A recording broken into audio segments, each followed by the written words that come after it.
never imagined your brother would have sided with the Abyss. Well, keep your chin up. Paimon believes in both of you.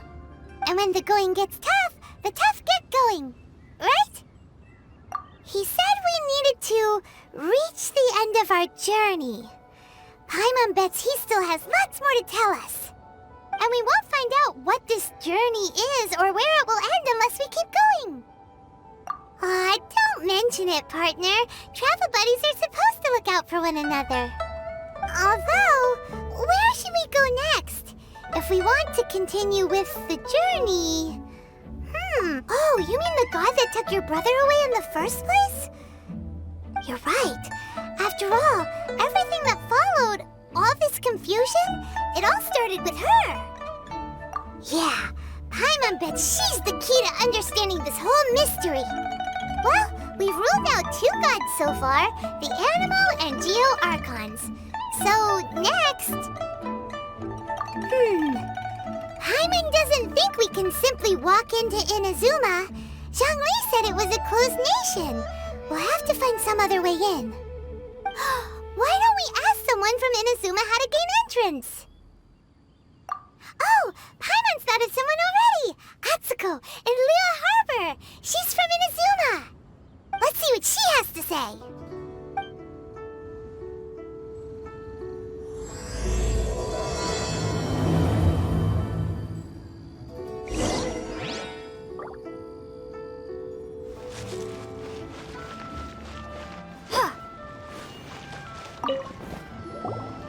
Oh, hello. Oh, I mean good fortune, right? I'm still learning to talk like a local. Is there anything I can help you with? We wanted to ask, how do we get into Inazuma? Oh, so that's why you're here. Well, there is a way. Great! We came to the right person! But the chance of success is incredibly small. Huh. Incredibly small? Then how did you get out of Inazuma in the first place? It was in leaving Inazuma that I found out just how dangerous this method truly was. All I had to rely on was a little wooden raft that I'd put together myself. There was a storm raging ahead of me, and my pursuers were close on my tail. After I'd escaped their clutches, I floated on the open ocean for I don't know how many days. My rations and freshwater supplies soon ran out, and I remember getting to the point where I was sure I'd reached the end. Then, I blacked out. But, to my surprise, my journey didn't end there. Or to put it another way, a new beginning found me. That's right. I escaped by the skin of my teeth. The fact that I'm even alive to tell the tale must be a sign that the gods were watching over me. What a horrible journey! And you set off knowing how dangerous it was? Why? Well, because everything is just too restrictive over there. The atmosphere is so stifling. The Kanjo Commission subjects everyone leaving or entering the nation to a protracted approval process, and I felt like I didn't belong there. Kanjo Commission? What's that? Along with the other 2 commissions, they oversee everything in Inazuma. We usually collectively refer to them as the Tri-Commission. I suppose they're equivalent to the 8 trades under the Liu Chising. One of the obligations of the Kanjo Commission is to conduct rigorous identity checks on all individuals leaving or entering Inazuma. All non-nationals are processed centrally on Rito upon arrival. Meanwhile, the Tenryo Commission is responsible for implementing the recently promulgated Vision Hunt Decree. They act like the executive arm of the Raiden Shogun's rule. Loyal, yet unfeeling. It doesn't feel good to speak ill of my home like this. But after spending so long under that oppressive atmosphere, I begin to lose all hope for the future. What I mean to say is, unless you have an extremely compelling reason to go to Inazuma, you should abandon your... You should know that the sea around Inazuma is engulfed in a perpetual tempest of wind and rain. Supposing you survived that, you would still need to get past the samurai guards that enforce the Sakoku Decree, the closed nation policy of Inazuma. And even if you did manage to find a way, you'd still have to produce the necessary documentation at the Rito Center for processing Outlanders. Otherwise, you'd be kicked out immediately. Seems like they really don't want anyone setting foot in Inazuma, huh? They only set that up as a port to guarantee a supply of goods and information to the island.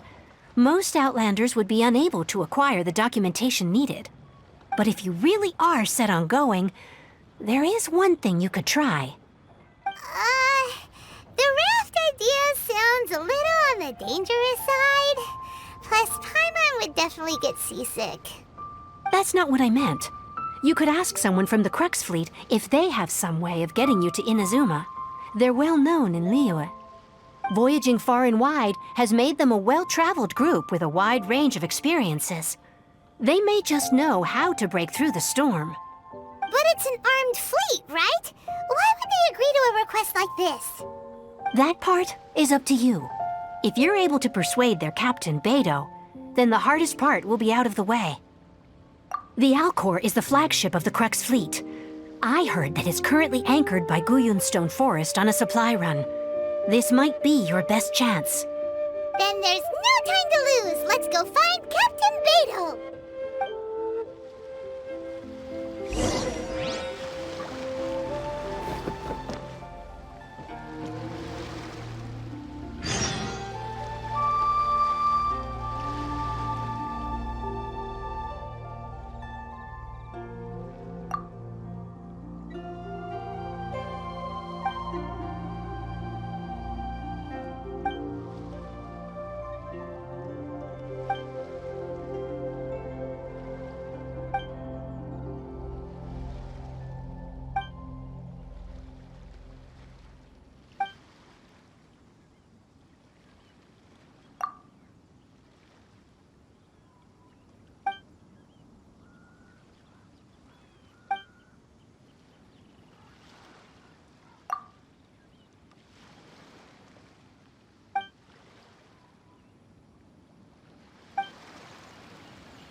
What in the world do those symbols really mean? Who have we got here? Wait, I know you. You're that traveler, aren't you? The one who fought against the Fatuian Osile, right? Ningguang told me about you. A traveler of great insight and remarkable skill has saved Liyue, she said. She's a hard one to please, so praise from her is high praise indeed. I remember thinking at the time that it'd be good to meet you in person. Judging by the clothes on your back and this floating thing, I guess that time has come. Hey! The name's not Floating Thing! It's Paimon! Paimon? What a fascinating being. You two give off not only the essence of wind and earth, but also of... yes, the stars. Huh? The fragrance of what now? That's the weirdest compliment Paimon's ever heard. Pay it no heed. I mean only to say I am certain that it is by fate, not chance alone, that we should meet. And that gives our encounter meaning. You're not far off, but they go by a different name in Inazuma. This young man is Kaidahara Kazuha, a temporary addition to my crew for reasons I won't bore you with. Occasionally, he opens his mouth and flowers come out instead of words.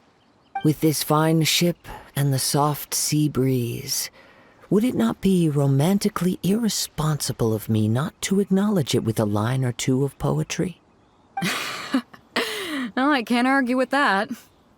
Okay then. Once the clash is underway, I'll give you a chance to perform. Only if the mood takes me, of course. Poetry for poetry's sake tends to lack meaning.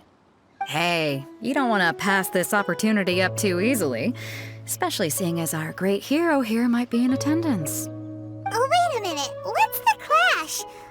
Also, just to clarify, by great hero, do you mean... Huh?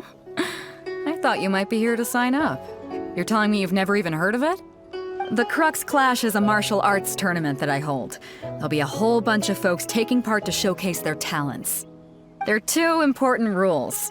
1, Competitors must be renowned fighters. We want those with real martial arts ability, not just people taking part for the fun of it. So, you've got nothing to worry about there. I don't think there's anyone out there who hasn't heard of you. 2, you can't take part if you've got a vision. Otherwise, things get a little one-sided. You must be feeling confident, but you might want to watch out. There are a few crouching tigers and hidden dragons lurking around in Liyue. And with Liyue's savior taking part in the tournament, now that's gonna turn a few heads. I think we can expect a healthy turnout this time. But we didn't come here to take part in a martial arts tournament. Well, before you dismiss the idea completely, you might be interested to hear that the prize this time round is particularly sought after. Get this. It's a masterless vision. Supplied by myself, as a matter of fact. If the tournament champion can reawaken that vision, it belongs to them. Is there really such thing as a masterless vision? When a vision bearer dies, the light in their vision will fade away. But the shell that housed that light remains. As for whether this shell has any practical application, well, this remains to be seen. But my intuition tells me that while it remains in the world, it may just be possible for someone else to inherit it. Yep, and the way I see it, a vision is a badge of recognition from the gods. So if anyone's able to rekindle it, it's gotta be an individual of exceptional strength and talent. Organizing the clash is my way of uncovering hidden talents. And hopefully this time, getting a vision to glow again. So if you don't have a vision, this is the perfect opportunity to get your hands on one of your very own. Yeah, we're interested in getting to Inazuma, not fighting in some tournament. Inazuma? You want to go there? Well, why didn't you say so? Inazuma? No sweat. In that case, if you win the tournament, I'll give you a choice. Masterless vision, or a ticket to Inazuma aboard the Alcor. Up to you. You just want her to take part in your tournament. What's wrong with that? The more talent we have, the better the tournament will be. I couldn't let a competitor like you fall through the net. What are we gonna do? Looks like we pretty much have to do this tournament if we want to get to Inazuma, huh? Great. Then let's get you signed up. Head to the tournament arena in Guyun Stone Forest. Kazuha and I will be over soon. It seems like it will only be a matter of time before the answer is revealed.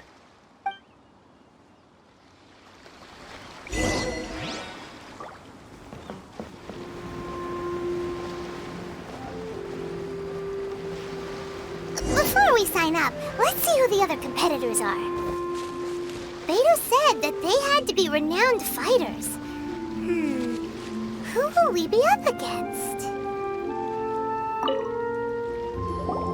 Hello! Are you here to compete in the Crux Clash? You bet I am. Have you put your names down yet? Well, I'd have a look at the entrance criteria if I were you. Then allow just anyone to take part. The Clash is a comprehensive test of fighting ability. Anyone who turns up for show over skill is gonna get their butt handed to them. Nobody wants to see that, right? Yeah, we heard a rule about that.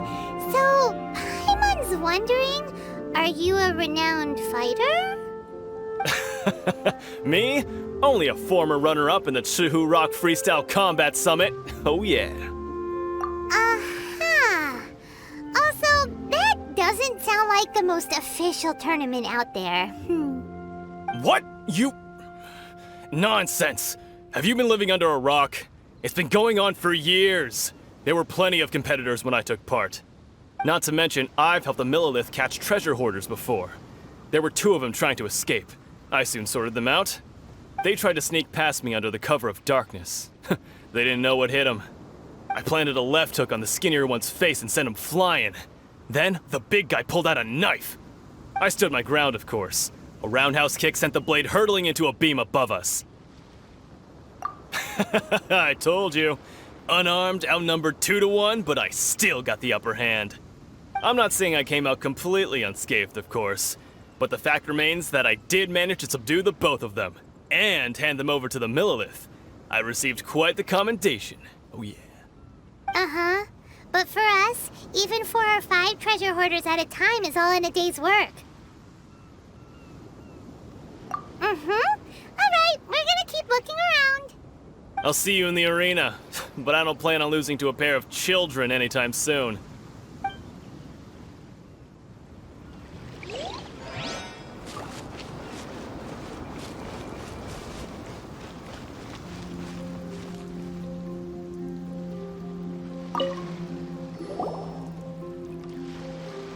Hi there, are you here for the Crux Clash too? That's right. Nothing beats real-life combat for honing your skills. That's what our master taught us. But this tournament is more than just a chance to put training into practice. It's also a chance for us to obtain the masterless vision. Exactly. With a vision, we'd quickly become our master's top students. This master of yours must be pretty incredible, huh? Are they someone famous? Famous? He's the founder of the Lingshan clan, and his skills are unparalleled. Liang and I are both proud disciples of his. You probably wouldn't have heard of it. It was founded quite recently. The clan is nowhere near as famous as the master himself anyway. He's got to be a grand master or something. He's created many different styles of kung fu, and countless other clans have borrowed extensively from him. To the Lingshan clan, he teaches a special technique known as force dispersal. Force dispersal? It's a type of breathing exercise where you can train yourself to harness the energy around you and neutralize attacks without moving an inch. For example, our master can use it to alter the path of an attacking fist, or change the direction of an incoming stone, all without breaking a sweat. One time, he sent a challenger flying into the air without lifting a finger. It sure is, but it's extremely difficult to cultivate this ability. We've been training for ages and we're still getting to grips with the very basics. There's no way we could use it proficiently yet. We're clearly not that naturally gifted, or we would have at least gotten the gist by now. If we don't start making progress soon, we'll probably run out of money to pay the tuition fees and still have nothing to show for all our training. There's a tuition fee? Of course! This is a grand master we're talking about here. He doesn't have time to waste. If you want face-to-face training, you've got to show you're sincere about it. But here we are, having trained under him directly all this time without even a hint of improvement. Master is getting increasingly impatient with us. Recently, though, we heard that a vision bearer joined the Guhua clan and made pretty much instant progress in their training. So, if we can get our hands on a vision too, maybe we can finally make our master proud. Well, we have to try something new. Otherwise, we're stuck in the same situation. Exactly. It can't hurt to try. And if it turns out it does work, the Lingshan clan will go down in history. Folks will come from far and wide. Heck, we could even become the dominant martial arts clan in all of Liyue. See you in the arena!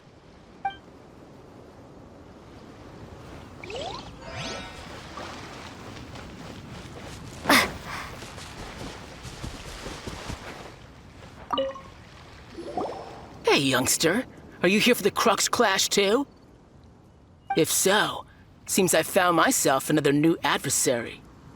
So you're also here for the tournament? You better believe it. I wouldn't be here if I didn't think I could walk away as a champion. For me, obtaining a vision is the final and most important piece in the puzzle that is my life. No. It's not about what I want to do. This is about who I want to be. I am looking to become a perfect person. I know how that sounds, but let me explain. I've lived a successful life so far, without any setbacks. I've passed every exam I've ever taken, enjoyed numerous successful business ventures, and seem to get on with just about everyone socially. In most people's eyes, I am already the very embodiment of the perfect person. Though, of course, I'd never let the praise get to my head. I know I haven't reached perfection yet, because there's one thing I'm still missing. A vision. You have so much self-confidence. That's not important. I have a contact in the Crux fleet who was happy to vouch for me, so they very kindly made special arrangements on my behalf. I've also brought along a bit of an entourage for moral support. It's such a blessing, really, to have so many good friends in my neighborhood. Of course, I also put in a few good days' practice, concentrating mostly on rare and esoteric styles of Kung Fu. As a high achiever by nature, I'm confident I've done enough to guarantee my victory in this tournament. Ha! You don't mince your words, do you? The arena will be the judge. Now then, if you don't mind, I need to finish my pre-competition routine. It's not too long now before you'll get to see me in action. So, to recap, we're up against an inflated ego, some gullible guys paying way too much for their kung fu classes, and another guy who's just really average. Seems like you've got a pretty good chance of winning this thing. Come on, let's go sign up. Chinksa Village Arm Wrestling Champion, huh? All right, you're signed up.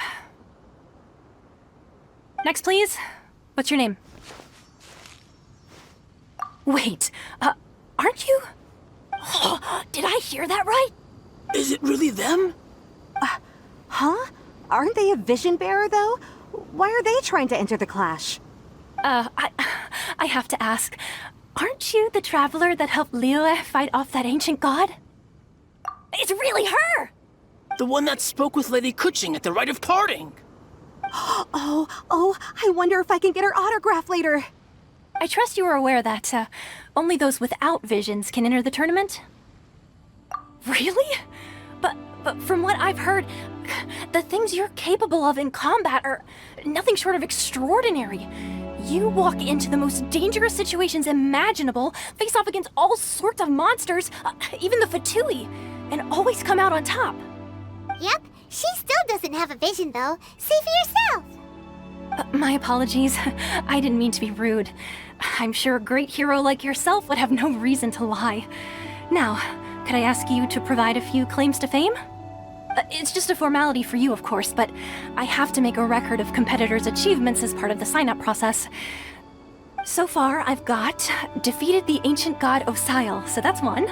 Do you have any others? Yeah, and also a dragon, too!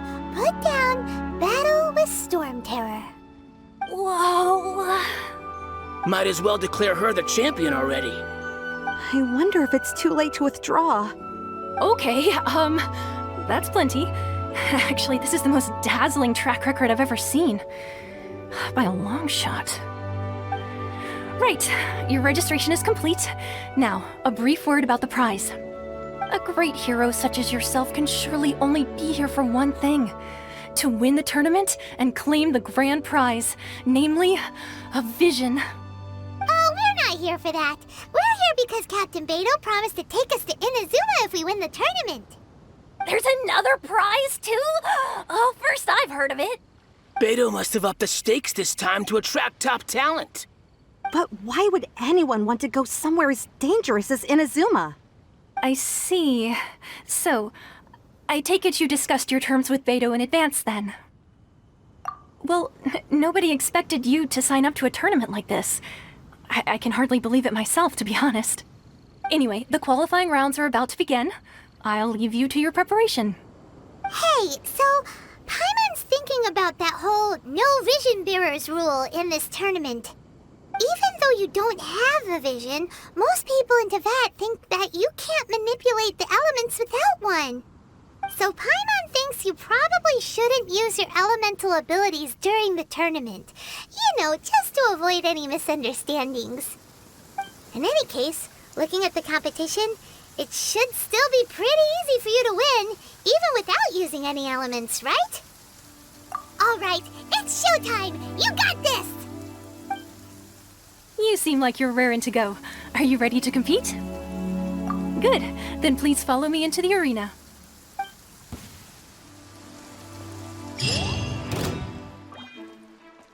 Our next competitor is seen by many as the favorite to win this tournament. Her first bout begins now! You? You're the hero they're talking about? How am I supposed to win now? What a strange guy. Why was he so confident to begin with? Well, now that we've won, let's go and see Beto. She'll probably have something to say to us.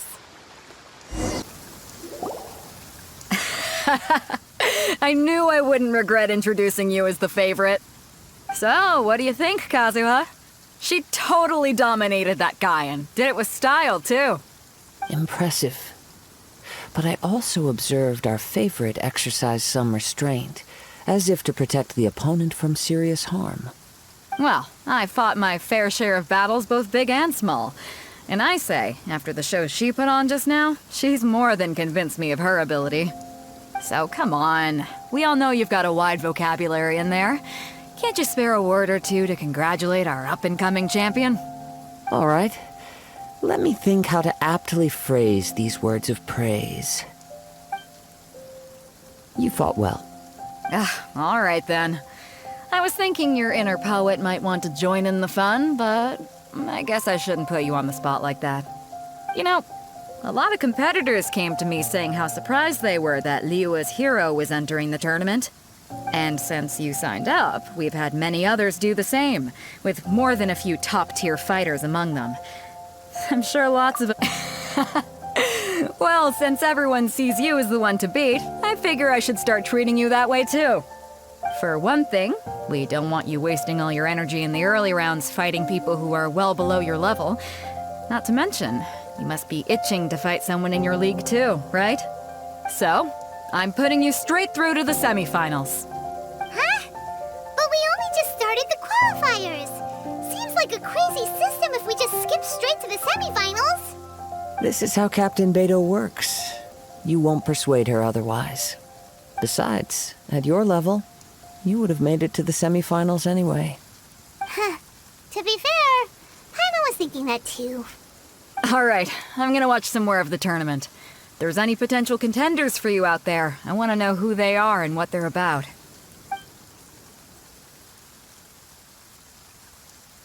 We're finally here, folks. The real show is about to begin.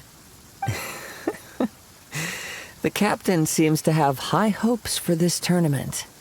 I have not seen her so excited in quite some time. Your opponent has fought many rounds to get to the semifinals. This makes him a seasoned warrior. You may well be stronger than him, but this should not give you cause to lower your guard. Very well.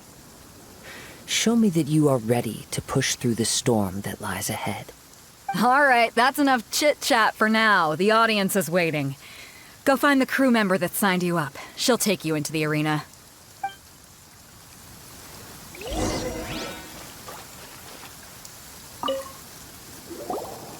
Your opponent in the semifinals is new to the Crux Clash, but he has quickly become the dark horse of the tournament. I do not doubt your abilities, but I would suggest that you make sure you are fully prepared before you begin. Relax. My girl's at the top of her game. She ain't gonna lose. Okay, follow me.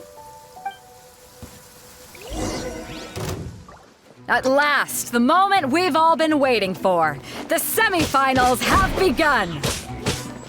Who's it gonna be this time? The hero or the dark horse? I don't care about the prize. You're a strong opponent. That's what I'm here for.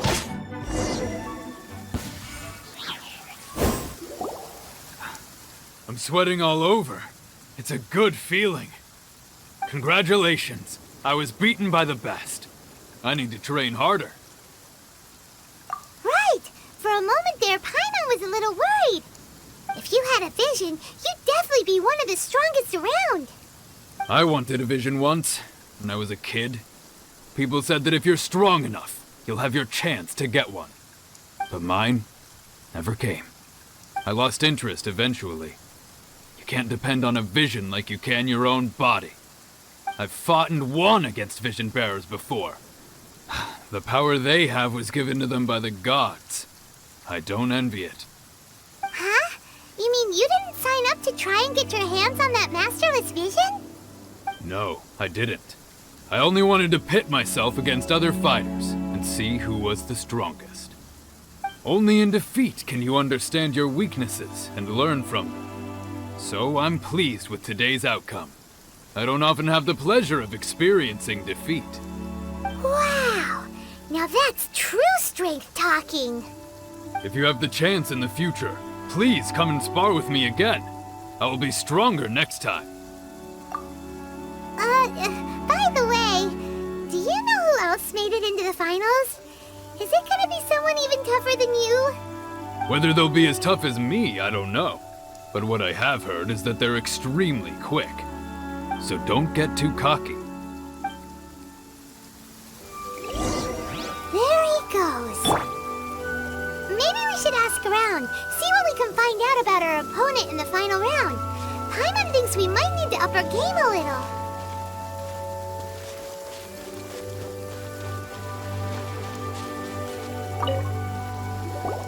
Ah, it's you! I watched your match. What a stunning performance. I myself was eliminated in the third round. Shame. If only I could have advanced one more round. Maybe next time, huh?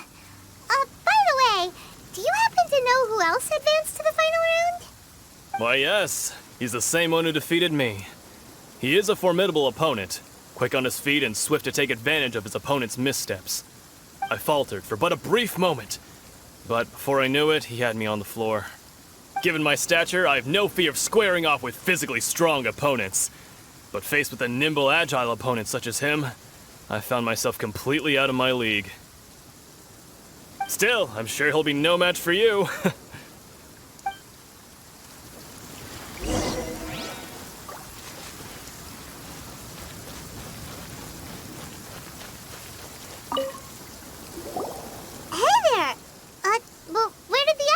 Go. He tried to use force dispersal to deflect a punch, but instead he took it straight to the nose. There was blood all over the place. His opponent was pretty freaked out by it. He kept asking him, "Why didn't you dodge?" But he was pretty much out cold by that point and couldn't reply. "Why don't you dodge?" they ask. Because to not dodge is the very essence of Lingshan clan kung fu. It's just that he hadn't quite mastered it yet. Don't even get me started. I spent all my energy helping him get from here to the boat to take him back to the harbor. But by the time I got back, my scheduled match time had already passed and I had to forfeit. I don't dare tell my master about this, otherwise I'd never hear the end of it. Sorry, I shouldn't be complaining in front of you like this. I'm afraid I'm still a bit out of sorts at the moment, so I probably won't be able to help you with whatever you were here to ask me about. Oh, all right then. Hope your buddy makes a swift recovery. Hang in there. Thanks, I'll do my best. We still haven't got any useful information yet. Maybe we can go talk to Beto. Surely she's gotta know something.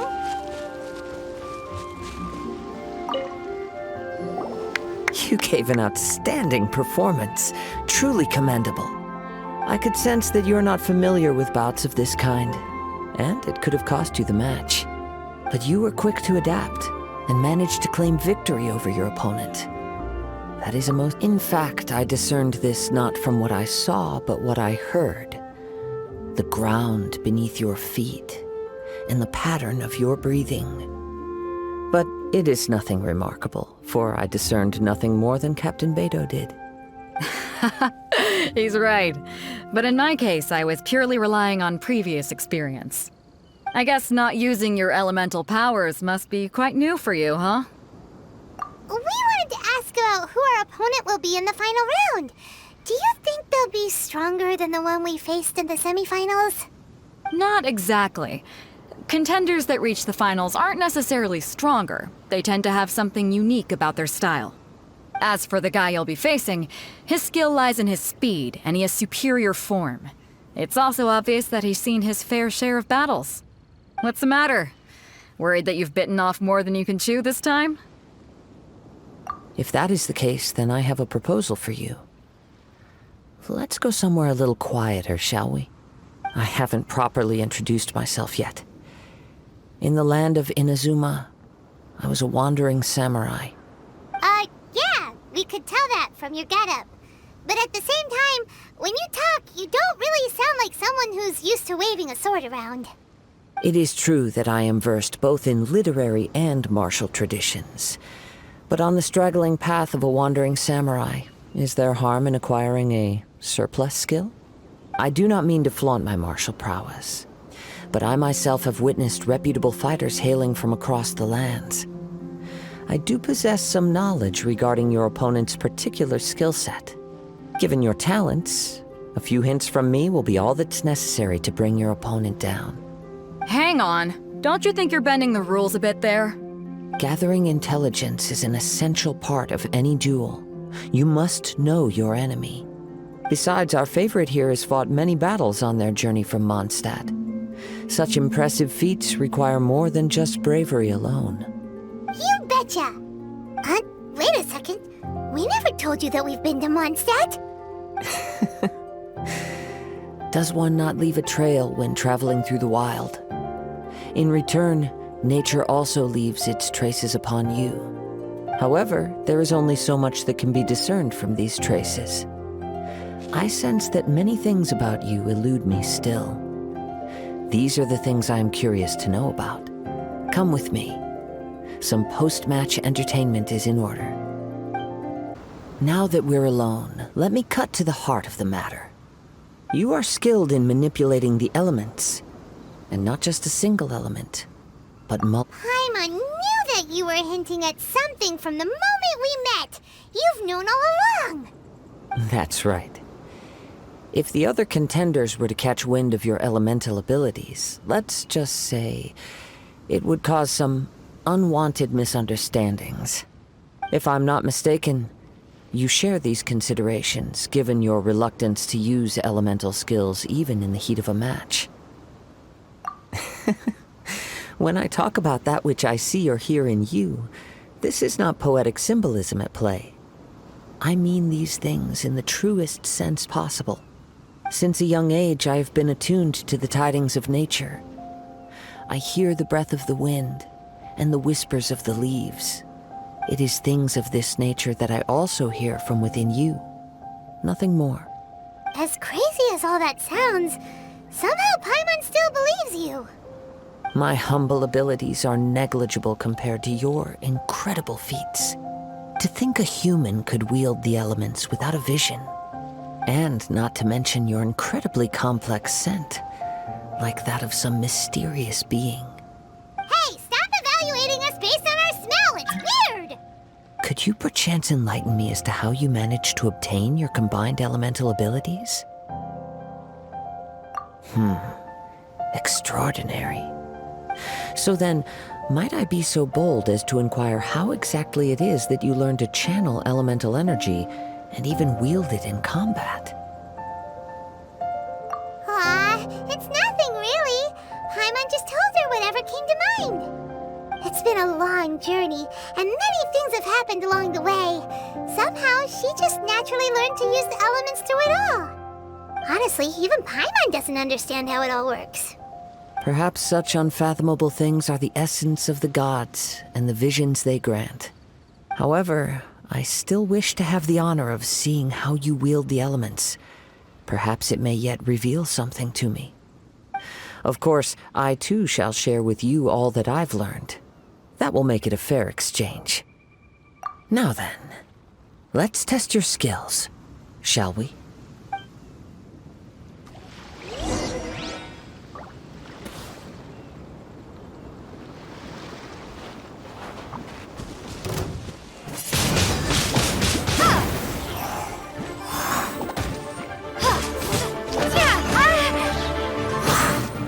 Protect us. Come on, we can do it.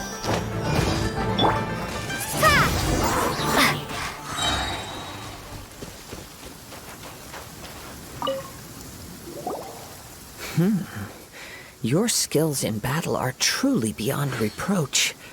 Even with your opponent's speed, he shouldn't be able to overwhelm you. Your opponent is skilled at controlling his breathing and maintaining balance, which enables him to execute moves that many would find impossible. He relies entirely on the element of surprise to defeat his opponents. In other words, as long as you remain mindful of his ability to detect weak points, then his attacks should pose no threat to you. Please, save your thanks.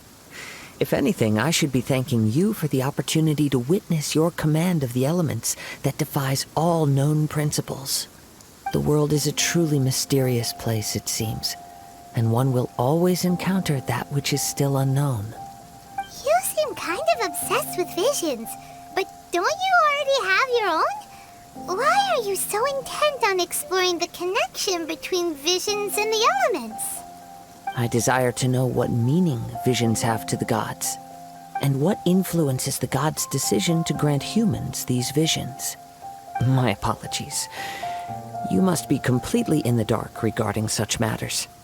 For allowing me the honor of witnessing your mystical ways, I am willing to answer any questions you may have regarding Inazuma.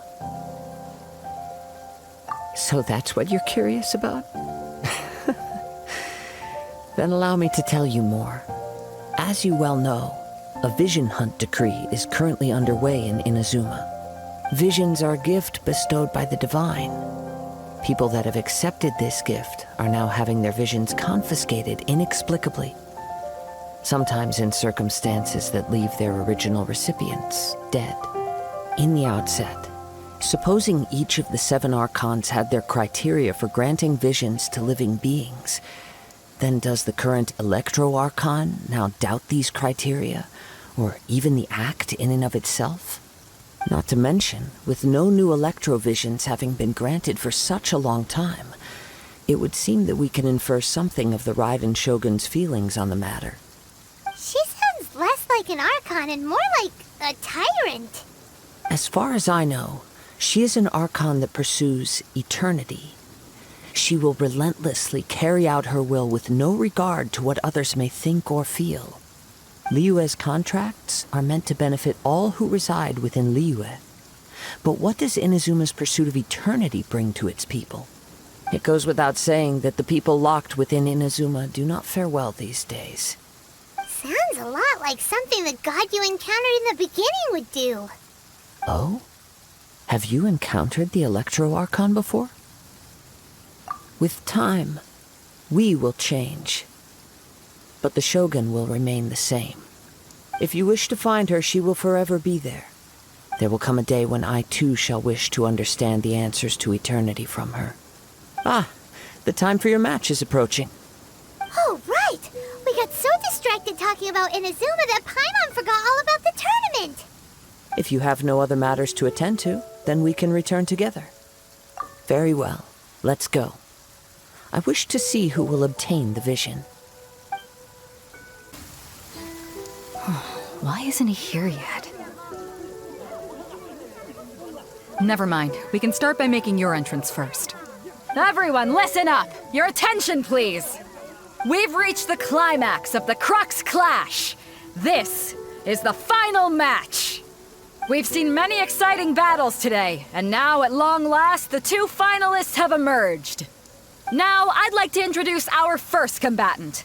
Though few have seen her, her reputation knows no bounds. She strikes fear into the heart of Osile, and the mere mention of her name causes even Fatui Harbingers to turn pale in the face. Introducing Liyue's traveling hero! Wow! I've been waiting for this moment. I'm sure everyone witnessed her thrilling match in the semifinals. But today's final round will surely take things up a notch. As for our other combatant, he still hasn't arrived. Oh, come on, what could be taking him so long? You can't just forfeit for not showing up like in previous rounds. This is the finals. Apologies, everyone just sit tight. We've got no other choice. If he doesn't show up, we'll just have to postpone the match. Wait a moment. Something doesn't seem right about this. Captain Beidou, perhaps we should check on the prize. Traveler, come with us.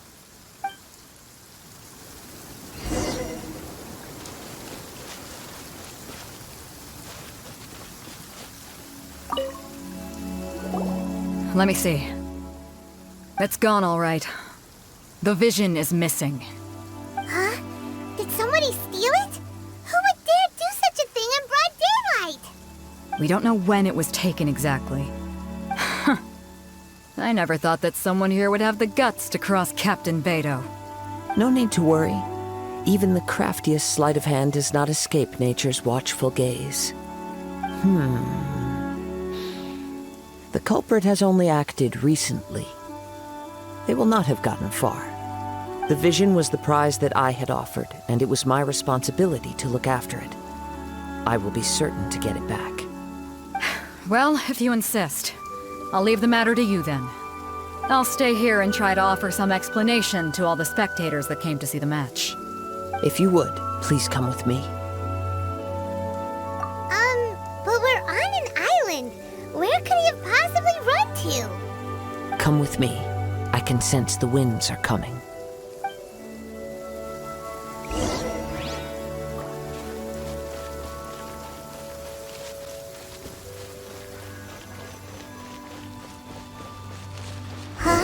A wind current?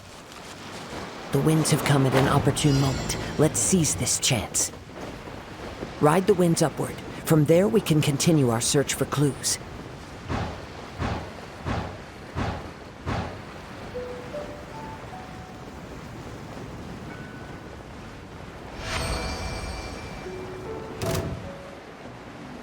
By the way, what made you suddenly think of checking the prize in the first place?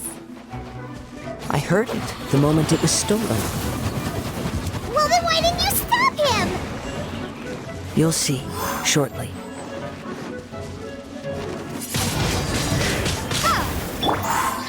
Time for takeoff.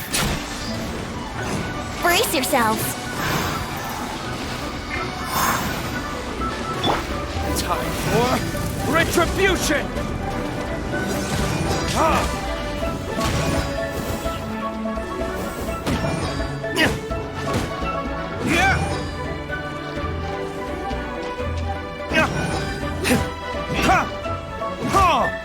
You can't run from death.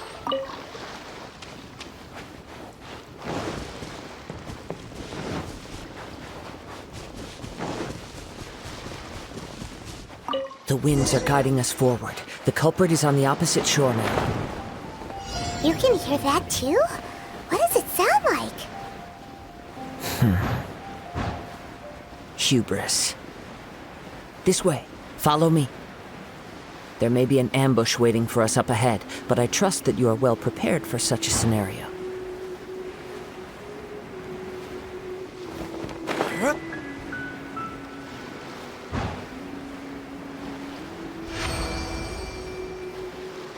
Hoarders, they're here! Get them! Treasure hoarders, just as I expected. In which case, please stand back. Think you can get away? Yahoo!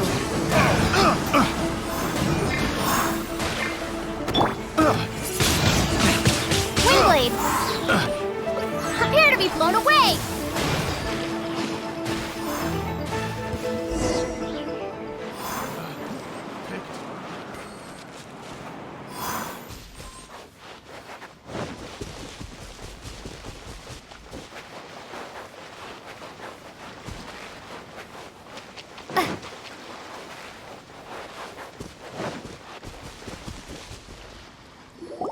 You caught up with me? How is that possible? I had even prepared a boat to ensure a quick getaway, and still you caught up to me! No boat could ever match the speed of the wind. The wind? What are you talking about? Oh, I get it. Your vision. Drat! If I only had a vision! Or, if I could activate this one, then you'd never be able to catch me! This has nothing to do with visions. You may be skilled at vanishing from a crowd, but it seems you know precious little about how to conceal yourself from nature's gaze. Additionally, your chosen escape route was flawed for reasons that are too numerous to go into, and on top of that, I could hear your boasting and proud laughter in the wind as I was pursuing you. In other words, you failed to meet any of the basic criteria for a grand heist. Namely speed, stealth, and style. You! But most disappointing of all is the state of the vision in your hand. It appears that the vision doesn't respond to human desire indiscriminately. Fine, fine. I admit it. I've had my eyes on this vision for quite some time now. I decided to register after hearing that this fighting contest was full of a bunch of lousy fighters. I fought my way to the finals and... Aha! So you were supposed to be our opponent! I'd intended to win the contest through skill alone all along. But then you showed up. After watching the semi-finals, I knew that I didn't stand a chance. But I wasn't about to give up on the vision so easily after coming all this way.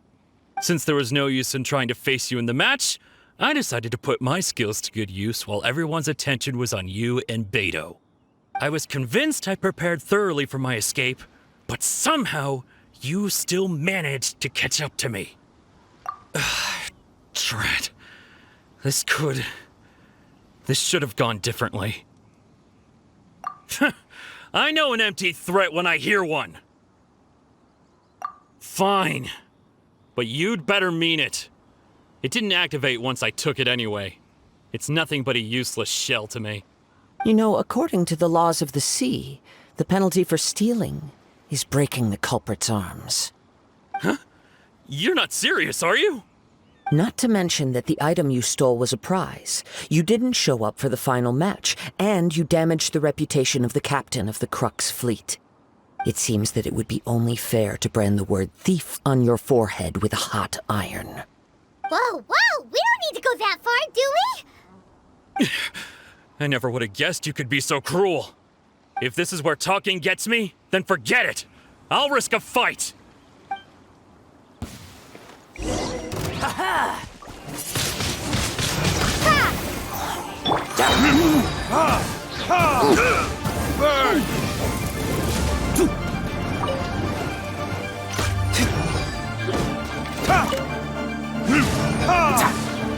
Time for takeoff. Let's play. Just you watch.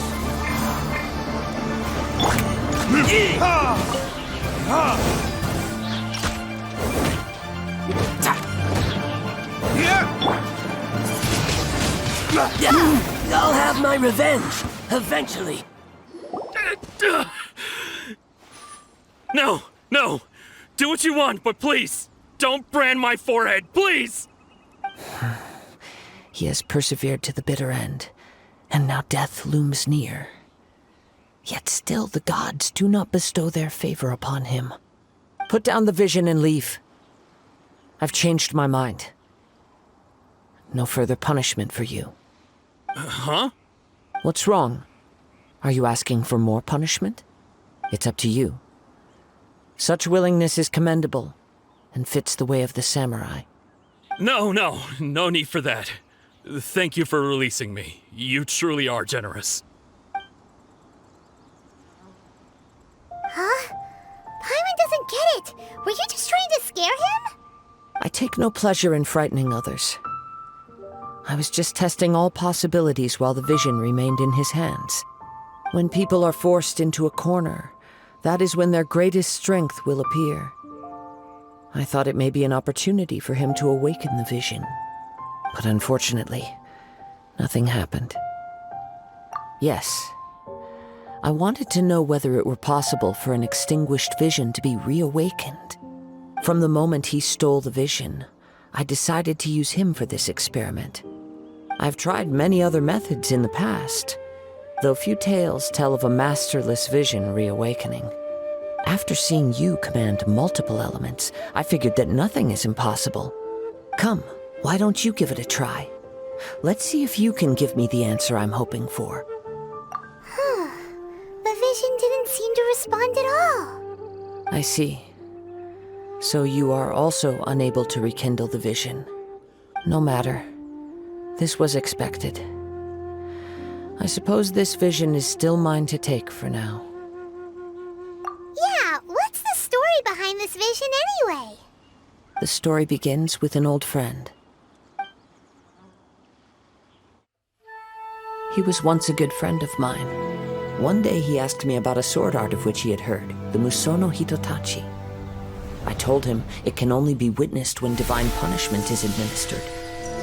It is the pinnacle of the Raiden Shogun's skill, a symbol of ultimate power.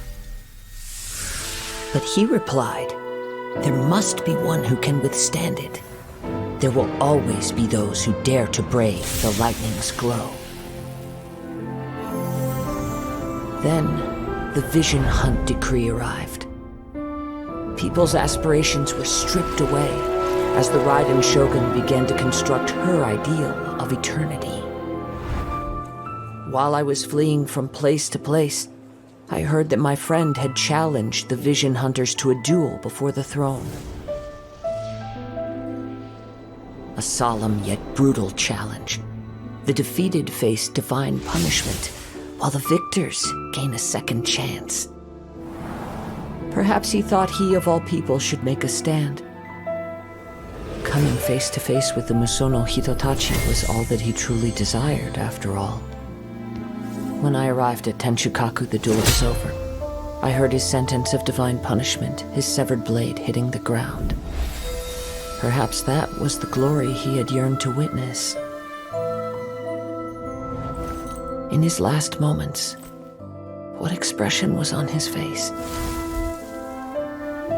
Before I knew it, I had stepped forward and snatched the dying vision and was running from the scene. All I knew was that I mustn't let his hope, which burned so brightly, become buried among the ice-cold statue of a god. Perhaps one day, I may come to find that all I have done is meaningless. But as a wandering samurai, I find meaning in traveling and the sprawling beauty of nature that lies along the way, while still retaining the warrior way in my heart. Kazuha! It's just another way of saying I do as I please. All right then, it's time we returned. Allow me to gather the wind for us once more. Huh? Did Beta leave already? Maybe she went back to her ship. If you're looking for the captain, she was summoned by Lady Ningguang. It seems that the Crux Clash got out of hand this time and has attracted her attention. Captain Beidou was muttering something about Ningguang being a stick in the mud as she headed off to Liyue Harbor. It's not unusual for those two to be at odds with one another. But still, Captain Beidou was disappointed she didn't get to witness the crowning of the new champion. She had been looking forward to it for quite some time. The one who stole the vision was originally to be this hero's opponent in the final round. He knew he stood no chance of winning the match, thus the wicked idea of stealing the prize took hold in his mind. In which case, the Crux Clash comes to a clear-cut conclusion. Huh? So that's what happened? If that's the case, then the rules stipulate that he is disqualified, and our hero here is the champion. Paimon thought we'd win and all, but not like this. It doesn't matter. As the saying goes, honor given is honor deserved. Now, let me go prepare the champion's medal to award you. Yes, I believe so. Though Captain Beidou is no longer present here, I'll be sure she receives word of it. She is a woman of her word. But the voyage to Inazuma is a treacherous one. You will be plagued by a perpetual tempest the entire trip. In fact, the relentless rain and wind are also an embodiment of the Raiden Shogun's will to close the nation. Let us not forget that this is one of the 7 Archons. If Liyue's Morax could form Guyun's stone forest by casting down his stone spears, then it should come as no great surprise that the Raiden Shogun is capable of summoning an eternal tempest. Suffice it to say that if you wish to journey to Inazuma, the Alcor will need some time. You will be notified once all the preparations have been made. In the meantime, I intend to embark on a journey of my own. I will travel all across the vast lands of Liyue in the hope of finding a way to reawaken the vision. Thank you. May both our journeys prove meaningful. One final word of warning. The part of your journey that lies after the storm may well prove to be the most arduous. Ad Astra Abyssosque. What can I do for you, traveler? Ah, yes. I've heard that you've already made arrangements with the captain of the Crux Fleet regarding your passage to Inazuma. Is that correct? Now that I think about it, it's been quite some time since I last visited those lands. Unfortunately, I don't have any current intel that would be worth sharing with you. There you are. You're the traveler that Beidou will be taking to Inazuma, right? Oh, is that right? Well, it's an honor to meet you. The fleet has nearly completed reprovisioning. Once the crews have taken a head count, we can get underway. Captain Beidou sent me to come get you. We'll weigh anchor as soon as you're aboard. Seems Beidou is the captain of her word. Of course! There are many things that the captain insists upon. I'm sure you'll see for yourself once you're on board. So you'll be heading off then? I suppose congratulations are in order.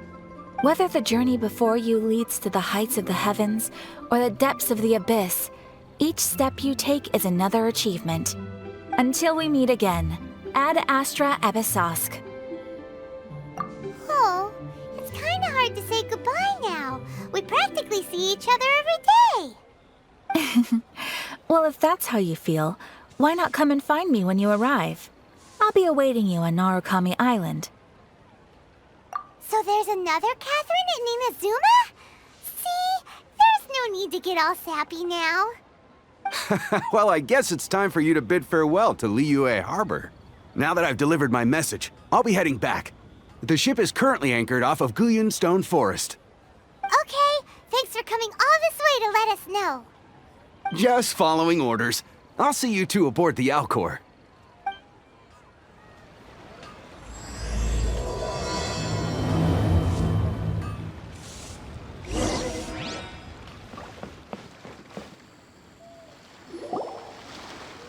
Ah, you finally made it. All these years, come rain or storm, the Crux fleet has never suffered a delay. If it were anyone else, I might have set sail already. Don't look too serious, I'm only joking. You're just on time. The crew have just finished making final preparations. Well, now that everyone's here, we set sail for the land engulfed by storm and tempest. The nation of eternity. Anchors away!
Ahoy there. So, you finally made it. You sure kept me waiting, Captain. And it appears we have a couple of stowaways. Or perhaps I should say, honored guests. Shush! You can blame your almighty shogun. The tempests around Inazuma have been growing all the more fierce lately. Though the fleet was fully up to the challenge, the inclement weather still caused some delay. Now then, let me introduce everyone. This is Toma, a trade partner that I've gotten to know recently. You don't know how long I've been waiting to see you. Toma, these two are... Oh, no need for introductions. Their reputation precedes them. It seems even the stormy seas can't keep rumors of these Outlanders' sterling deeds at bay. Oh, it's sure nice to hear you say that. With any luck, it'll give you a head start here. Toma's resided on Rito for quite some time now. It wouldn't be going too far to say he's the fixer around these parts. If you run into any problems here, just talk to Toma. But if he tries to pull any moves on you, I'll be sure to deal with him personally the next time I'm around. No need to worry. I'm sure we'll get along just fine. Good. Then if it's all settled, I'll be going. I wouldn't want to be caught with my sails down here. I do have a wanted fugitive on board after all. Oh, right. Kazuha. Until next time, traveler. Remember to give it your all, no matter what perilous storms you may encounter. Fair seas, Captain Beto. Bye-bye!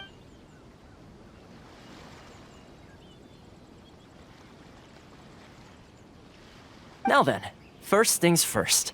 We need to go get you registered at the border checkpoint. Paimon thought we were supposed to be keeping things on the down low. Are we just gonna walk into the government's hands? Don't underestimate the reaches of the Sakoku Decree. You wouldn't be able to avoid inspection even if you tried.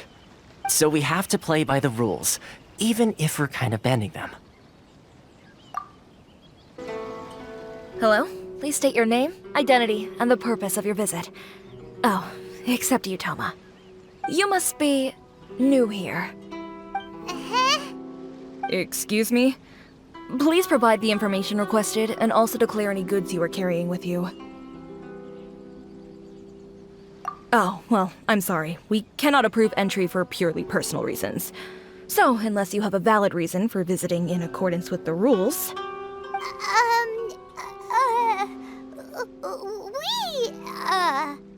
My apologies, but I'll have to ask you to...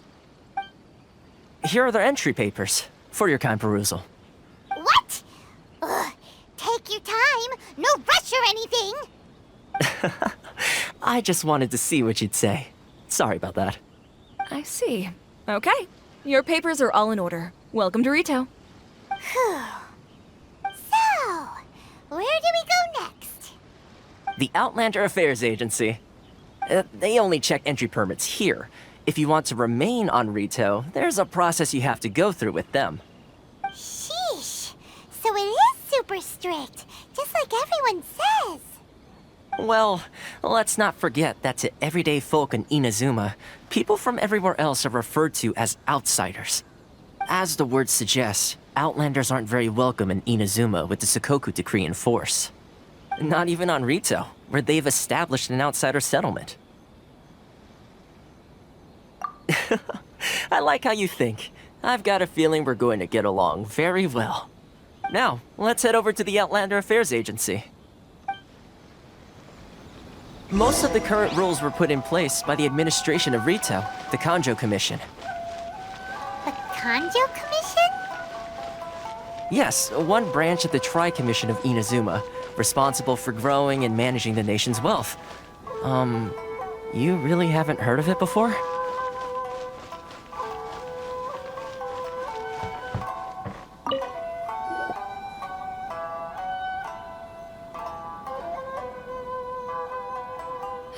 You've completed the entry procedures, yes? And now you want to apply for residency, both of you? Yes, please. Okay, the processing fee will be 2 million mora. 2 million? For a processing fee? Are you serious? That's right. 1 million per applicant, which makes 2 million total. Don't worry, you can trust my math. Paimon wasn't so much questioning your math as... Ma'am, these two here are good friends of mine. I think you'll find I'm one face you recognize. Ah, Mr. Toma, it's you. By way of courtesy, allow me to reduce it to 400,000 mora total. Thank you ever so much, Miss Eureka. But as this is just a processing fee, I think 600 mora should cover it if I'm paying on their behalf. I'll treat you to dinner too. How does that sound?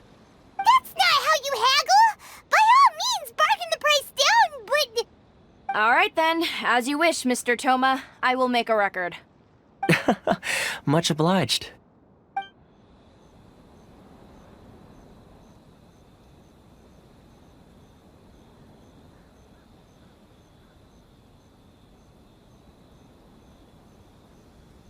What? She went from 2 million down to 600? There's something seriously wrong with people's sense of finance around here! It's not as mind-boggling as you think. A processing fee is just a figure of speech. The way some here at the agency see it, the fees are easy money, so it becomes a question of how much they can make. So when the day comes that some poor merchant from overseas with more money than sense gets stuck here and needs to apply for residency... Then they'll milk them for all they're worth! Exactly. It's at times like this that having a local friend really comes in handy. Yes, but when you're an outlander in Inazuma, far from home in this closed nation era, there's very little that can be done about it. The most that overseas merchants can do to look after themselves is stick together. That's how the International Trade Association came about. So it's a trade association built by and for Outlanders? Yep. And as well as advancing commercial interests, the association provides help, support, and structure for Outlanders trying to survive on Rito. Essentially, it's an association devoted to both commercial excellence and survival skills. Sounds like just staying alive is an achievement when you're an Outlander in Inazuma. I see. So this is the real purpose of your trip. Yes, given that you are Outlanders, it's certainly a lofty aspiration. After all, the Raiden Shogun is the most exalted and revered one in all of Inazuma. She is a deity who reigns on high, while all other life gazes up in awe. Huh. I was going to say nothing is set in stone when it comes to who you will encounter in this world. Who's to say you won't happen to run into the Raiden Shogun one day after lunch? Uh-huh. And is that likely? Okay, I'll give it to you straight. I know of a way to introduce you to the Raiden Shogun. Really? Wow! The Rito Fixer is better connected than we thought! I mean, it will take all the resources I have at my disposal, but it could be done. However, before we get there, connections come at a high price, you understand? Not you too! No. In this instance, when I say price, I'm not talking about Mora. In fact, there's no real cost as such. It's just that if this is something you really want, you'll have to agree to help other people solve some of their problems first. I like to do things in a way that keeps everybody happy. It's my own personal rule for dealing with situations like this. Sounds very reasonable to Paimon. You're the man in the middle, so you have to trade favors to keep everyone indebted to you. Why do I get the feeling you're making me out to be some sort of crook? Never mind. Here's the situation. As I touched upon earlier, the members of the International Trade Association are constantly struggling to survive. Recently, things seem to have gotten more difficult than ever for them, so just go and check things out. See if there's any way you can help. The head of the association is called Caricio, and he's a good friend of mine. Go talk to him. I'll wait for you here. Oh? Hello there. You must be seeking refuge with the International Trade Association. The Outlander Affairs Agency took you for all you're worth, I suppose. Good. That's a relief. You need to be careful, or you'll find yourself losing your savings all at once. We heard the association has been having some difficulties lately. Is that true? Yes. Left, right, and center. Obstacles at every turn. But that's nothing new for us. The Sakoku Decree certainly makes things difficult for anyone who wants to come here from overseas. But it's not the root cause of our woes. The Sakoku Decree might restrict our scope of activity, but in and of itself, it doesn't stop us from being able to enjoy a comfortable existence. No. What's really squeezing us Outlander merchants dry is those Mora grubbers from the Kanjo Commission. Oh, of the 3 commissions, that's the one that oversees everything on Rito, isn't it? That's right. They impose astronomical tax rate, unbelievable regulations, and that's not the worst of it. They just issued a new tax decree recently that, for some reason, completely changes the way we pay our taxes. It used to be Mora, but now it's something called Crystal Marrow. Crystal Marrow? What's that? Something that most of us in the association had never heard of before either, until the new decree came along. Eventually, one of the older Liyue merchants recalled that he once shipped a batch of it to Snezhnaya in his youth. So, in order to pay our taxes, we began an arduous search for this crystal marrow. But then we found we'd only managed to create a bigger problem for ourselves. The rising demand for crystal marrow drove the price higher and higher. Now there's only one vendor who even has it in stock. We can't get a hold of it anywhere else. Isn't that what they call a monopoly? Exactly.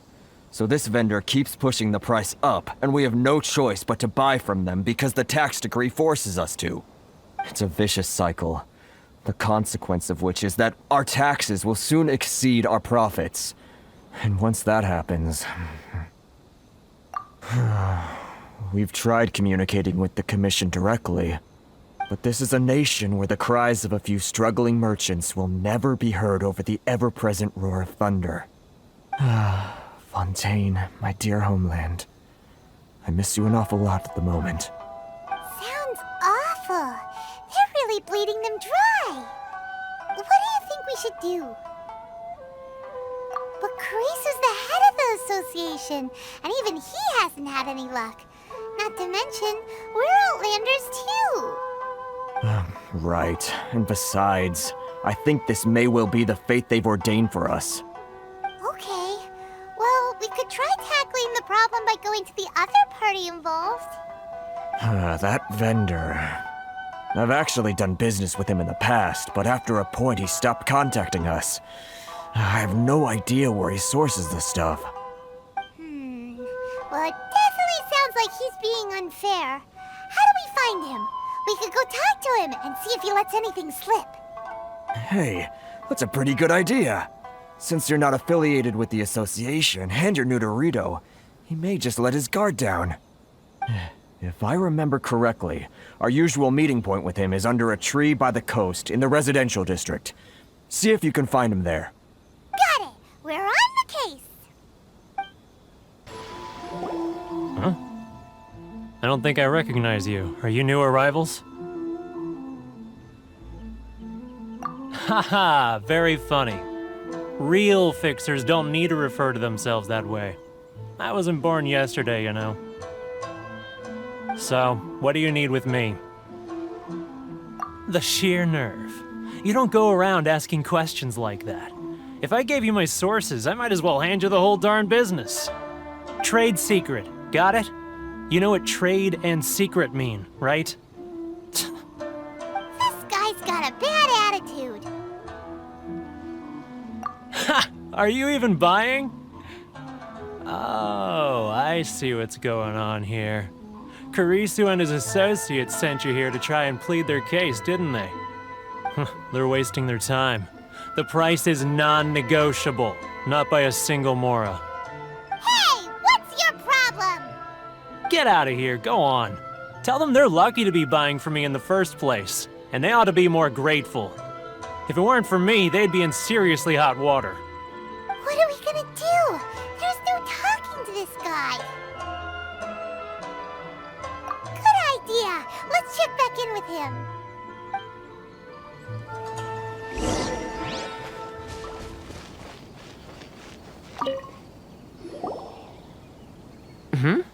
That was quick. You resolved it already? Actually, we're having a little trouble. No? Well, by all means, tell me what you need. I'll help as much as I can. Getting you to go fixing things when you've only just arrived is quite a demand. Oh, that guy? I'm familiar. He used to be a bit of a sorry sight, selling shells that he'd collect on the beach just to get by, but he seems to have suddenly shot up in the world recently. I can only assume he must have found himself a patron after leaving the International Trade Association. Huh.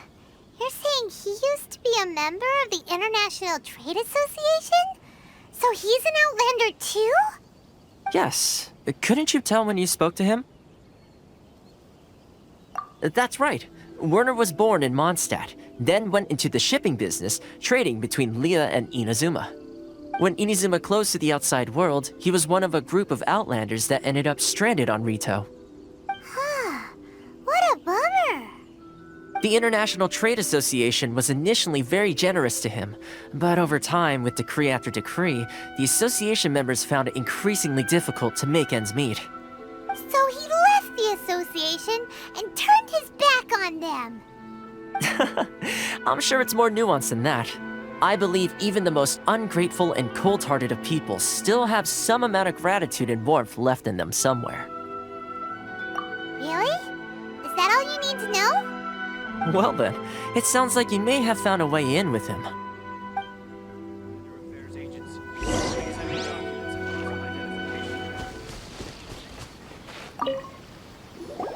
What are you doing back here? Just because I got plenty of time on my hands doesn't mean I want to waste any of it talking to you. Huh? Where's this coming from?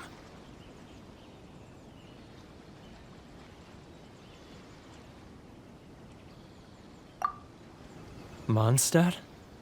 You were talking about Mondstadt.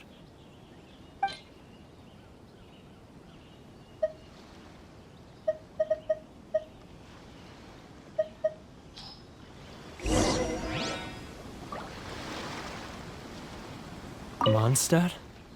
You were talking about...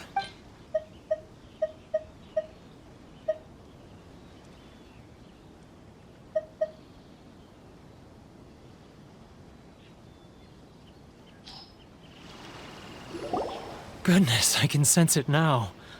So familiar, but I can't remember the last time I was there. The scent of Mondstadt. Oh, how it takes me back. Oh, my hometown, the home of freedom. How I long to go back and visit. It's working! So, trying to play my heartstrings like a liar, are you? I know what you're up to. Huh?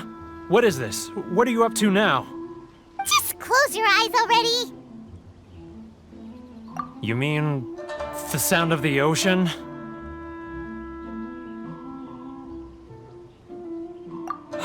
Leah Harbor. I can see it so clearly. Oh, and the sound of the waves. The calls of the merchants. Xiao lanterns. I'm right there at the lantern right. Oh, look at them floating up into the sky. This guy has a really active imagination. Either that or he really does miss Leah Harbor. Leah.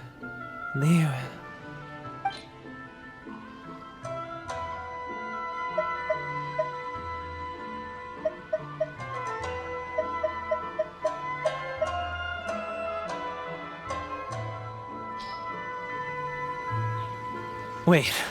Stop. That's enough. Don't make me relive it anymore. My poor heart can't take it. You mean the folks from the International Trade Association? And I suppose they are far from home, just like me. Often, I'll sneak down to the shore at night and listen to the sound of the waves. I like to imagine it's the voice of my hometown, carried across the ocean. I've run into folks from the association more than a few times doing just that, but I always hide my face and slip away. Don't you think I've wanted to talk things through with them and free myself from this anguish? Well, no one's stopping you, so... They're so resilient. None of them had anyone else to rely on, so they rallied together, committed to finding a way to survive. But I couldn't do it. I'm not strong enough. So I caved. Those people, they'd make the smallest of promises, offer the most measly benefits, and I'd do whatever they asked of me. And make Mondstadters look like the worst people in the world. All right, I'll tell you the whole story. It's eating me up inside, and I can't take it anymore. You ready to talk now? But I betrayed them. I can't show my face there.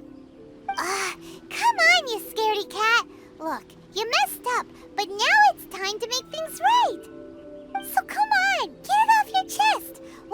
deal here? It's a scheme by the tax collection Ashigaru, Keijiro and his companions. They start by overtaxing the merchants, then take the extra crystal marrow they receive and stockpile it. Once the merchants run out of places to buy crystal marrow, they get me to sell that extra stock back to the merchants at an extortionate price, with the proceeds going to the tax collection Ashigaru. It's plain evil gouging them like this. I'm their puppet, yes. But my cut is a tiny fraction of what we take in total. It's barely enough for me to live on. Evidence? You're right. Without conclusive evidence, he will never admit it. Now that I think about it, whenever I report back to him after a sale, he always heads to the same place. It's always made me suspicious. As it happens, I handed some Mora over to him not long ago. I can show you where he went if you want. Really? Well, then there's no time to lose. Let's go.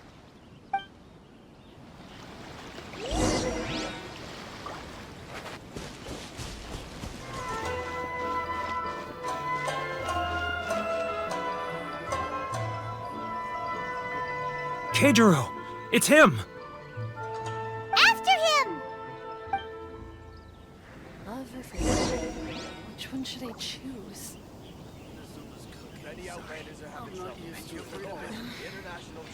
Should I close it? It's not like I'll get any customers.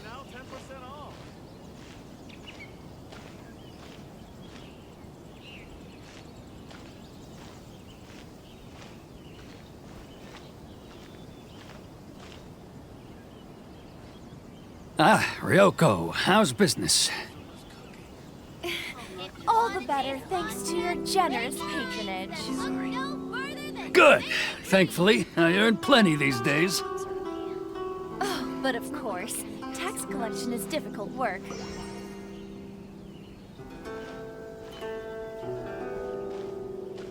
Now, who else is behind on payments? Let me think. Yes, the Trade Association clique still needs to be brought into line.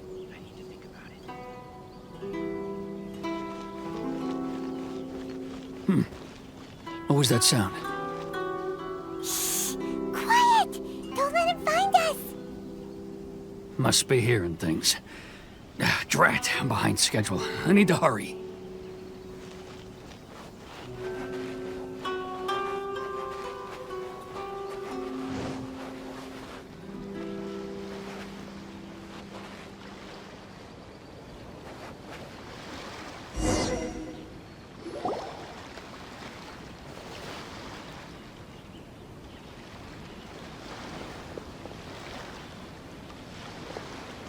What could he be doing at a place like this? It looked like he buried something over there, didn't it? Why don't we take a look?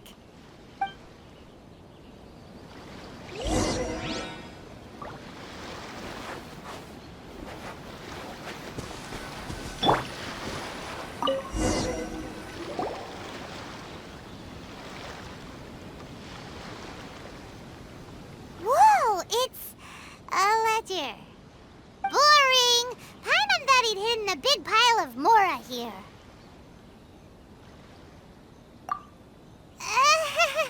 Yeah. Let me take a look here. Aha, yes! This is what we're looking for. A clear and complete record of every single transaction, each one proof of his guilt. Great! Well, now we have our hard evidence. Let's go tell Karisu the good news, shall we?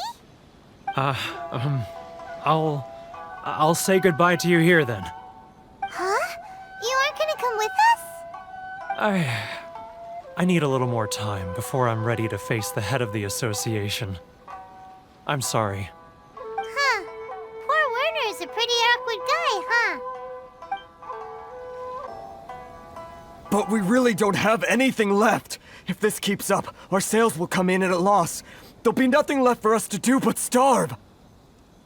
You know the decree. The rules are the rules. No discounts, no exceptions, and no excuses. And who are you? Another new member of the association?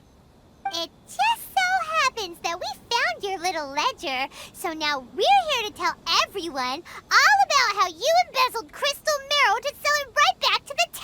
payers. Huh? Is this true? You've been swindling us! Well, you see, the taxes, Let me take a look at the ledger.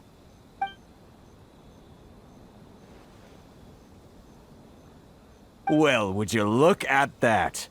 Every payment the association has made is right here in your personal ledger. So, Mr. Keijiro, it seems you have some explaining to do. How shall we settle this, So you think you can use this against me, do you? It's quite obvious that I'm merely trying to earn a modest living for myself, like anyone else. Word has it that Samurai and the Commission place great importance on reputation and prestige. Though I'm sure Commission members won't blame you once word gets out. Huh? Is that a threat? Are you threatening me?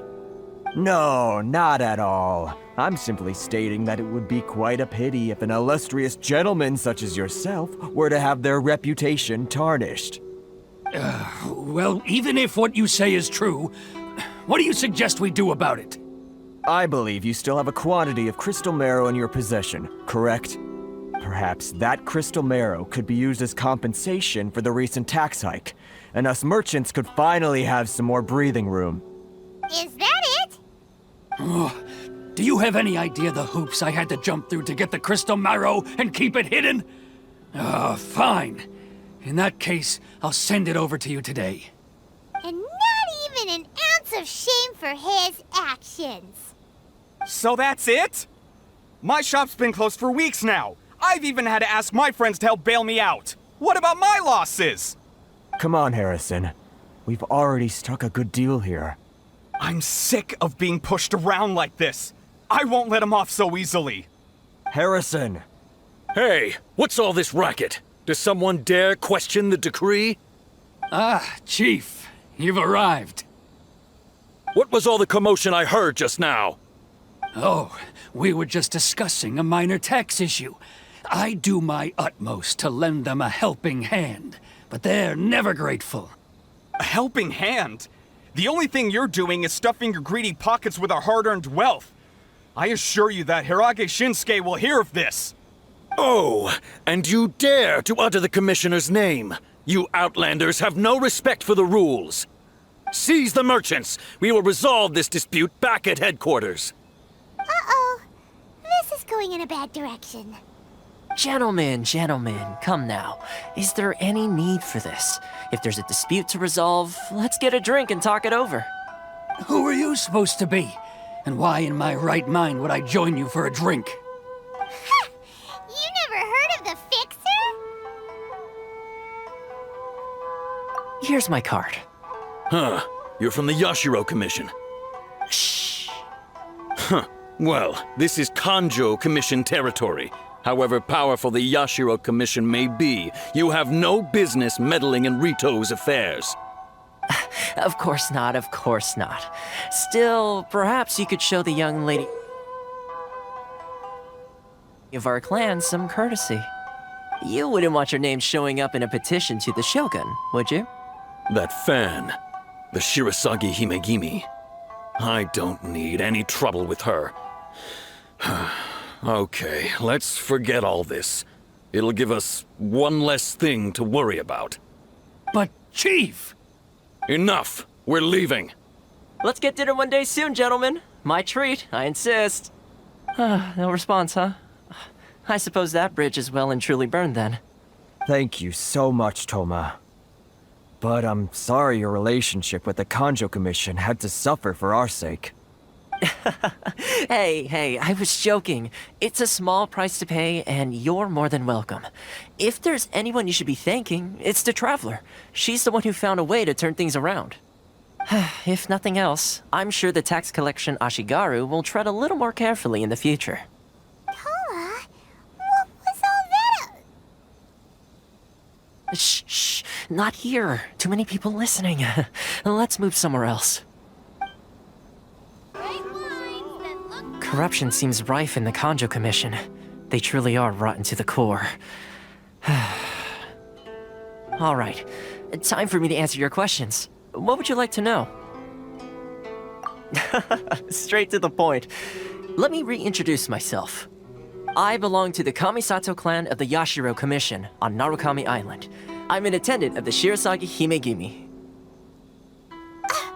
You've been keeping your true identity a secret from us this whole time? So, the Yashiro Commission. Guessing that's another branch of the Tri-Commission? Correct. The Kamisato clan is the head of the Yashiro Commission, who manage ceremonial and cultural affairs. I'd go into more detail on what exactly that covers, but I'm not even sure myself.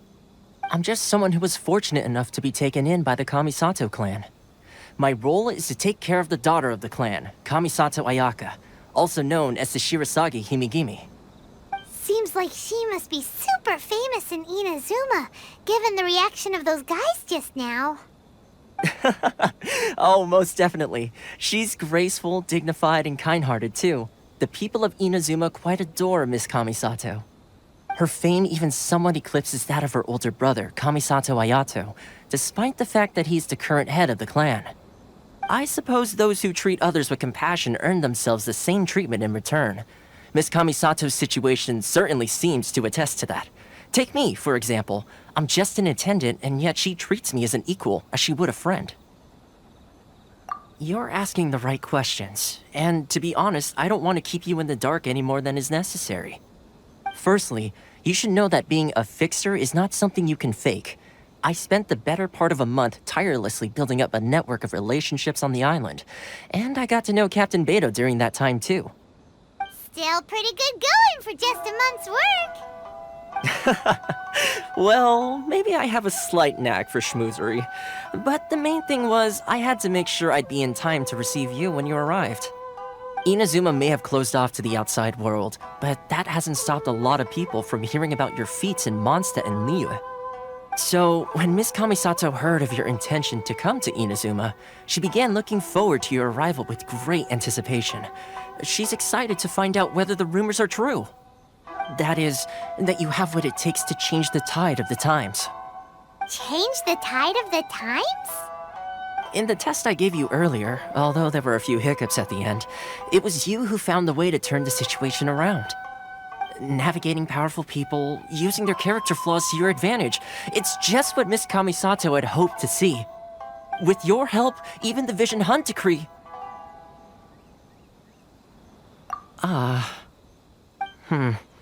That's an unexpected development. Perhaps our sources were misleading. Yes, of course. I completely understand, and as agreed, I shall help set that up for you. Toma sure didn't put up much of a fight. Well, my work on Rito is done. So I suppose this is goodbye for now. Oh, one more thing. This invitation letter is for you. When you get to Narukami Island, you can find me at the Komori Tea House, as per the letter. Good luck with everything. See you soon.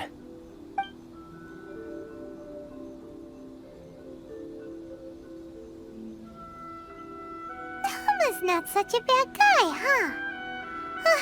We should get going. Huh? What's up? Oh, right! Paimon forgot all about that! Wait, so did Toma forget that too? Oh, darn it! No wonder he was so matter-of-fact about the whole thing! As soon as we get off Ritu, Paimon's going straight to Komori Tea House to settle the score! Well, guess we should give it a try. Let's head to the border and see how far we get.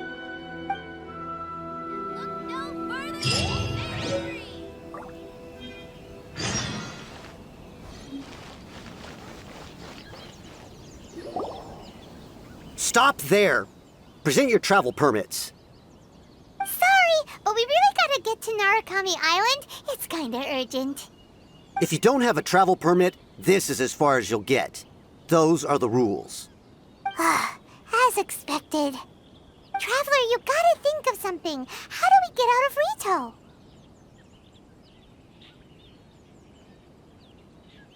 Are you saying we should go and meet with the Kanjo Commissioner? Guess it can't hurt to try, even if Paimon has a few choice words to say about his subordinates. Who knows? Maybe he's our biggest fan!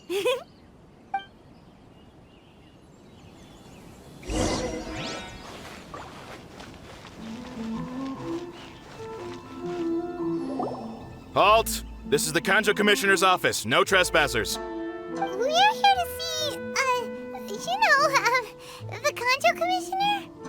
The Kanjo Commissioner seldom entertains Outlanders. Leave now or we'll be forced to... Ah, wait. Oh, Commissioner! These two are honored guests from afar. No need to give them the usual spiel.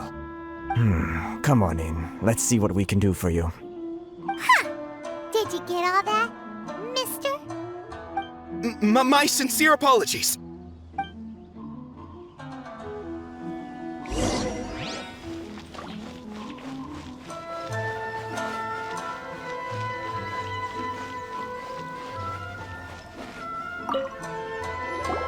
I am Hiragi Shinsuke, Kanjo Commissioner and head of the Hiragi clan. It's an honor to meet you both. Nice to meet you, sir. So, the reason we wanted to come and see you was because... All right, all in good time. Two travelers renowned far and wide have shown up to see me, and I should very much like to make their acquaintance. Let's not limit this to business only. So what you're saying is, we really are pretty famous, huh?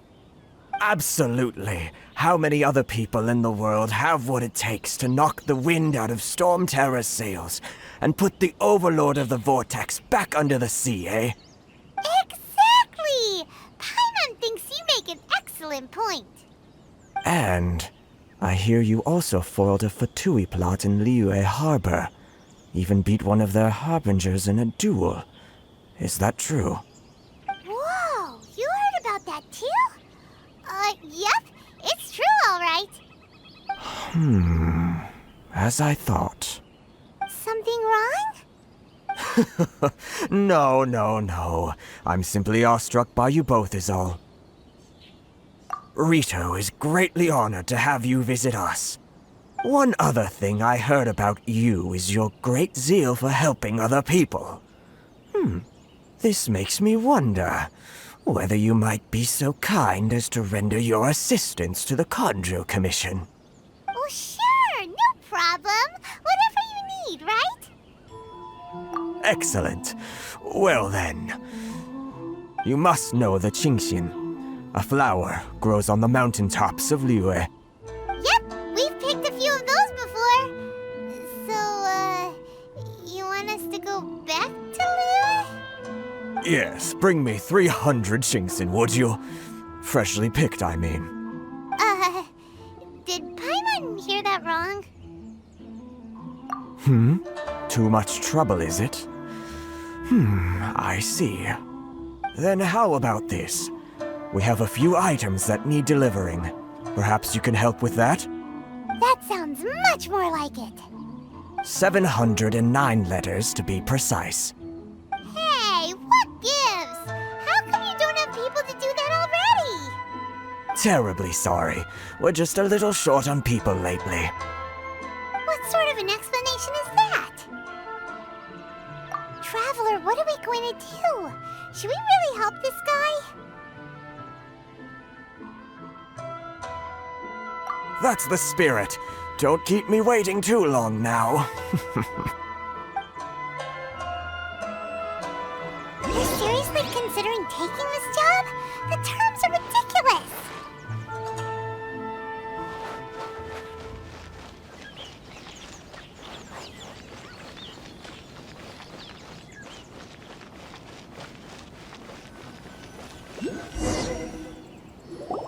Halt, you two! Huh? What did we do? Miss Hiragi has a letter for you. She insists that you read it immediately. A letter? Quick! Let Paimon see! So this means she wants you to secretly meet her at night? But you didn't seem surprised at all by this. What's going on? Huh? Have you been up to something behind Paimon's back? Let's ask her tonight and see what she has to say. Ah, You finally arrived. Allow me to introduce myself. I am Hiragi Chisato. This is technically the second time we have met. It's a pleasure to see you again. Wow. She's the daughter of the Hiragi clan, all right. No need to be so formal. I've long marveled at your accomplishments, and at last we have the chance to meet. Is it Paimon, or does something seem a bit off here? The reason why I wanted to secretly meet you here is, well, I feared that I might never have another opportunity to discuss this with you. Discuss what? Ahem. I should like to ask for your help with delivering a letter. Like father, like daughter. Couldn't you be more original? No, you misunderstand me. Please, allow me to explain. I was hoping that you could deliver a letter to Narukami Island in my stead. It is to be given to Kujo Kamachi of the Tenryou Commission. My father has always forbidden me from communicating with him. He knows that there are prospects for my marriage that would better serve him politically. But my heart is with Kamaji. There is no one who would dare defy my father's will on Rito, but you are Outlanders. Outlanders seeking to get to Narukami Island. It would be regrettable to let such an opportunity pass. Oh, Paimon gets the whole picture now. Of course, in doing so, I will also do everything in my power to help you leave Rito. That is my promise. To be perfectly honest, as long as you remain in Inazuma, my father will have no intention of letting you leave Rito. Yeah, we figured as much. It was pretty obvious he was just trying to hold us up here. I secretly overheard a conversation between my father and a very arrogant-sounding woman just a few days ago. They seemed to be discussing how to keep you here on Rito. In fact, it was the first time I had ever heard my father speak so respectfully to someone who wasn't the shogun. We don't have much time. I'll tell you my plans to help you off the island. It just so happens that a shipment of goods is... Very well. I'll be waiting for you at the border. I'm counting on you to deliver my letter. Hold on, please. These goods are being sent to Watatsumi Island? My lady, this is an unexpected honor. You are correct.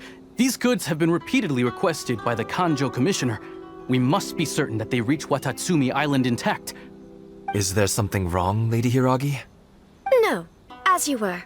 My father simply has some concerns of the shipment's safety, and has ordered that myself and an additional qualified escort be dispatched to ensure safe transport of the goods. My lady, you aren't suggesting that you intend to escort this shipment personally, are you? There's certainly no need for you to trouble yourself with such a matter. And as for this qualified escort... Please, do not cause us any further delay. If memory serves me right, my father has already asserted that this shipment must arrive on time. I'm certain punishment will be duly dispensed if it fails to do so. Yes, of course, my lady. It's just that, well, we don't know who this... Now, need I remind you of the penalty if anything were to happen to me en route? I'm sure you are all quite familiar with my father's temperament.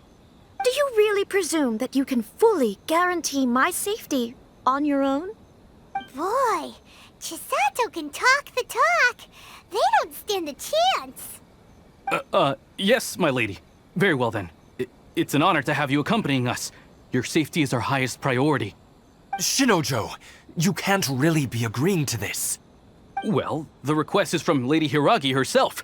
It is our duty to serve her in the utmost capacity. Yes, but that's not the problem here. Well then, if we're through here, I suggest we set off at once. Dawdling will only allow potential thieves more time to prepare, no? Yes, my lady. You heard her. There's no time to lose.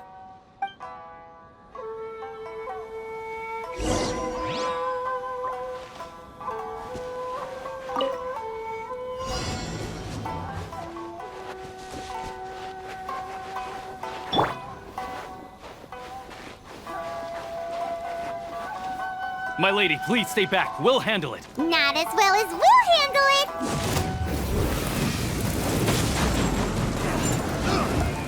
Monster sighted!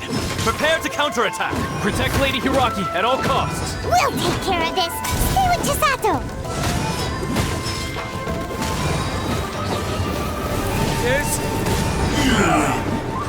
This battle.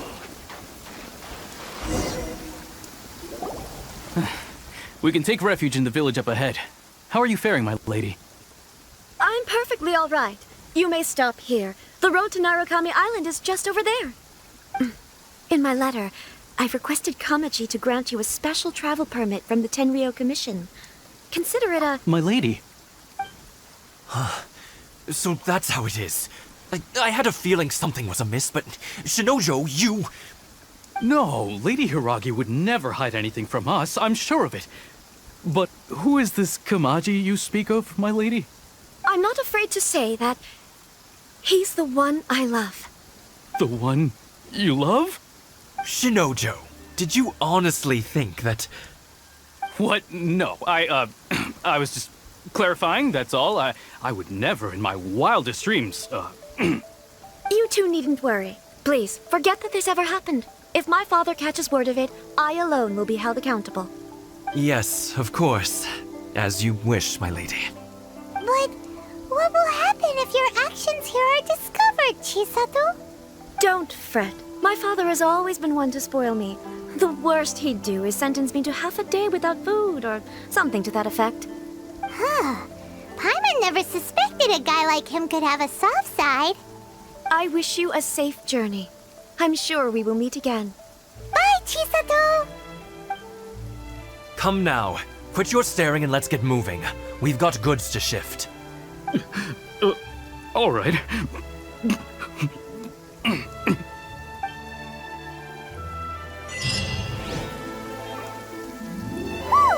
We're finally on our own way again. I suppose it's time we find Toma. Now, where did he say he would meet us again? Oh, right! Komori Tea House!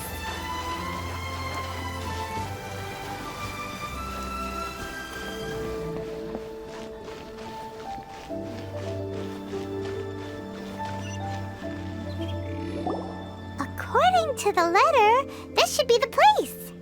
Sorry, we don't serve the general public. I'm afraid you'll have to leave. Wait! We're not the general public. Well then, you must be a couple of wandering outlanders that snuck into the nation, judging by your attire. Are our clothes really so... what Paimon means to say is... The Yashiro Commission's seal. This must be from Mr. Toma. It seems there's more to you than meets the eye. In which case, welcome to the Komore Tea House, a safe haven for the Yashiro Commission. Well, that sounds more like it. Well, now that we're here, where's Toma? Paimon doesn't see him anywhere. Do you think he forgot his promise to meet us? Who forgot their promise? I was beginning to think you'd forgotten about me. What? Is that dog talking to us? Relax, no need to look so surprised. I take it this is the first time you've seen me in this form? Huh. So you didn't see anything like this when you were in Liyue Harbor? Now that you mention it, this does suddenly seem less out of the ordinary. Alright, I've had my fun. Hey! You're this close to getting an ugly nickname, mister! Well, I've had some time to kill, given that I've been waiting here for you for so long, as was the case in Rito. So I came up with this little fun greeting for when you arrived. But in all seriousness, I would like to apologize about that little test you went through earlier, though it was quite necessary. It helped us determine whether or not to bring you before Miss Kamisato, and whether you had the courage to face the lightning alongside us. Don't think that Paimon's gonna forgive you just because you're getting all serious now. Sorry, did I overdo it? My apologies. Let me just say this. You've often found yourself skirting the rules from the very beginning, haven't you? Naturally, this is due to your unwavering and resolute determination. A long time ago, we had a friend who was much the same. But when the lightning struck, Ah, so you've heard of his story. His light still burns all the more brightly. Yes, of course. I will bring you to the Kamisato residence where the Yashiro Commission is located. But before that, there is one other place I was hoping you both would accompany me to. Oh? Where? I would like you to come with me to the statue of the omnipresent god. It's still under construction now, but you can already see it from practically anywhere on Narukami Island. This area sure feels gloomy. People probably don't come here often, do they? Huh? Are Paimon's eyes playing tricks? Or are there things embedded in the statue? Visions. Visions? You mean all the visions that are collected from the Vision Hunt decree are put into the statue? So you've already heard of the Vision Hunt decree. Before I try to explain, I should perhaps remind you first that Mondstadt is the city of freedom, and Liyue is the city of contracts. As for Inazuma, it's known as the Nation of Eternity. The Raiden Shogun is both the nation's most powerful ruler and its deity. The Eternity in question is her endless and unchanging will to rule over Inazuma. As such, she relies on the Tri-Commission to regulate the nation's affairs and the Sakoku Decree to limit the people's movement. The Shogun wishes to keep Inazuma in stasis, allowing the stream of time to flow from one end to the other without disturbing it for all time. Seems like every god has their own will. Of course, this is my own limited understanding. As for the reason behind the recent Vision Hunt decree, perhaps the Shogun believes that visions grant people the power to change, and that her eternity doesn't allow for such instability to exist. Whatever the case, the fact is that the Raiden Shogun has dispatched the Tenryou Commission to scour the nation for visions, embedding each one in this statue. And this statue of the omnipresent god can be seen as Inazuma's symbol of eternity. But if that's the case, wouldn't you say that the Raiden Shogun is being, I don't know, selfish? Only outlanders such as yourselves would ever dare speak out so directly against the Raiden Shogun. And yet, I agree.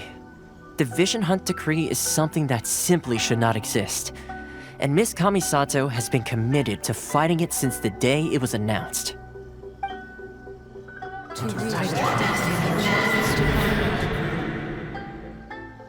Huh? Hey, are you okay? You look like your mind is elsewhere. Sound? What sound? I didn't hear anything. Did something happen? Yeah, you touched the statue, and then what? Aspirations? That would seem to confirm the saying. Have you heard it before? That when a person's ambition reaches a certain strength, the gods look upon them with favor. That is where visions come from. In other words, a person's vision represents their ambition. So if what you just said is true, then the ambitions of these people are stronger than I imagined. All right, time for the next stop on our tour of Narukami Island, the Kamisato residence. Finally! So, this is the kind of place where the big shots of Inazuma live, huh? Welcome at last to the Kamisato residence, honored guests. Miss Kamisato is delighted to finally meet you. Is this the Shirasage Himegimi you keep going on about? So, where's she at? Behind the screen? Yes. As the daughter of the Yashiro Commission, this is how Miss Kamisato is accustomed to receiving guests. Consider it a time-honored tradition within the Yashiro Commission. Forgive me if this is an unwelcome surprise. Makes sense. She's a super important person after all.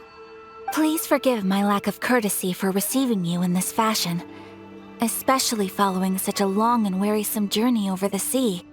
I have awaited your arrival with great anticipation, and Toma assures me that you do indeed possess the power to change the tide of the times. At present in Inazuma, in the name of the Vision Hunt Decree, The people's aspirations are being senselessly trampled underfoot. Though the Yashiro Commission serves the Shogun, it is the people with whom we share close bonds, given the contact we are required to have with them in the performance of our duties. A commission's power rises and falls with the trust of their people.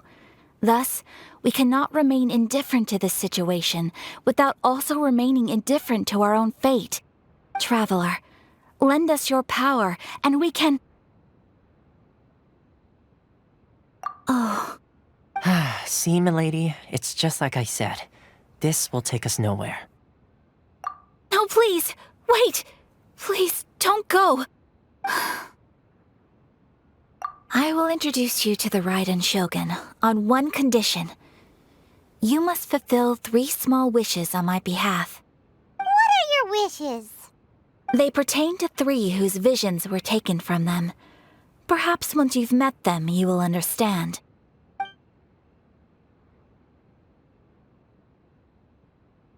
A warrior who guards a village, a former samurai who helped carry out the Vision Hunt decree, and a swordmaster determined to become the best in the world. Does Paimon get that right? Correct. Please do all you can to help them. I will await... Then you have my gratitude. I'm sure you'll do great. Let's see. Where's the person Ayaka told us about? Why are you doing this? Why leave all of a sudden, after all these years? Precisely. It's much too sudden. We've had no time to prepare. The children are desperate for you to take them out to play. Please, we urge you to reconsider. That must be the guy Ayaka told us about. Let's go over and see.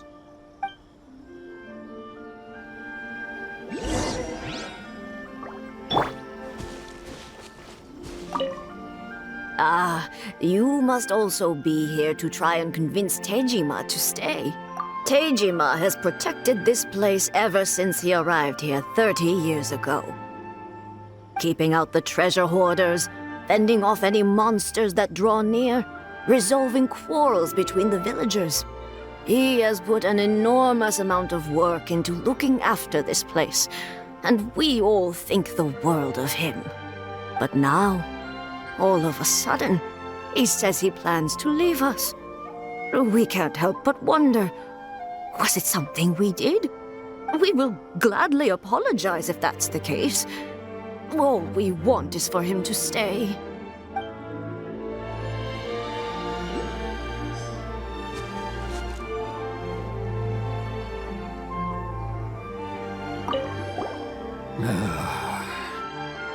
If you want my opinion, something to do with the Vision Hunt decree. It's clear that Tejima had done nothing wrong, and still they confiscated his vision. After that, he became a completely different person. I can't claim to fully understand it, but I could tell that he'd lost something very important to him. He went off on a walk, alone, circled the village a few times, and then out of the blue, he announced that he was going to leave and become a wanderer.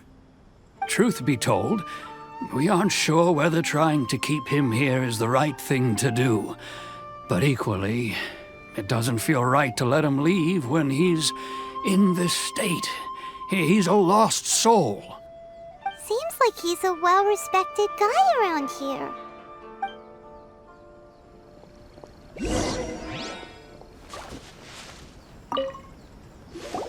You must be Tejima. So what's made you want to up and leave all of a sudden? Me? It's not a question of why I want to leave, but a question of what reason. True, but that's not why I chose to stay here. And what made me want to come here 30 years ago? And why have I never wanted to leave in all that time? I don't have answers to those questions because I can't remember anymore. Ever since they took my vision away, it's like a slice of my memory is gone. In the past, I knew I wanted to stay here. But whatever resolve I had then, it's gone now. So I thought, what's to stop me from moving around instead? The emptiness inside me will be there either way. Okay. Well, in that case, if we help you rediscover the reason you chose to stay, you won't need to leave anymore, right? But if you can't remember anything, it's not gonna be easy. Oh, maybe if you just try a little harder to remember, then it'll all come flooding back? Oh, that reminds me. Last time I brought Tejima some fruit, I do believe I saw him writing in a diary. I keep a diary? If you say so. I honestly can't seem to remember. Oh, yes, you do. And what's more, I remember you saying at the time that you wanted to make a note of a few interesting things. Things which would prove very important at a later date. Perfect! So if we want to keep Tejima from leaving, we just need to find his diary. It must be around here somewhere. Let's take a look. If you don't mind, we will leave you to find the diary. We should head back to the village to inform the others of Tejima's situation.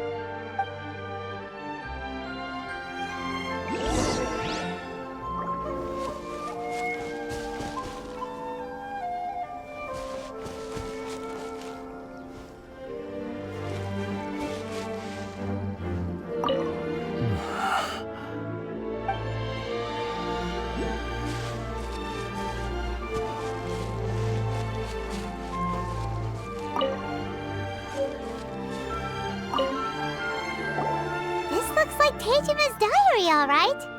Let's see what we have here. Today, the villagers and I got together to cook dry braised salted fish. I messed up and burned mine a little, so I had to pretend that it was black snakehead instead. Today, I helped rescue a kid who had fallen in the water. After I pulled him out, he told me that his best friend Bamboo was still in the water. I searched the water the whole afternoon before finding out that Bamboo was the name of his pet crab. I went kite flying today. The string broke, so I chased after it as fast as I could. I soon realized I was never going to get it back, so I just found somewhere to sit and watch as it flew away into the distance. Seems like your average diary of daily village life.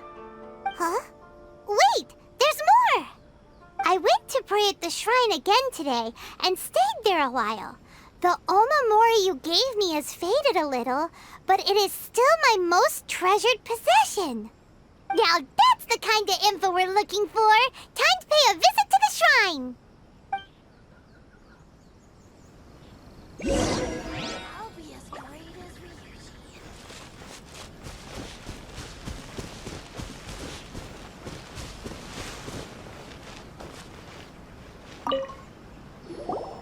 So this is the omamori Tejima wrote about. Interesting. Looking at the color and the design, Paimon would have thought it belonged to a child. But anyway, if he had this with him all the time, there's a chance some of his elemental energy remained on it. Do you think that it might come in handy?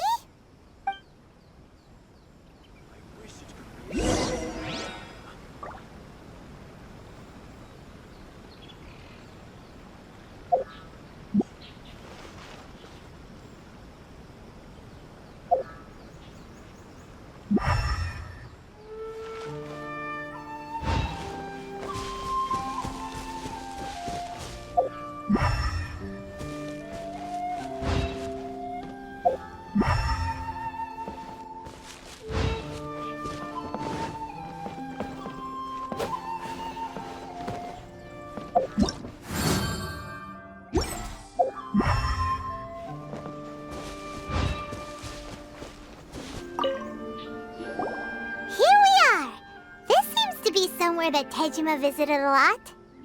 The soil looks like it's been disturbed. Maybe Tejima buried something precious here. Something that kept him in the village all these years?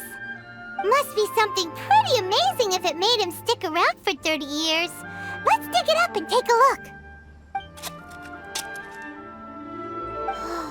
It looks like a letter. The paper's gone yellow. Must have been written a really long time ago. Konda Village. Sounds so familiar. Where is that place again? Huh. So the reason Tejima came here was to wait for someone. But he's been here for 30 years. Oh, guess they didn't show up in the end, huh? Well, let's go give Tejima his stuff back and take it from there.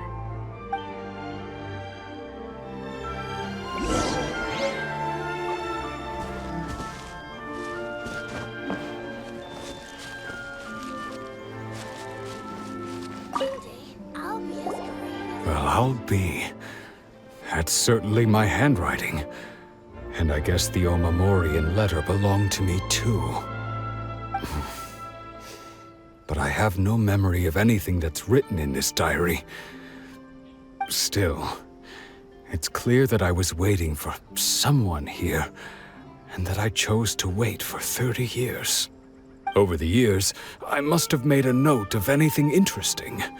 Anything that I could share with her when we were finally reunited. And just look at all the things that did happen over the years. The time has flown by so quickly.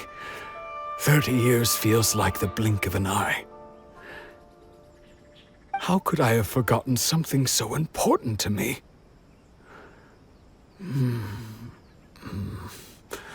Now that I think about it, when my vision was taken from me, it felt like I'd suddenly been hollowed out. Love, regret, everything I felt for her, it's all no, not especially. After all, I've forgotten who she was. Her face, her voice, the things we experienced together. I barely recall any of it. It's as if she'd never been in my life to begin with. As if all these years have been nothing but a hazy dream. I think maybe not. If this is something I waited most of my life for, I suppose I should carry on waiting. Although, what if she were to turn up eventually, only to find I didn't remember so much as her name? Wouldn't that be upsetting for her? When I think about it like that, I do feel a slight tinge of sadness in my heart. How curious.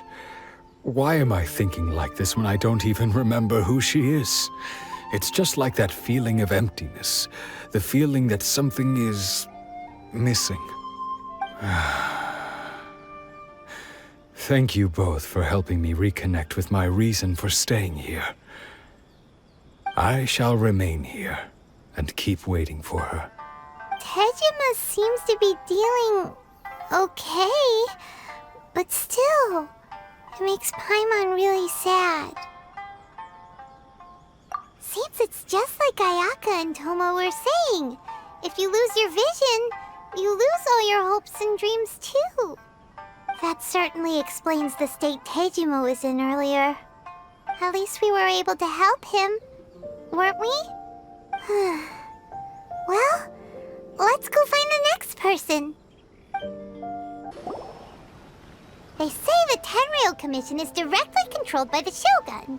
They're the ones responsible for maintaining law and order in Inazuma, the ones actually enforcing the Vision Hunt Decree. But why would they take action against one of their own? Paimon doesn't get it. Huh? There seems to be some commotion over there.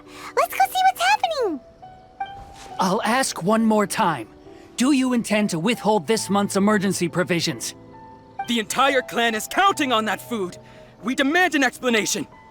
How many times do I have to say it? I don't know anything about emergency provisions. You dare deceive us? Those provisions are essential. Do you understand? Not some goods to be pocketed by greedy samurai. You samurai think you can just do whatever you please? The Tenryou Commission will hear of this! Oh, huh? And who are you? One of Kurosawa's gang, no doubt. What? We just happened to be passing by. We heard the commotion and came to see what the matter was. I see. You seem to have come just at the right time. Perhaps you can help us settle this matter. This is Kurosawa. He's a samurai and a member of the Shogun's army. They issue emergency provisions to the area, and he's the one responsible for distribution. In the past, we'd simply ask him for provisions and everything would be delivered. Now, he suddenly refuses to give us anything. He's keeping the provisions for himself, I just know it. We'll starve without them. No one seems to care about us. We used to think Kurosawa was a kind man, but he's shown his true colors. He's the same as all the other samurai. It's no wonder all the visions have been confiscated. The Raiden Shogun doesn't need people like him helping her rule the nation. This must be one of the people Ayaka asked us to help. But why would she ever want us to help someone like him? Maybe we should talk to Kurosawa and see what he has to say. I've never even heard of these emergency provisions. I don't know whether it's rumors or whether they're trying to blackmail me. But either way, it's ridiculous. If I was hoarding supplies, would I still be the poor man I am today? My own family can barely get by as it is. Now, if you'll excuse me, I've got other matters to attend to.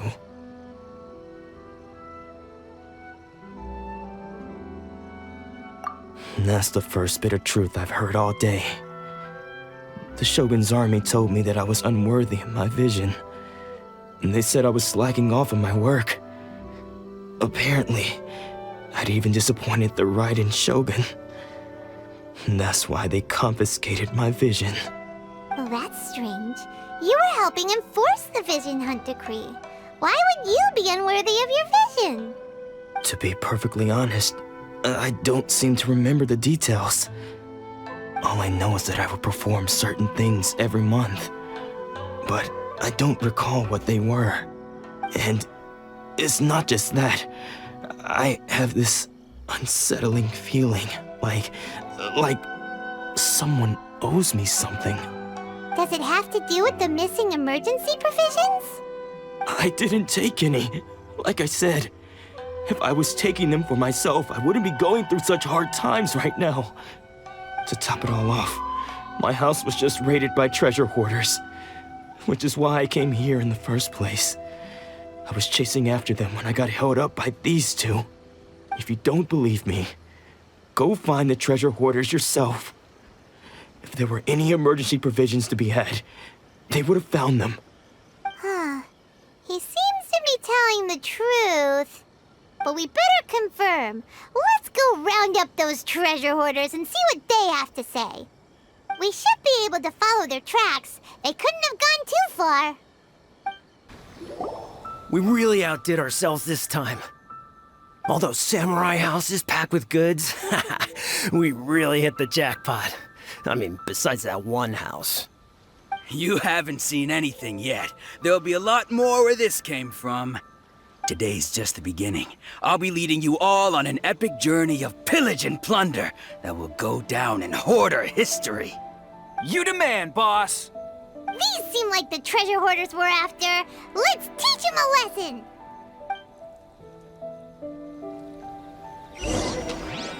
Verdict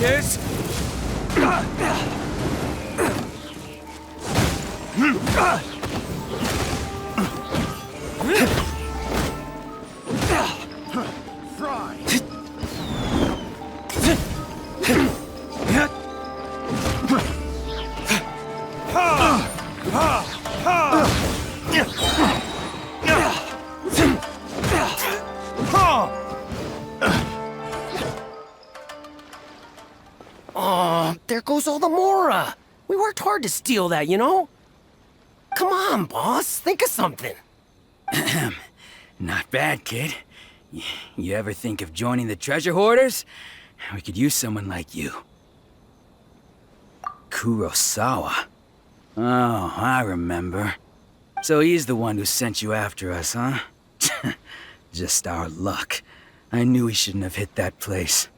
So what did you see inside? Was it stuffed with food supplies? Food supplies? You kidding? That place was a complete mess. All we found was a strange-looking box, hopefully with valuables inside. I didn't want anyone else to see it, so I was planning on opening it myself once we got back. But now that you've caught us, how about we make a deal? That little box for our freedom. What do you say? You've got a deal. Now show us what's in the box. Huh? What the? There's nothing in here but IOUs! Yeah, a lot of them too. And they all seem to be made out to the owner of a general goods store, a Miss Aoi. We're talking tons of Mora here. We better talk to this Miss Aoi and get to the bottom of this. As for you guys, you're free to go. Just pray that our paths don't cross again.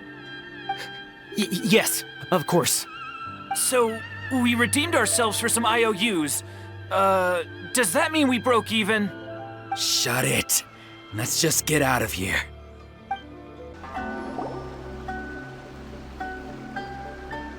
Welcome to Tsukumomono Groceries. We've got everything you need. Can I help you find something?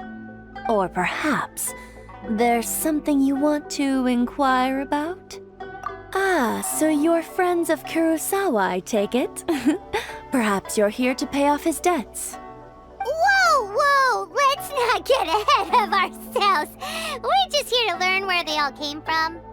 How did Kurosawa end up owing you so much money?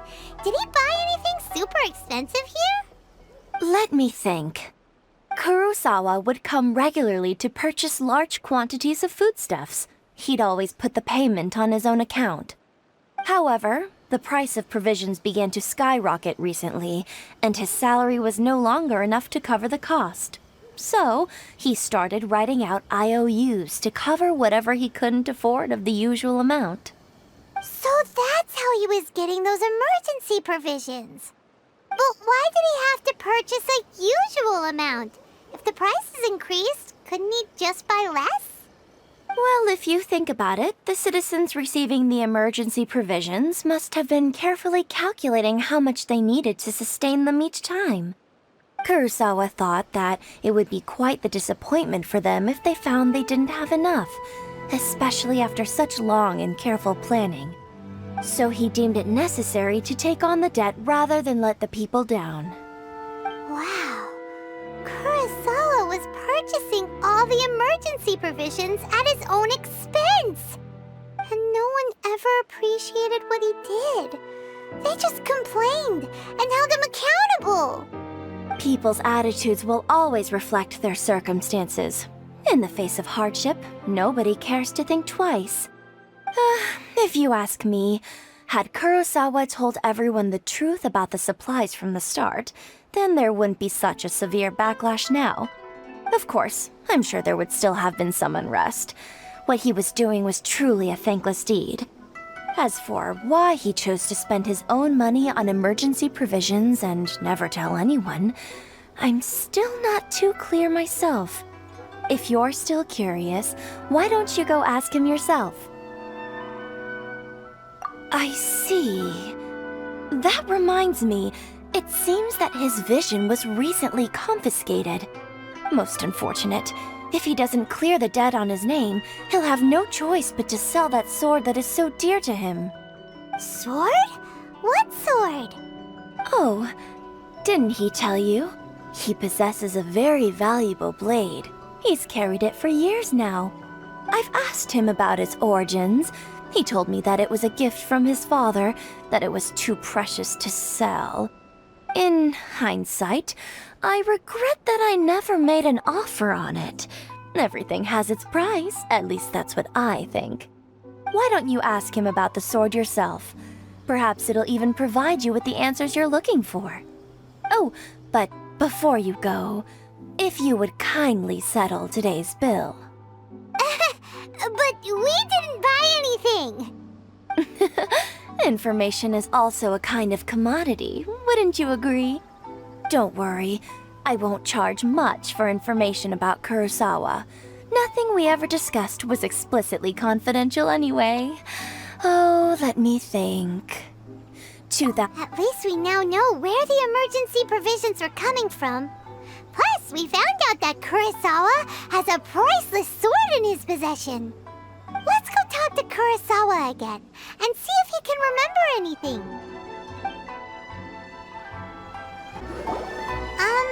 What are you doing here all by yourself? Where did those other two go? I presented them with a choice. Either they left or I drew my sword. They left. It turned out to be a real time saver, actually. Perhaps I should start using it more often. Did you manage to track down the treasure hoarders? Everything I said was true, right? That just about sums it up.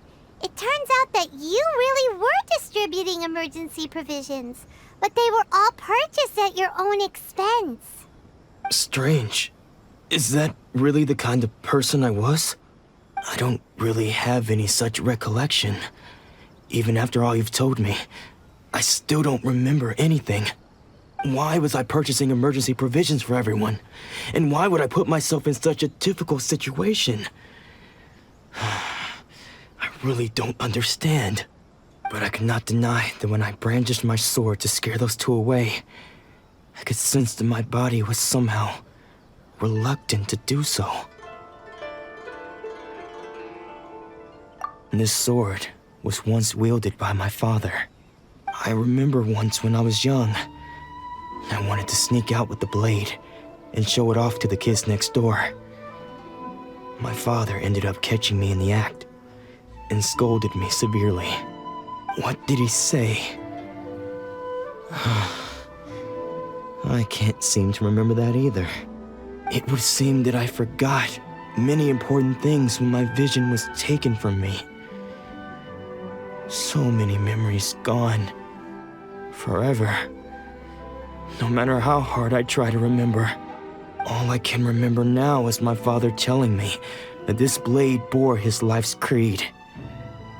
Before he passed away, he placed the sword in my hands and said to me, "With this sword, you should..." Hey, if you look carefully, there seems to be some words engraved on the hilt. Can you recognize the words? Virtue and justice? Somehow those two words seem to explain everything now. Taking on seemingly endless debts to make others happy. I guess that must have been my greatest ambition after all. But what use are virtue and justice? I purchased the provisions for those in need. And look how things ended up. The Tenryo Commission seized my vision. And the very people I was so desperately trying to help refused to understand me. And the irony of all of it is, I somehow still felt sorry when threatening them with my blade. I'm incapable of being a good person, yet I'm equally unable to be bad. I don't know what to do with myself. Yet another troubled soul. When we get the chance, let's speak to Toma about Kurosawa's debt. The Yashiro Commission would surely help cover his expenses. In any case, we must never let him sell off that sword. Yeah, seems like losing all ambition is a terrible experience. Fortunately for us, you don't have a vision. Let's go find the next poor soul. The third person who had their vision taken is supposed to be a famous sword master around these parts. Paimon heard that he's the present-day master of Meikyo Shisui art. Sounds pretty impressive. This is his dojo. Luckily, there's some people around. Let's go talk to them. Nanako, don't worry. Sensei will be fine. Those thugs that challenged the dojo were strong, but he fought them all off in the end, didn't he? Maybe, but I'm still worried about him. Things have gotten dangerous before in the past, but it's never shaken him. This time, though... It's just because he's been possessed, that's all. Once the exorcism has taken place, he'll be right as rain in no time. Hey there! Did something happen? Who are you? I don't care whether you're trespassers or just here to harass us while Sensei is impaired. Get out of here immediately! Don't make me draw my blade, or you won't live to regret it. No! You got it so wrong! We just came here to...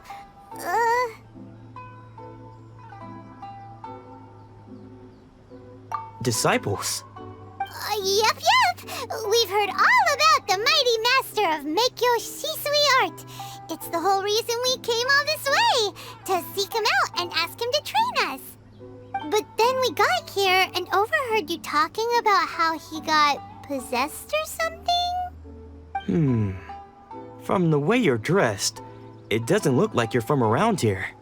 Please, accept my apologies. We've had so many people trying to cause us trouble recently that we're on high alert. You haven't arrived at the best of times, I'm afraid. Sensei got possessed recently, and he's still recovering. He's not able to take on any new disciples for the time being. I see you are earnest in your pursuit. Okay, how about this? My fellow disciple Nanako and I will explain Sensei's situation to you in a little more detail. Then you can decide whether to stay or to leave. Sensei's name is Domon, a name I'm sure you've already heard. Though self-taught, he mastered the art of the sword to a high level. He then proceeded to defeat many other prominent sword masters, never losing a single fight. He once said that his goal was to become the best sword master in the world. And so, even while training us, he continued to hone his own art. His fervor truly inspired us, and we trained hard, determined to keep up with him. But then... Not long ago, Sensei had his vision taken away. He hasn't been the same since. He says the strangest things over and over, and he refuses to let us train. Junya and I have discussed it, and we both think that he's being possessed by an evil spirit. So we've asked the shrine maidens from the Grand Narukami Shrine to perform an exorcism. But if I'm honest, I still have my doubts over whether he'll completely recover. The Grand Narukami Shrine? What's that? You haven't heard of it? It's the largest shrine on Narukami Island. The head shrine maiden is reputed to have very close ties with the almighty Shogun herself. Not that we'd have any means of involving the head shrine maiden, of course. But even one of the ordinary shrine maidens from the Grand Narukami Shrine would have clear power and authority to perform an exorcism. So don't worry, Nanako. Sensei is going to be just fine. The exorcism will take place this evening. You're both more than welcome to come and watch if you're interested. So, losing your vision can cause possession? Guess we should come back this evening and see for ourselves. Shh. So you decided to come. It's a good thing you didn't arrive any earlier. You would have had to witness Sensei in one of his fits of madness. Just now, when Nanako was attending to him, she heard him whispering a few names to himself. When she asked him who the people were, he suddenly looked panic-stricken and pushed her away. It looked like he was in great distress. He was covering his ears and looking frantically around him with bloodshot eyes. All the while he kept calling those names.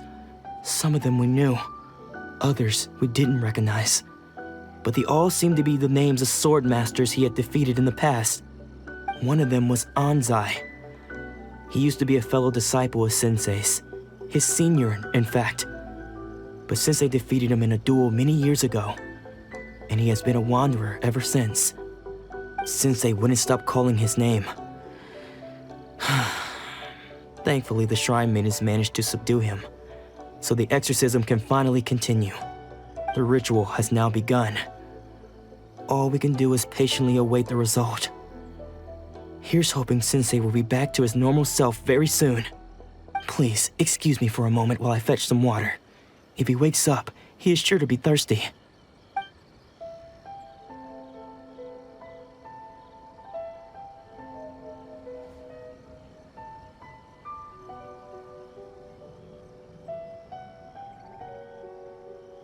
Huh? Who's that sneaking around? Uh-oh. Could they be here to mess up the exorcism? We won't let them get away with it. Come on, let's go after them.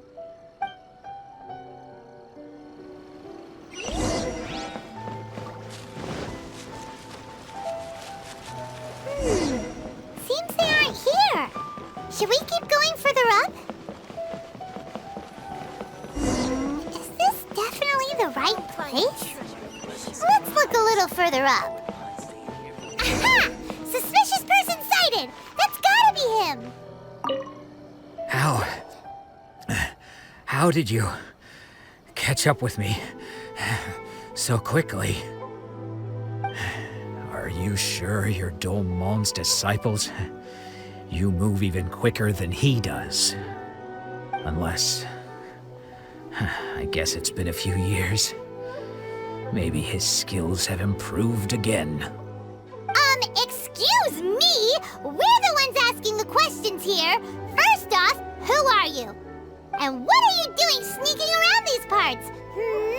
You seem like bad news, mister. Bad news? I'll have you know I trained side by side with Domon back in the day, long before you ever showed up. I don't care to talk about that time anymore. But if you must know, I am Domon's senior.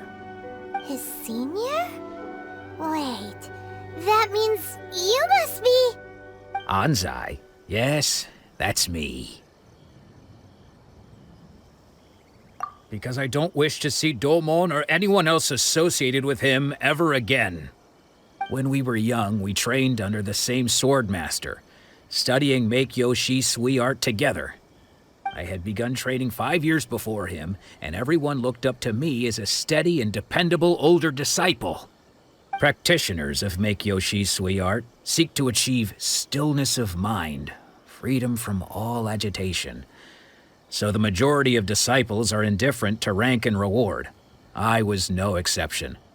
But Domon was different.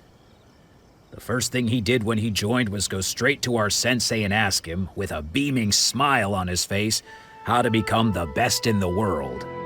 Sensei scolded him and told him that the art of the sword should not be used for such vain ends. Sensei said that coveting the title of the best swordmaster, barely days into his training, showed that he had a fickle mind, and that this would impede him from ever mastering the blade. I thought so too at the time, but Domon began making swift progress in his training and even started catching up with me. Only then did I realize that it was Domon who had long since freed his mind from all agitation. He was consumed by his singular desire to become the best in the world. He sought nothing less than perfection in the art of the sword, and nothing could deter him from this goal, no matter what stood in his way. Sure sounds like he meant business. So how come you don't want to ever see him again? Because until he arrived, I was convinced that I would succeed our sensei as the master of Make-Yoshi Sui art. Of all the disciples, I was the most gifted. I had trained the longest. Everyone had high expectations from me. Domon's arrival changed everything. When we sparred, I lost not just the match, but my pride and my status too. I fled the dojo that day and never looked back. Later, I heard that he sparred with Sensei too. Sensei was advanced in years by then, and unfortunately that match used up every last ounce of energy in his body. After that, I wanted nothing further to do with him. Deep down, though, I still respected his mastery of the blade and his commitment to the art of the sword. So, when I heard rumors that he had lost his mind, my first reaction was to dismiss them as false. How could he, of all people, have lost his mind? His mind was the sharpest of them all. He had practiced Make-Yoshi Sui art to perfection. I decided to quietly come and see if it were true. Then, to my complete astonishment, I heard him call my name. I thought mine was a name he had long since forgotten. So you see, I came here not to cause him any harm. I just wanted to see for myself. Okay, you've heard my story. You should get back now. The exorcism is probably finishing. Seems like we got it wrong this time. He wasn't here to mess up the exorcism at all. Still, Paimon's not sure we should bring him back with us. Let's go see how the exorcism's coming along. What? You're saying he isn't possessed? Does that mean he's just lost his mind? But how is that possible? No, I refuse to believe it. Something's clearly wrong. Nanako, please, try not to get agitated. I am sorry. With what powers I have, I can find no sign of any malignant spirit having possessed Domon. But spirits may take a myriad of forms in this world, many of which I cannot claim to have witnessed myself. Thus, I dare not rule out possession with complete certainty. And all is certainly not lost, for I received word not long ago that Lady Yai has taken an interest in your sensei's case. Lady Yai? Is that the same Lady Yai that I think you mean? The head shrine maiden of the Grand Narukami Shrine? That's wonderful news! Then Sensei will be sure to recover. Correct. Lady Yai is most knowledgeable indeed, and has abundant experience in the exorcism of evil spirits and aversion of great calamities. I am unable to say for certain whether an evil spirit has possessed your sensei, but Lady Yai can give a conclusive verdict. Excuse me, Miss Inagi, but I must ask, should we prepare a greeting gift for Lady Yai? That won't be necessary. All that is required of you is your timely arrival at the Grand Narukami Shrine. Lady Yai does not like to be kept waiting. I must leave now, but we will meet soon at the shrine. I wish Domon a full and speedy recovery. Who'd have thought Lady Yai herself would have taken notice of our sensei's case? Do you mean to say that Sensei isn't renowned enough to deserve Lady Yai's attention? No, that's not what I meant at all. You misunderstand me. I just mean this is Lady Yai, the head shrine maiden. She has direct and close contact with the almighty Shogun herself. Anyway, you should join us too, tomorrow. Given that you've traveled all this way just to meet our sensei, we, the disciples of Meikyo Shisui Art, will do our best to help you.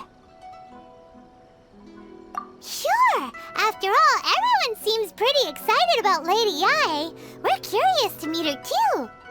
Who knows? Maybe we'll be able to find out a thing or two about the Raiden children from her.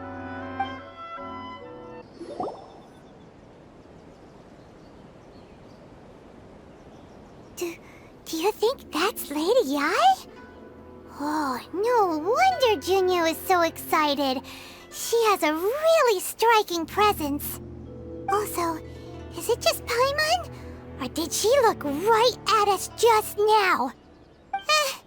It was probably nothing. It's not like she's ever seen us before. Keep away. Keep away from me. I gave up the art of the sword. Please, let me go, I beg you. As you can see, Lady Yai, Domon has persisted in this state for some time now. He appears to see those who have lost to him in duels past, gathered all around him to persecute him. Lady Yai, it must be a possession, right? This is nothing like him at all. In the past, no matter what came his way, he would always face it with a confident smile.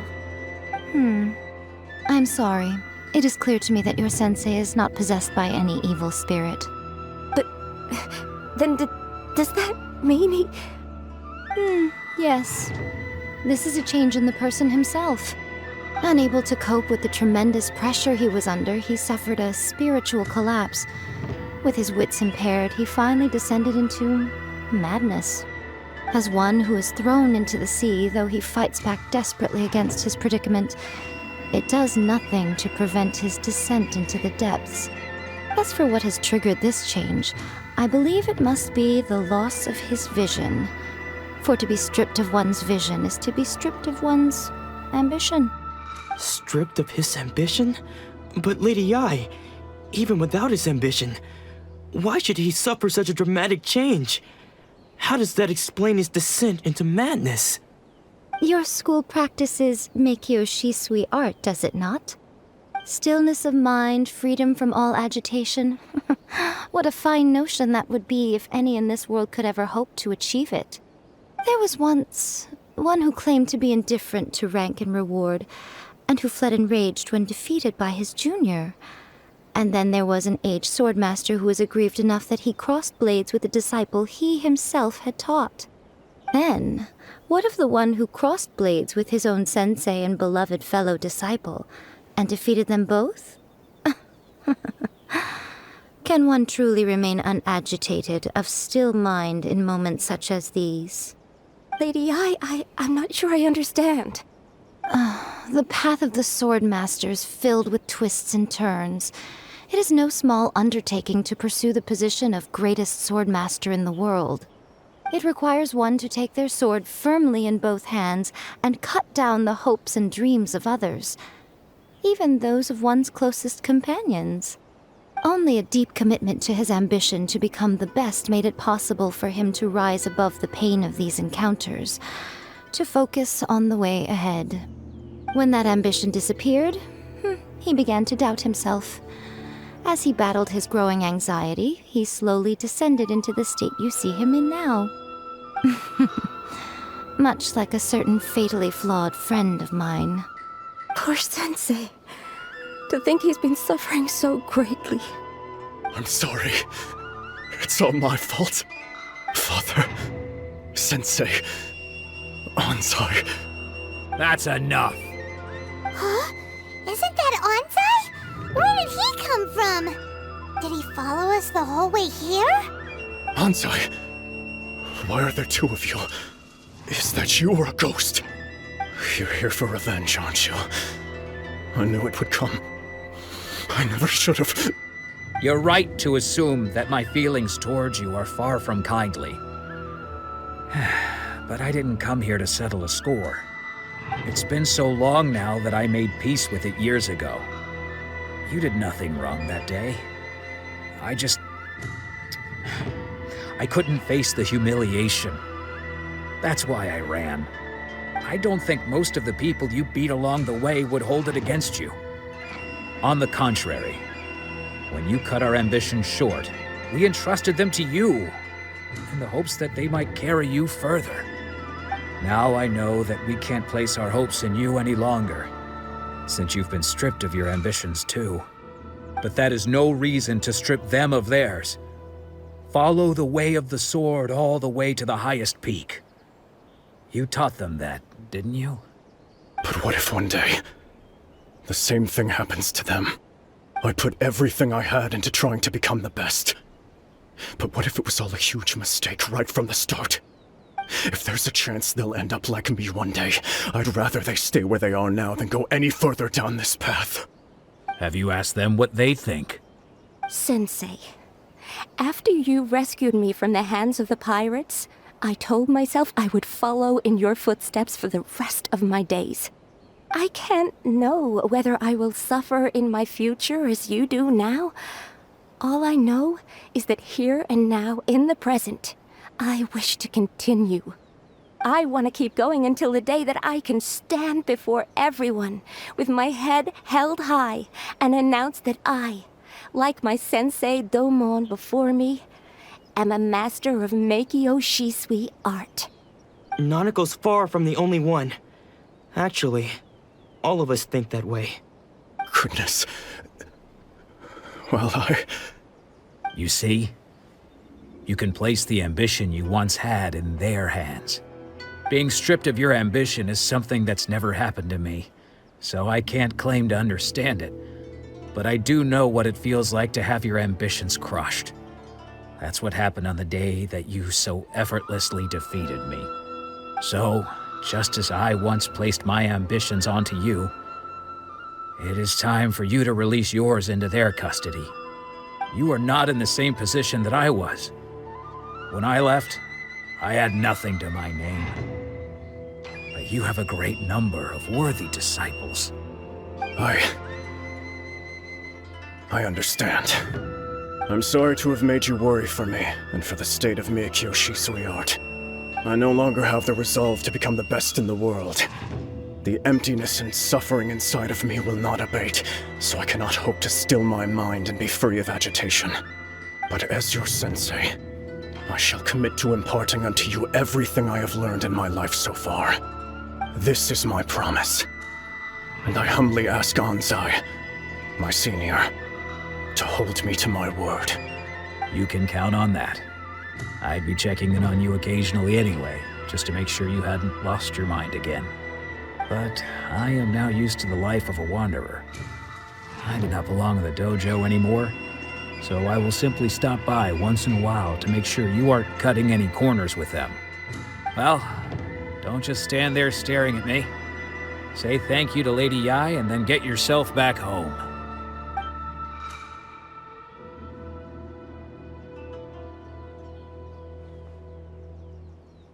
So even though his ambition was taken away, his disciples can take it over on his behalf. Guess that sort of solves this one, huh? Traveler, a moment, please. Lady Yai has some words for you. So, my intuition was correct. The wind that blows from afar carries fresh life to these shores. For us to meet now is premature. Nevertheless, you set foot on these islands at precisely the right moment.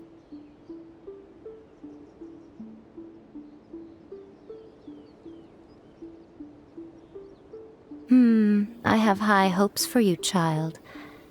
Don't disappoint me. Ooh, Lady Yai seems to have taken a real interest in you. She seems super mysterious. Paimon's so curious what she really meant by all that. We can come back to it another time. For now, we should go report back to Miss Kamisato. Oh, Ayaka! Guess who fulfilled all your wishes? Huh? Ayaka! Huh? Huh?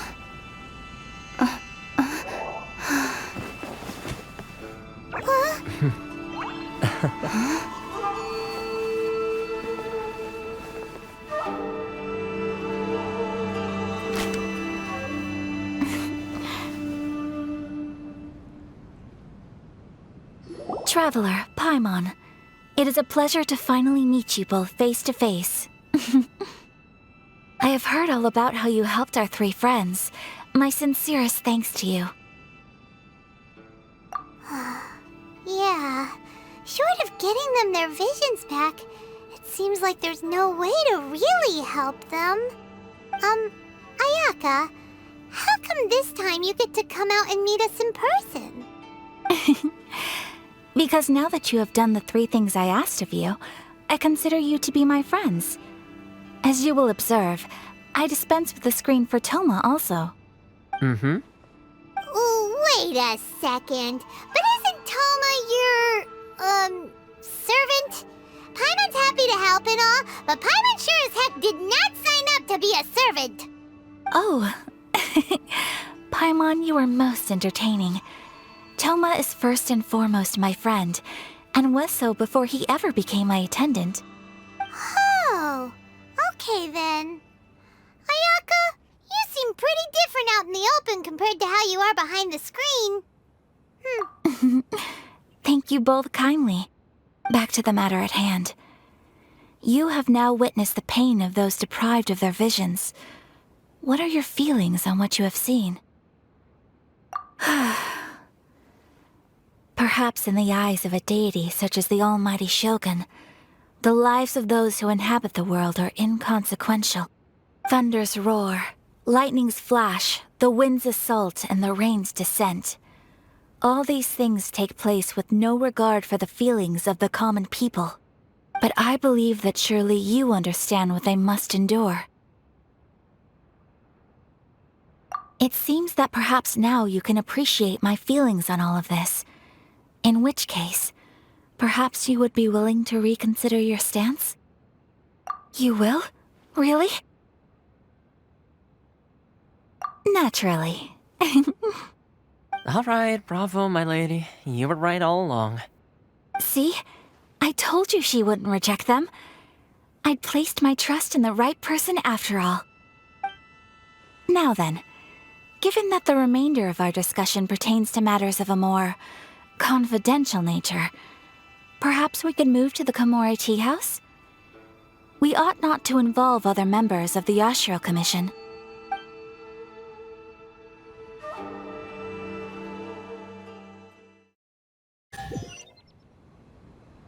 Well, here we are again. Please continue without me. I'll keep watch.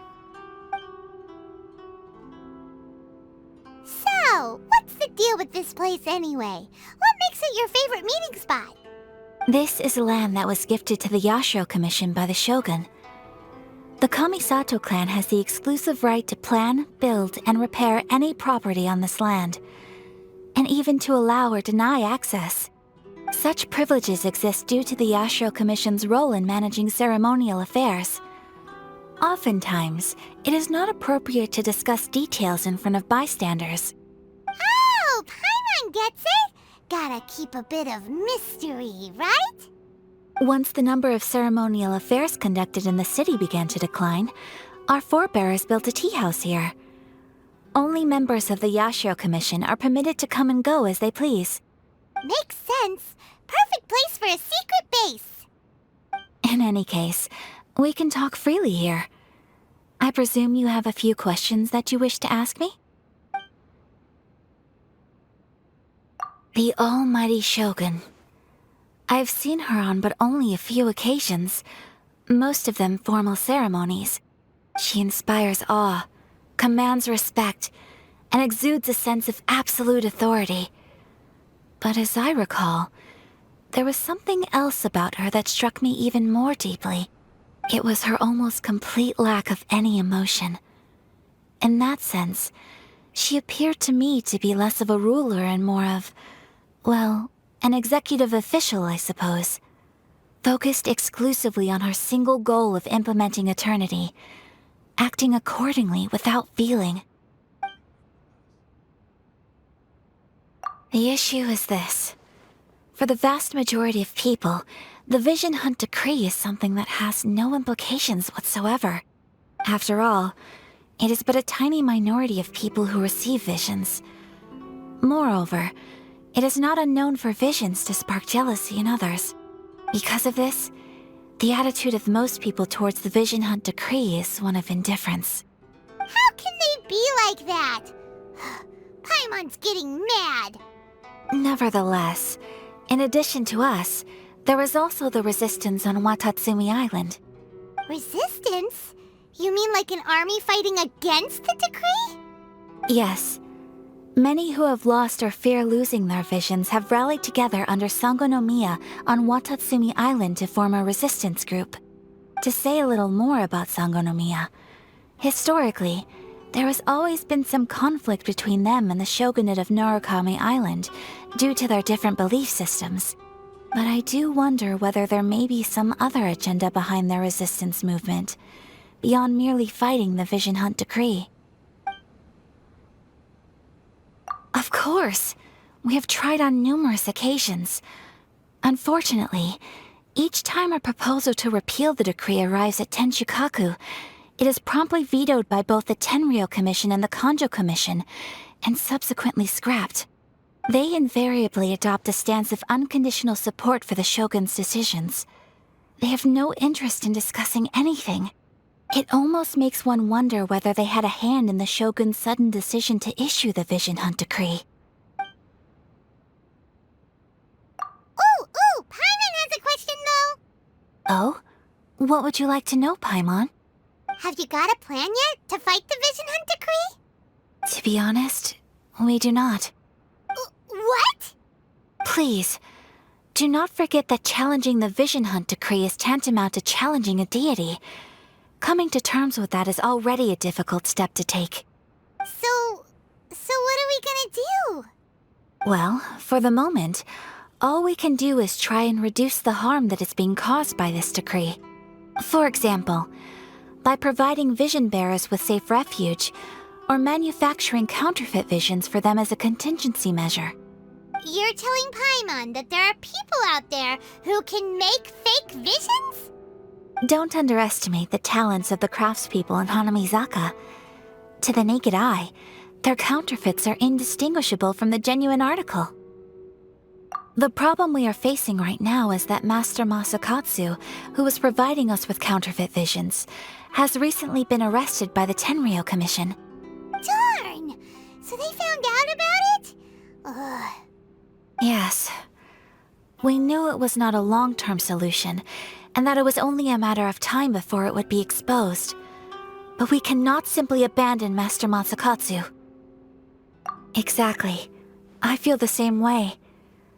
But given mine and Toma's identities as part of the Yashiro Commission, breaking him out of prison would risk dragging down the reputation of the entire Kamisato clan should we be caught. That would only serve to cast suspicion on any future activity we might seek to attempt. By no means do we intend to place the burden of such a task on your shoulders alone. When you are ready, go to Hanamizaka and look for a fireworks shop run by the Naganohara family. There, you will find someone who can help you. Just hand it over. You don't want any trouble with me. If you think your elemental powers are enough to resist the Vision Hunt decree, then you'd better think again. Believe me, you're not the first of your kind we've encountered, and we've seen the same unpleasant outcome time after time. You'd best save yourself the trouble. Can't you make an exception? I just got this vision. I won't even use it, I promise. So this is the Vision Hunt decree in action, huh? We can't just sit around and watch things unfold, can we? Psst! Hey, wait! Huh? There's someone trying to get our attention. Come on, this way. What's going on? Can't you see we need to go help? Shh, quiet. Just sit tight and watch for a moment. Hey, this isn't right, you know. Just because you don't have a vision doesn't mean you can sit back and watch others in trouble. Huh? Hey, wait! You do have a vision! Shh! If you don't keep your voice down, I won't have one much longer. All right. Here, take it. Wise choice. All right, let's go. What should we do now? He's already given up his vision. Doesn't he know what could happen to him after losing it? This is your fault. You're the one who stopped us from interfering. Many thanks, Miss Yoimiya. If you hadn't swapped me a fake just now, I'm sure I would have lost it. No worries. You put on quite the convincing performance. Oh, so that's what's going on here. And to think Paimon was about to unleash Paimonial wrath on Miss Yoimiya. Sorry about that. Think nothing of it. I could tell from your reaction we were on the same side. You just didn't know it, you know? Oh, right. Allow me to introduce myself. I'm Yoimiya, the current owner of Naganohara Fireworks. It ain't much, but it's honest work. Great to meet ya. Practically everyone on Hanamizaka knows Yoimiya. She's the queen of the summer festival. Without her and her fireworks, summer on Narukami Island just wouldn't be the same. Whoa, that's quite the introduction. Paimon loves fireworks. It's nice to meet you. Stop it, Hanjiro. You'll embarrass me. As for thanking me, you'd be better off thanking Master Masakatsu. He's the one that gave me the fake visions in the first place. His handiwork allowed me to keep my own vision. Whew, I can't even imagine trying to run the business without it. Ugh. Yes, Master Masakatsu is a good man. It's too bad good people seldom get the recognition they deserve. Master Masakatsu? Huh? Do you guys know him too? You don't say! Then it sounds like the Shirasagi Himegimi has a plan. Awesome! I've been thinking about breaking him out too recently. But if I just marched straight in there by myself, I'd probably get Miss Kamisato in a whole heap of trouble. So, what about if I join you instead? Sure, welcome to the team. I Ayaka told us to go look for help at a fireworks shop. She must have meant you. Seems like I finally got a new job to do. Besides hiding vision bearers in my shop, that is. So, Master Masakatsu is being held at the police station. I've already surveyed the area and found a way in. Whoa, talk about a reliable source. Seems we've got the right person on our team. Not bad, huh? Let's go as soon as everyone's ready. Don't worry, Master Masakatsu. We're on our way. Time to break him out. Now that we're inside, this place is a whole lot creepier than Paimon imagined. Come on, this way. As long as we stay quiet, we've got a good chance. I certainly wouldn't want to end up locked away in here. Let's find Master Masakatsu and get out of here. We should split up. I've got a little present to prepare for Master Masakatsu. I'll be right back. You sure? Alright then. Just be careful not to get caught. Yes, you too.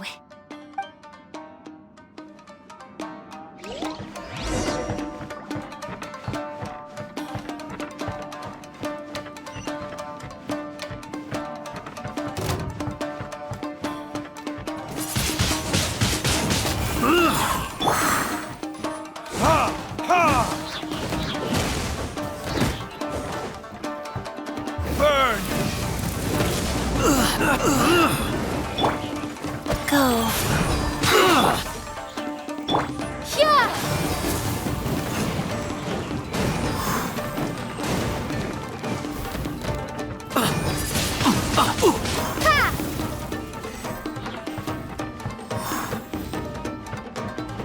Talk about a big door. Seems we need to collect something shaped like Magatama in order to open it. This wall looks a bit odd. Maybe there's some special trick to it.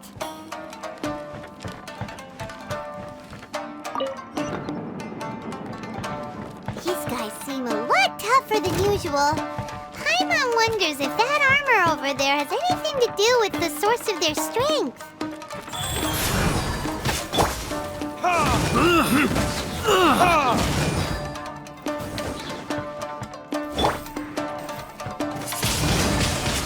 Slash!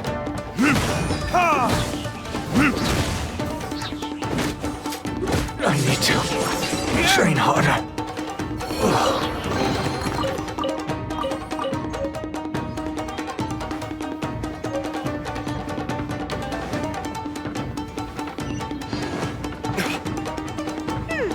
Doesn't that Magatama shape look pretty similar to the grooves on the door over there?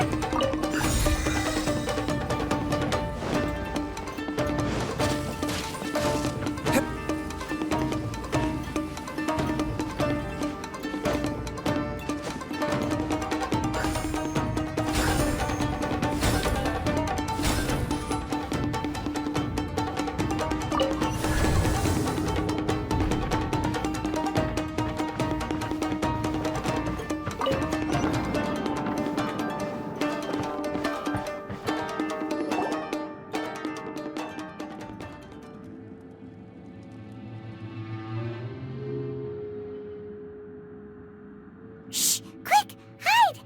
Look over there. That must be Master Masakatsu. Did you really think that little trick of yours could fool us? Locking you up was just the beginning. No! Oh no! Those Tenryo Commission brutes are torturing him! If we don't come up with a way to break him out fast, then... Huh? Yoimiya, when did you get back here? I can't bear to watch. If anything happens to Master Masakatsu, our whole plan will have been for nothing. Hey, you there! What are you doing? Ma'am. We were just teaching him a little lesson, that's all. Huh? Who's that?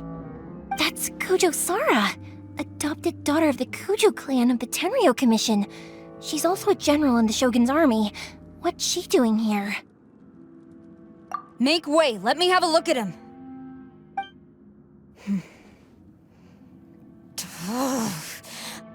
I'm sure you're well aware that torture is strictly against military regulations. Yes, ma'am. If you are unashamed of such disgraceful action, then you are also unworthy of the Tenryou Commission itself. Do I make myself clear? Yes, ma'am. It won't happen again. Oh, Paimon sure wouldn't want to get on her bad side.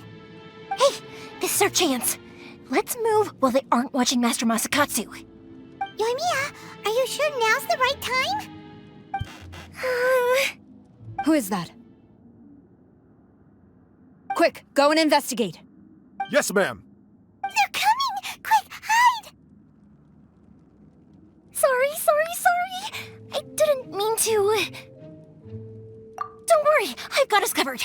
Time for my little present.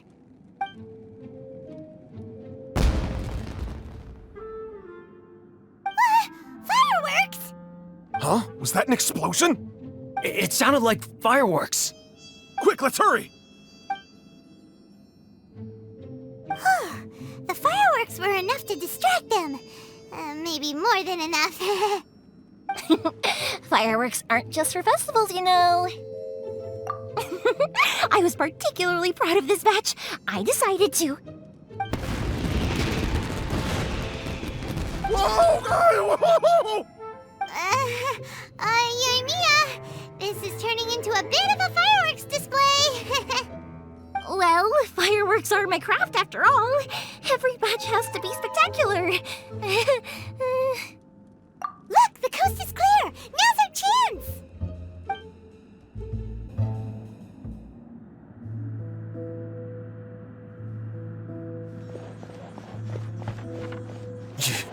Yoimiya, is that you? Master Masakatsu! Sorry we took so long. Oh, those awful guards. Come on! We've got no time to lose! They could be back any minute!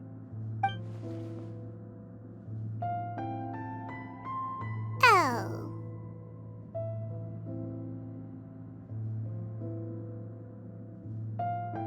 Yes, leave. Before I let my judgment get the better of me. He's in serious condition. Be sure he gets immediate medical attention. But remember, once he's recovered, it won't be long until I bring him right back. Well... you can bet we'll do all we can to keep that from happening. Leave this place.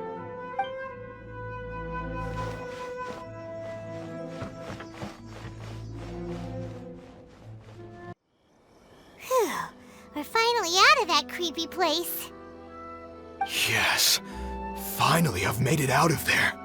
Master Masakatsu, how do you feel? Can you hold on? Don't worry. I think I can make it to the infirmary without keeling over. Thank you. All of you. I'll take him to get treated. I'll treat you to a round of drinks once this is all over. Don't worry about us. Just take care of Master Masakatsu.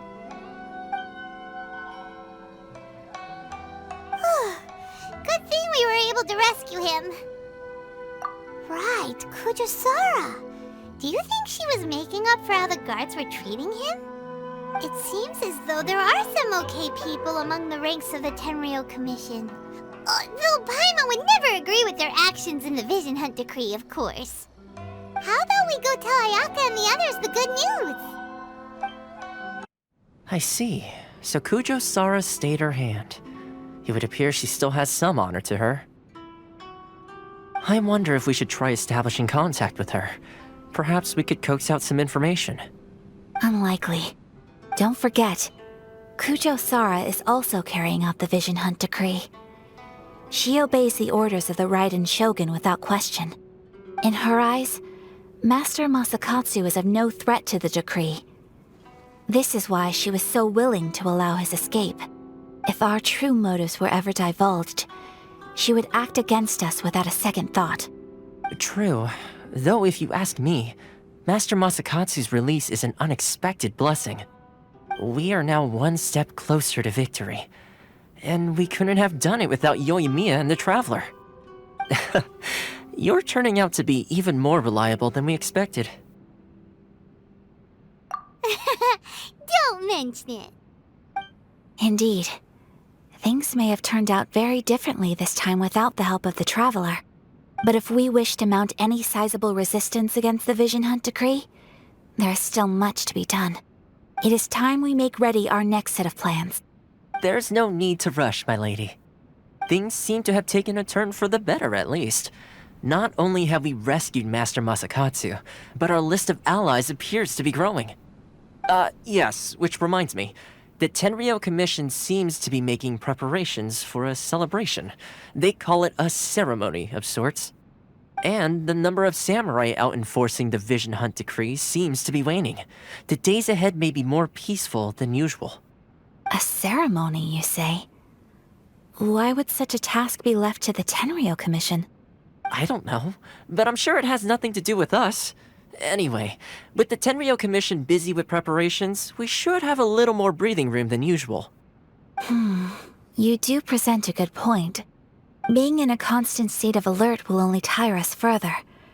Perhaps a period of rest is in order. Toma, what would you suggest? I'd say a celebratory feast is in order. Might I suggest an evening of hot pot together? Funny enough, I learned a new hot pot game recently. I'm sure you'll find it quite amusing. A hot pot game? What's that? Well, as long as it has to do with eating. Simply put, every person prepares an ingredient to add to the hot pot. Once the meal begins, we add all the ingredients together. Then we take it in turns to close our eyes, pick an ingredient out of the pot, taste it, and guess whose ingredient it was. Anyone who guesses correctly can go again, and whoever finishes the meal with the most points is declared the winner. Tradition even has it that the winner receives blessings from the god of Hot Pot. Don't you think it sounds like fun? I've been wanting to give it a try. In fact, I've already got my ingredients prepared. You really do want to play, huh? Well, sounds like we've got our work cut out for us. Time to gather some ingredients. But what should we choose?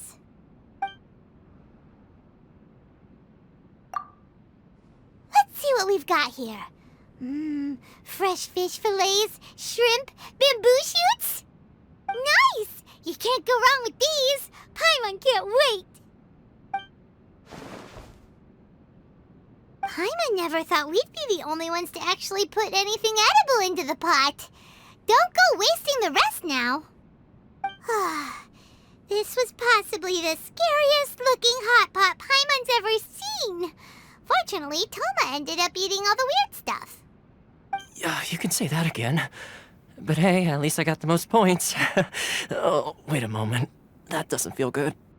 I'm afraid it's your own fault for adding all those strange ingredients, Toma. The soup flavor wasn't quite the same afterwards.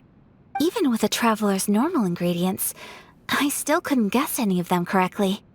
But weren't you the one who added those little cakes, Ayaka? I think the Traveler ended up eating one. Boiling cakes in hot pot? Ugh. Think of the texture. I must apologize. To be perfectly honest, I thought the cakes would be a tasty addition. Uh-oh. I'm definitely not okay. I need to lie down.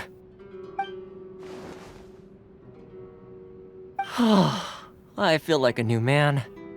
You know, Toma, all you had to do was guess wrong on purpose and it would have been someone else's turn. Talk about being competitive. Guess I've been feeling unlucky recently and wanted the God of Hot Pot's blessing.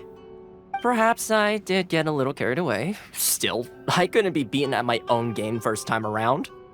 I think my luck has already taken a turn for the better. I can sense it. So without further ado, I hereby declare that the winner of today's Hot Pot Challenge is me. Oh, brother. Good effort, team. Another important job taken care of. Next on the agenda, some well-earned rest and relaxation.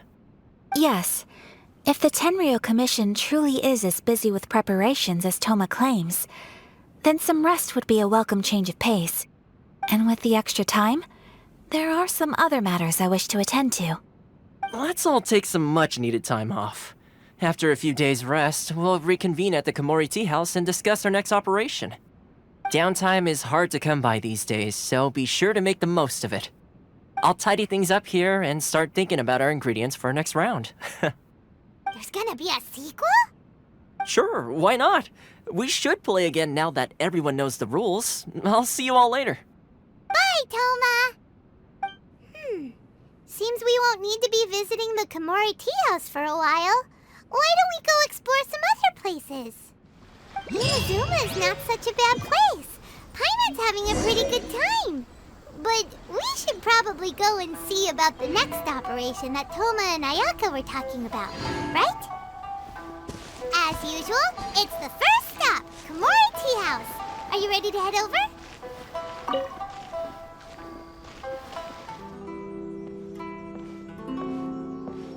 How strange. It's never this quiet here. Toma's playing his ventriloquist game again, huh? Toma? Toma! Hey, you can come out now. Paimon's seen you already. Huh, not a peep. So where the heck is he then? Huh, what's got Taro Maru so worked up today? He's always such a good boy. Hello. Have either of you seen Toma? No, we thought he'd be with you. Why? Has something happened? Then it's as I feared. On the way here, I heard that Toma had been taken away by the Tenryou Commission. I wasn't certain whether it was true, so I came right here. The fact that he hasn't arrived here as we arranged suggests that it is true. The Raiden Shogun is holding a vision hunt ceremony at the statue of the omnipresent god today to mark the 100th vision seized under the decree. And the 100th vision bearer in question, the one who will have their vision seized, I fear, is Toma. Hold up a second. So the ceremony that Toma said the Tenryou Commission were busy preparing for, that was this vision hunt ceremony? And he was the target all along? I believe so. The Shogun and the Tenryou Commission see the ceremony as a milestone. With the 100th vision, they wish to mark the success of the vision hunt decree to date. This cannot happen. I must go and rescue him.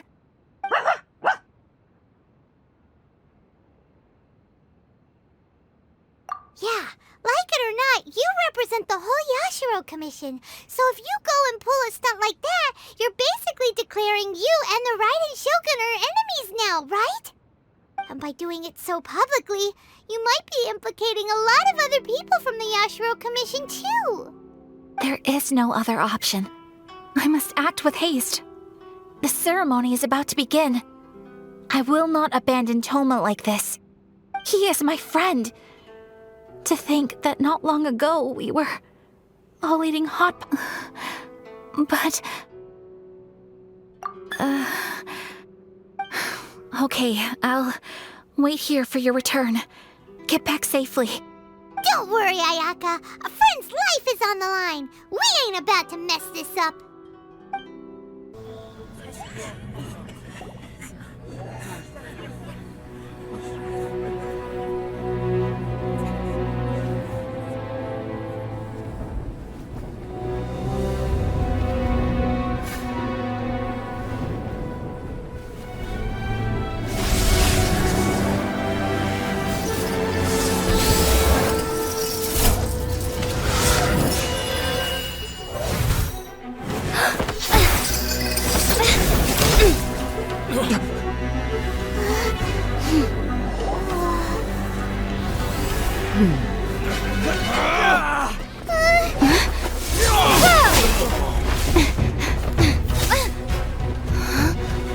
Capable of using elemental energy without a vision. You are an exception, it appears. Exceptions, the enemy of eternity.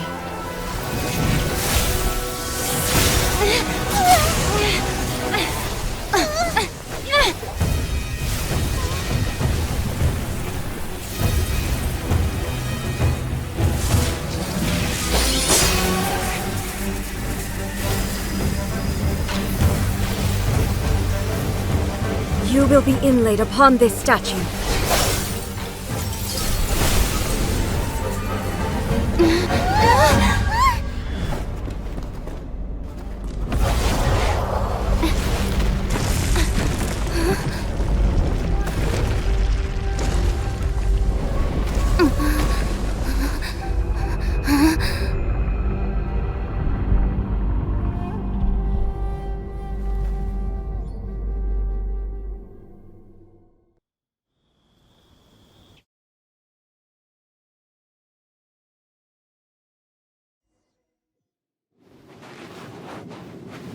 There is much to verify about you. Strike dead!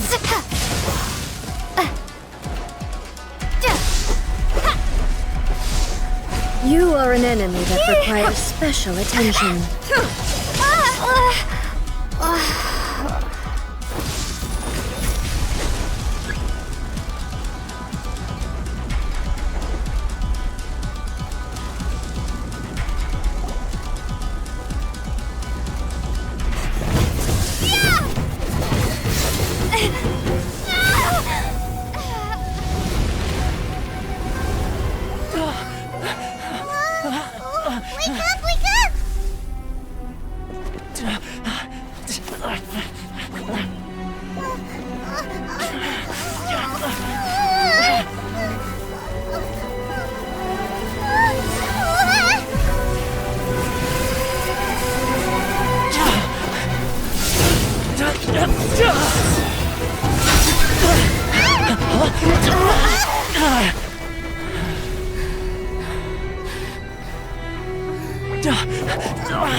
Shogun, who was that? Seize her under the decree. Huh? Next time, I will strike twice. Why have we stopped here? In case you've forgotten, the Komore Tea House is the safest place for me to hide in this area.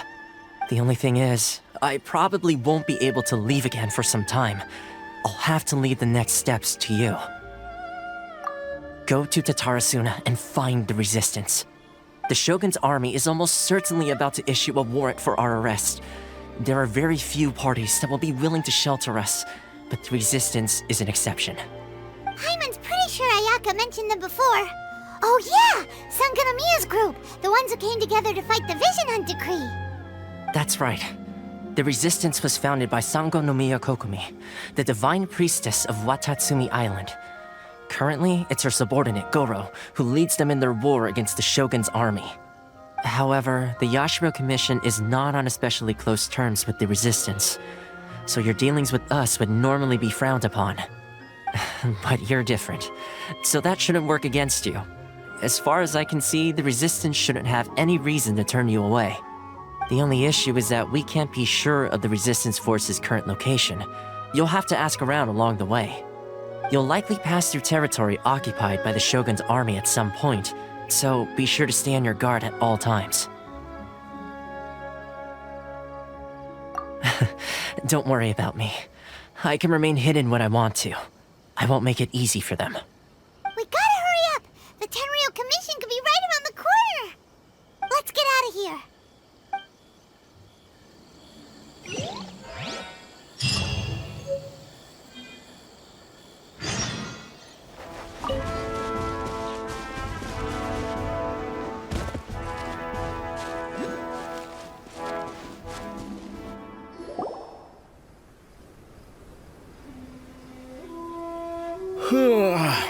I heard they added a couple more people to the wanted list.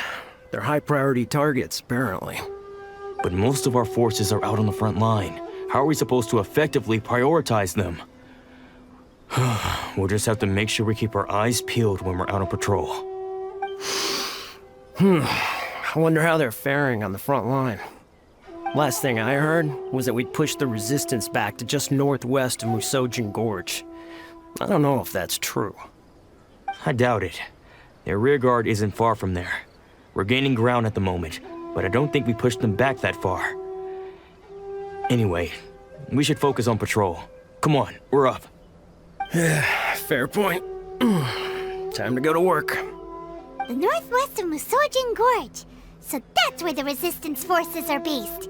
We should keep asking around though, just to be safe.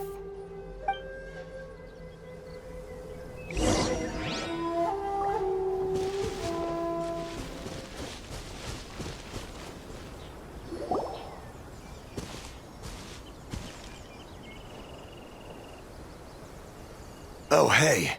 You managed to escape too? Yeah. Where are you headed? Higi Village. I've heard the rumors, but it's still gotta be a safer place than a war zone. What about you? Don't get me started. I was recuperating on Nozuchi Beach. It's complete chaos over there. The Resistance aren't having an easy time of it. They don't have the manpower for an all-out confrontation, so they can't contend with the Shogun's army. The front line used to be further forward, but they had to retreat a couple of times. Now they're back to Nozuchi Beach. And that's where I've just come from. I was lucky to get out. It's much too dangerous. Their forces are so scattered that no one knows who's who, and anyone you run into pulls their weapon. I just dropped my luggage and ran here.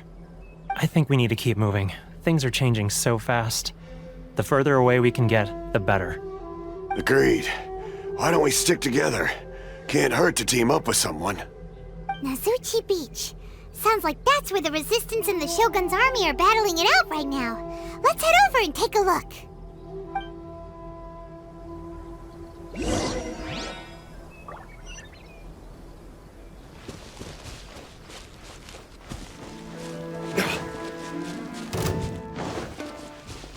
Hey, look! Do you think that's a Resistance fighter? Looks like he's in a tight spot. Let's go help him out!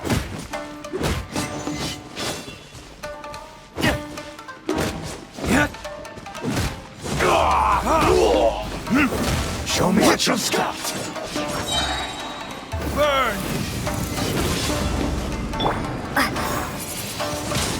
Windblade!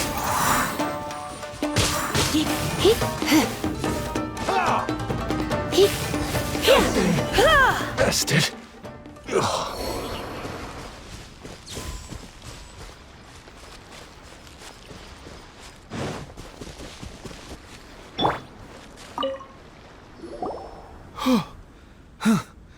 You saved me.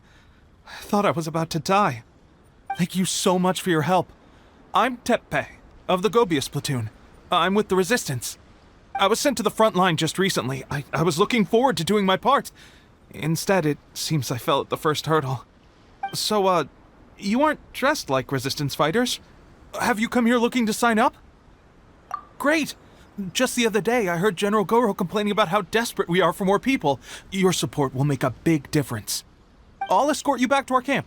But first, let me bring you up to speed on our current situation. As you can see, the Resistance are at a constant disadvantage when it comes to open confrontation. The goal of the Shogun's army is to uphold eternity. To this end, they have the support of the Tenryou Commission's general, Kujo Sara, who commands an exceptionally strong force. As for us, vision bearers are few and far between as it is. And because of the Vision Hunt decree, they're rarer than ever. The fact we're even able to hold out is thanks to the brilliant strategic mind of Her Excellency, Sango no Miya. We're also indebted to the great courage shown by General Goro and the Resistance troops. If only I had a vision myself. Not only would I be better placed to share Her Excellency and General Goro's burden, but I'd be able to hold my own on the battlefield too. I couldn't help but notice that you used elemental energy when saving me just now. You must have a vision yourself? She's a special case. She doesn't have a vision, but she can control the elements anyway. Are you serious? That's incredible. I guess that means you're immune to the Vision Hunt decree. You have to let me introduce you to General Goro. He'll welcome you with open arms. Perhaps I can also make a worthy contribution this way. Of course, I'd much rather prove my worth by the sword. If only taking down Shogunate samurai was as easy as you make it look. Anyway, we shouldn't delay. Let's head off. This is what happened, General Goro. I was surrounded by Shogunate samurai, and they came to my rescue. They can use the elements without a vision. The Resistance could really use people with that kind of skill. We should bring them in. I presume you've heard that the goal of the Resistance is to defeat the Shogun's army and repeal the Vision Hunt decree. This is no easy task. Each who sets foot on the battlefield must be ready to sacrifice their life. Tell me, why do you wish to join us? The Resistance cannot accept any who don't possess a warrior's will. You're referring to the ceremony to mark the 100th vision seized under the decree, right? Yes, we received some news of it here, despite it taking place over in Inazuma City. There was a disturbance, allegedly. Highly unusual considering that the Raiden Shogun appeared in person. But why do you wish to discuss this all of a sudden? Unless you have... What? Yep, we had a fight with the Raiden Shogun and everything. Then we grabbed the Vision Bearer and whisked him off to safety. After that, they added us to the Army's wanted list. That's why we came here. Now that you mention it, we did just recover a bounty notice from a shogunate samurai defeated in battle. It read, "Reward for the capture of a blonde-haired traveler and their mysterious flying pet." Huh. So this refers to you two? What? Who are they calling a mysterious flying pet? My apologies. I understand your situation well enough for now. On behalf of the Resistance, welcome to our ranks. Her Excellency is currently away from the camp. We don't know where she went, but she instructed us to take care of everything in her absence. I will ask Teppei here to show you around the camp first, and then dispatch you straight to the front line. If you're ready, of course. Yes, sir. I used to be in the logistics division, so I'm the right person to show you around. I know the setup like the back of my hand. I'll make sure you get a warm Resistance welcome. Let's start with the field hospital. Some of my friends are recovering there. Last time I saw them, I promised that I'd introduce any new recruits. When they're finally back on the battlefield alongside us, we'll all be brothers in arms.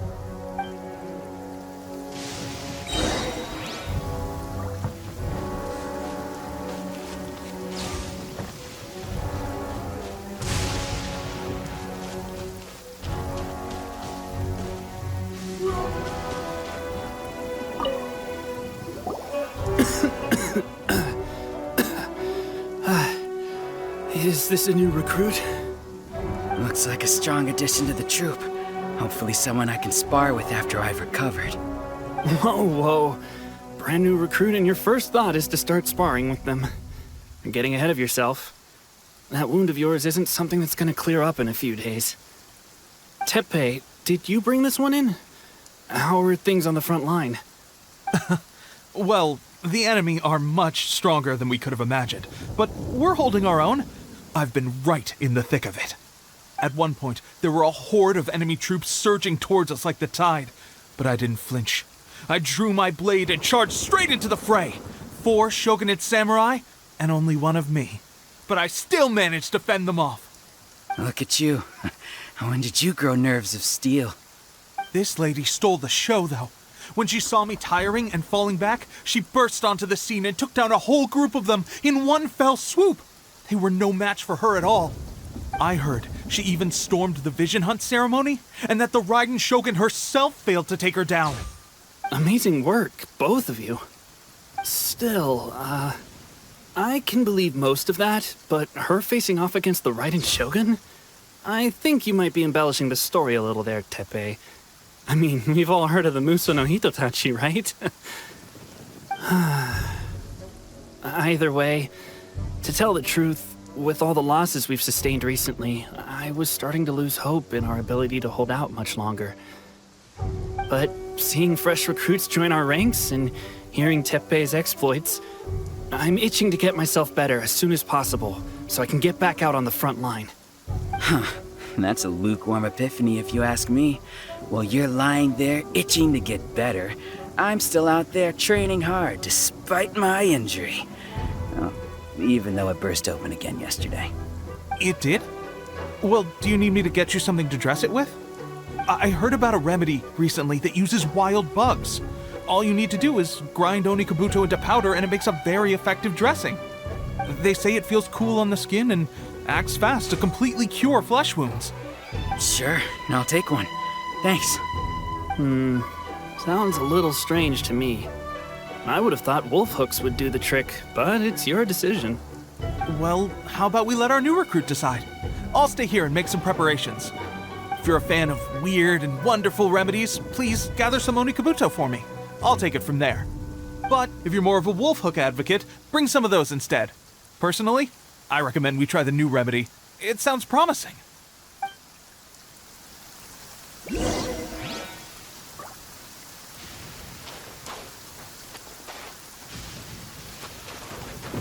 Thanks for your help. Have you decided...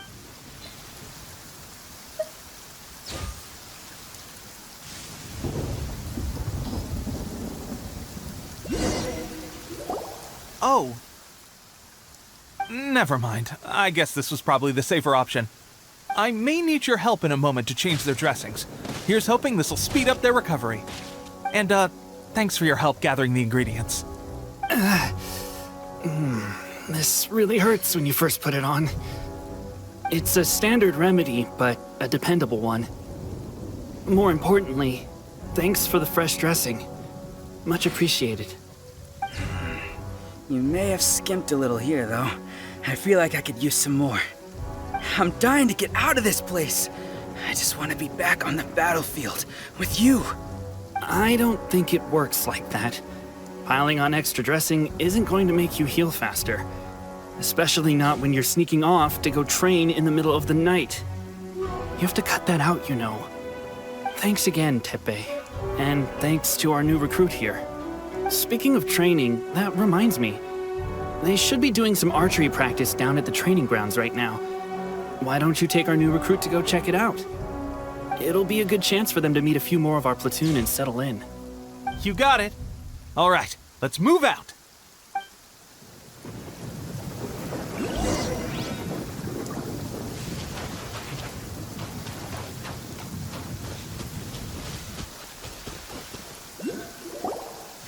Oh, another miss.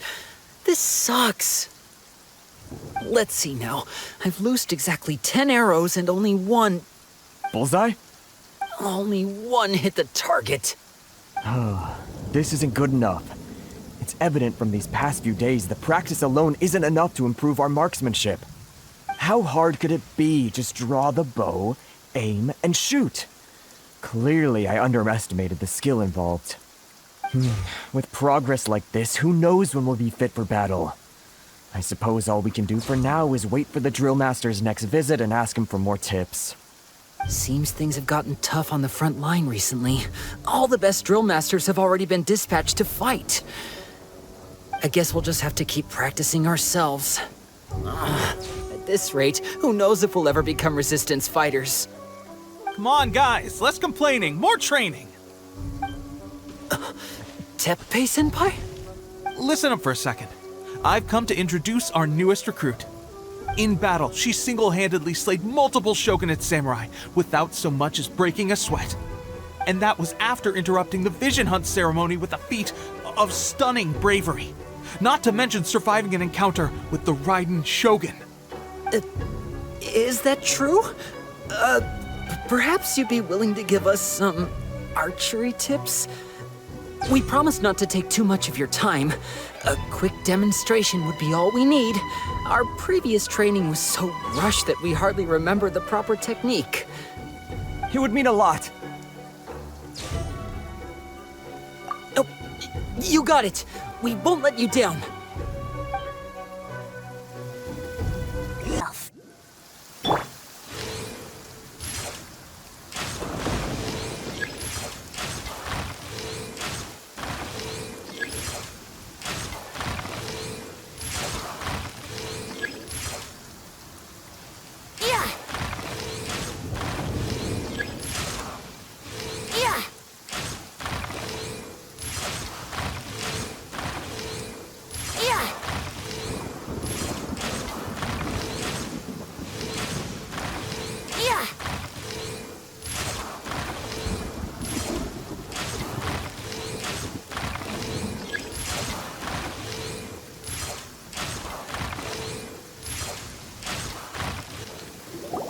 Well, there you have it. I told you our latest recruit is pretty strong.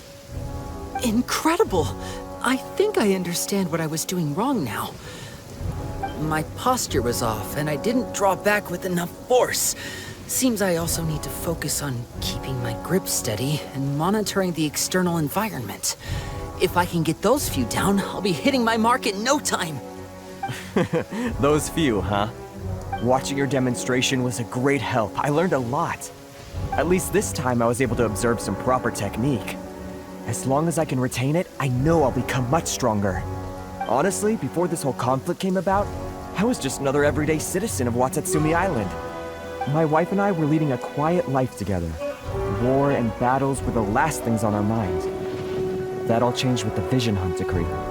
The actions of the Shogun's army ignited something inside me. That's why I joined the Resistance. The road ahead of us now seems like a long one indeed. Can those of us without visions or combat skills really become adept fighters like them? There's no use in speculating. Thank you both for your help. We'll keep practicing as much as we can. Stay focused. With us holding the front line, you can continue sharpening your skills until you're ready. Now then, let me show you around some other places. Where should we head next? Sir, we've got trouble. The Shogun's army is attacking. There are still many wounded in the camp. We mustn't let the enemy break through. We'll need your help to hold them off. What? Impossible. How could they have reached us all the way out here? We'd better go assess the situation. A chance for us to prove our worth in battle. Impact. I'm just teasing. Battle formation! Get retribution!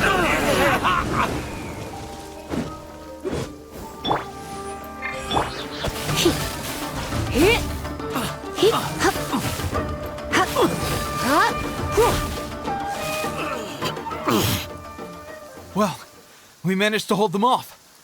But what would the Shogun's army be doing here? We have sentries and patrols posted all around the perimeter here. The enemy should never have been able to reach us this far unnoticed. Unless we have a traitor in our midst. They must have an informant, feeding them intelligence and helping them to approach unseen. That's the only possible explanation. Our priority is finding the agent and protecting the camp. This is my chance to show what I'm made of. Sir, if I may, I just returned from inspecting the perimeter. It appears that several portions of our defensive walls were already collapsed. The Shogun's army must have known about this vulnerability and made their way over from the cliffs nearby before attacking through the gaps in our defenses. I suggest we repair the walls and double the guard. That should keep them from sneaking up on us like this again. In that case... Understood. Leave the repairs to us. We can make use of the wooden rope nearby to patch up the defenses. Why don't we make this more interesting, recruit? A contest between the two of us. Just don't underestimate me. If there's anything I know, it's logistics. You'll see. Alright, that should do it. The Shogun's army will have a hard time getting past this, no matter how determined they are. Seems I've made another valuable contribution to the Resistance. But why does it always have to be logistics work? I thought getting transferred to the front line would be a chance to showcase my abilities and square off with the enemy. Instead, here I am. Doing what I've always done before. Why are you so insistent about being on the front line? It's just like General Goro said. We joined the Resistance because of our warrior's will. There are a multitude of ways to contribute to the Resistance, but who wouldn't want to take out a few shogunate samurai given the chance? Anyway, we got more than we bargained for inspecting the camp. Let's report back to General Goro. If all goes well, we might just be assigned a few missions closer to the action. Strange. I don't see General Goro anywhere. We've had a change of plans. The General has been dispatched to the front line to lead our forces into battle. The Shogun's army is attempting an advance on the main front. Reports have it that Kujo Sara is now personally leading the enemy forces. As for us, it's been days since Her Excellency last made an appearance here. We've executed almost all the directives she gave us, but have received no further instruction. The situation is becoming grim. If we retreat any further, I fear morale may falter. For now, we can only pray that General Goro will be able to turn the tide, however difficult that may seem. We should go to the front line. Our forces need all the help they can get. We're no use to them here. We mustn't let Tatarasuna fall to the enemy.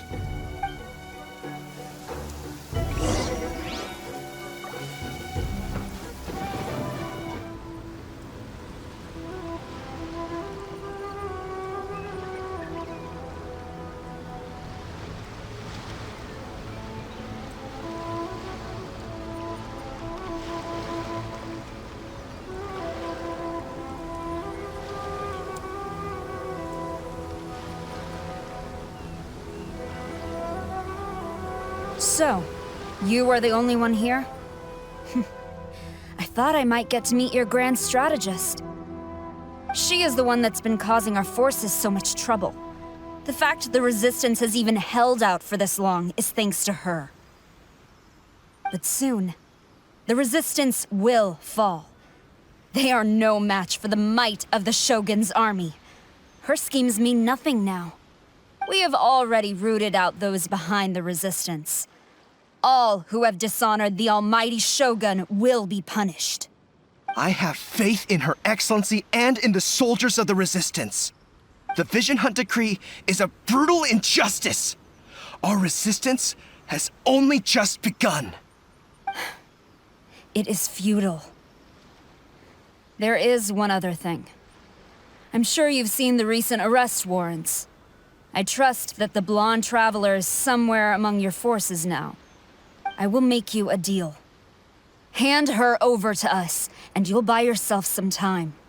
A respite from the bloodshed would be advantageous to both sides, would it not? So that's why you brought reinforcements. Just to get... She is of great importance to the almighty Shogun. But the way I see it, she is expendable to the Resistance. That's where you're wrong! She means just as much to us! As a member of the Resistance, she's a comrade! I'll never surrender her to you! The Resistance never betrays its own. Her Excellency made that clear to everyone from the very beginning. General Goro! Teppei and the Traveler? What? It would appear our time to fight side by side has finally come. Well, well. We meet again. This time, I won't let you get away. I thought that you would seek refuge with the Resistance in the hope of receiving asylum. That you choose to show up here proves that you have more bravery in you than I had originally thought. And now that you're here, I have a proposal. Why not represent the Resistance in a fight of honor? A fight of honor? What's that?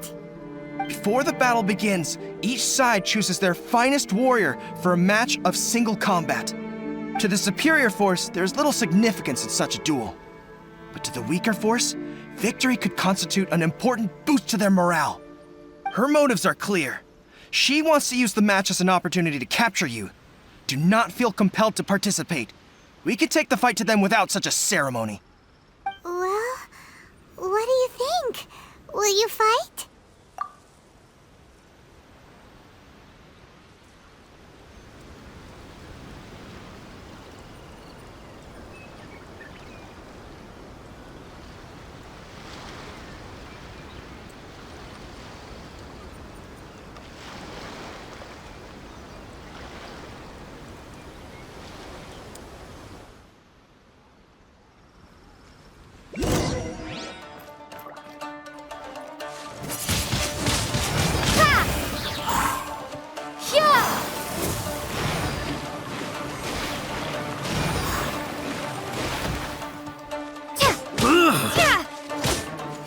I must withdraw.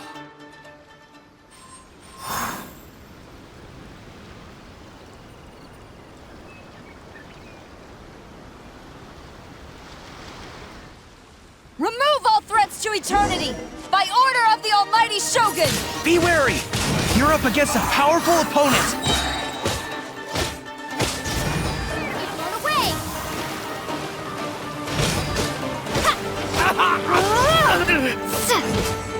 I won't forget this.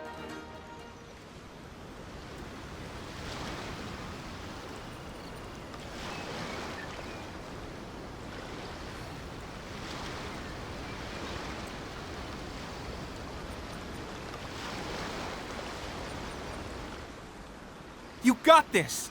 There's more than one round! Keep it up! Try not to enjoy this too much. Blitz. You.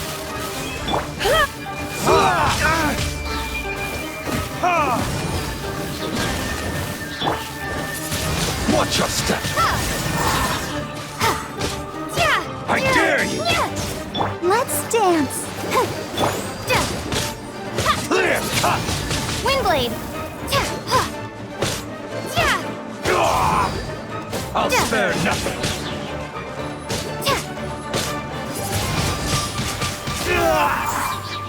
Nothing exhausted. Ugh. Stronger than I anticipated. This contest has served its purpose. Soldiers, attack! Glory to the Shogun and her everlasting reign! Prepare to engage! All of you, with me!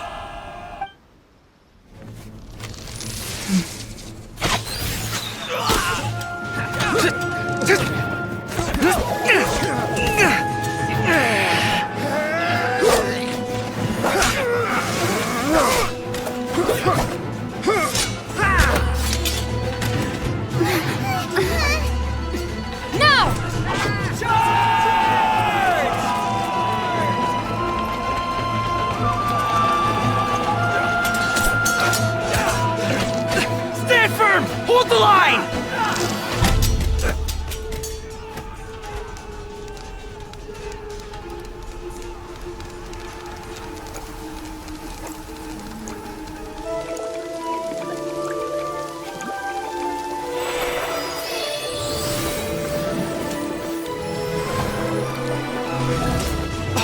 Her Excellency!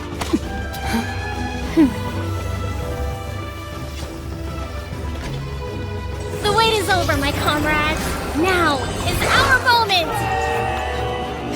Calm as the breeze, my lady. I just hope you can afford all these mercs you've gathered!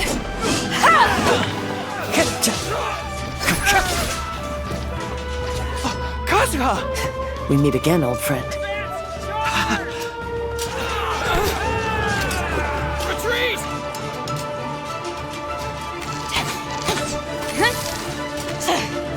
All forces, retreat!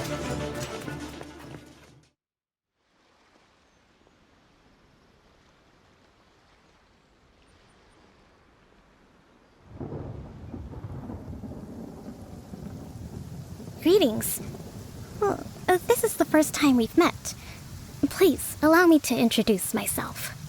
I am Sangonomiya Kokomi, organizer of the Resistance and also the Divine Priestess of Watatsumi Island.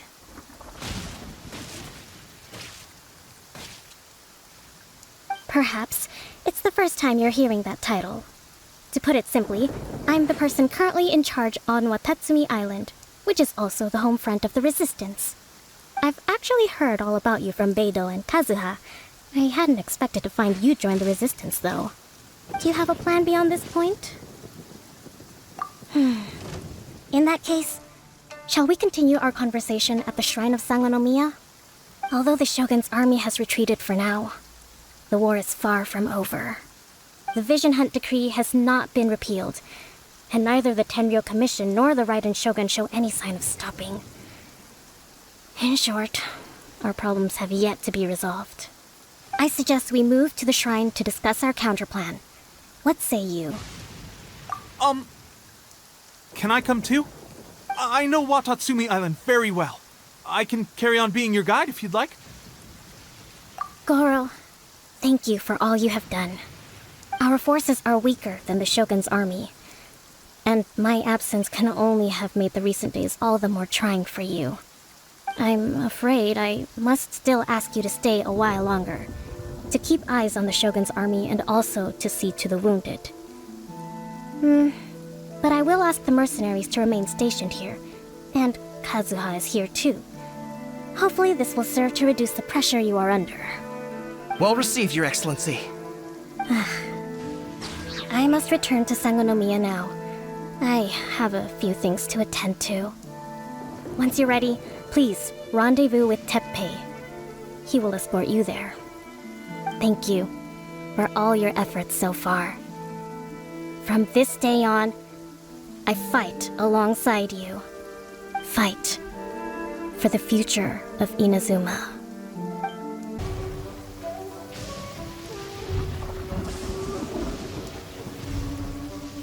Aha, there you are.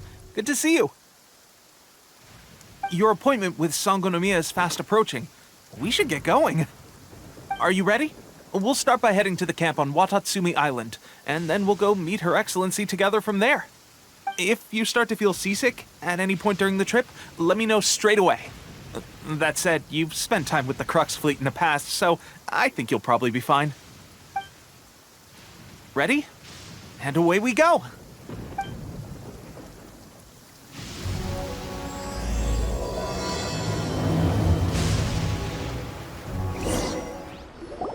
Here we are, the training grounds for Watatsumi Island's troops.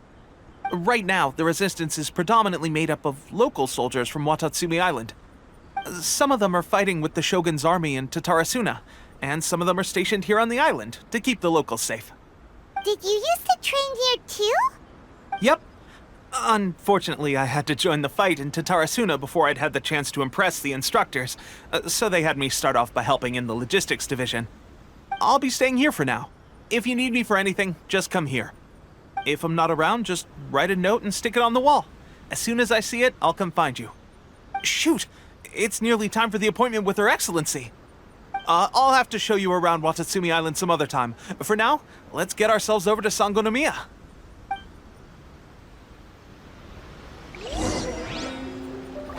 So, Sangonomiya is the name of the place where Sangonomiya Kokomi lives? Huh. Let's go check it out.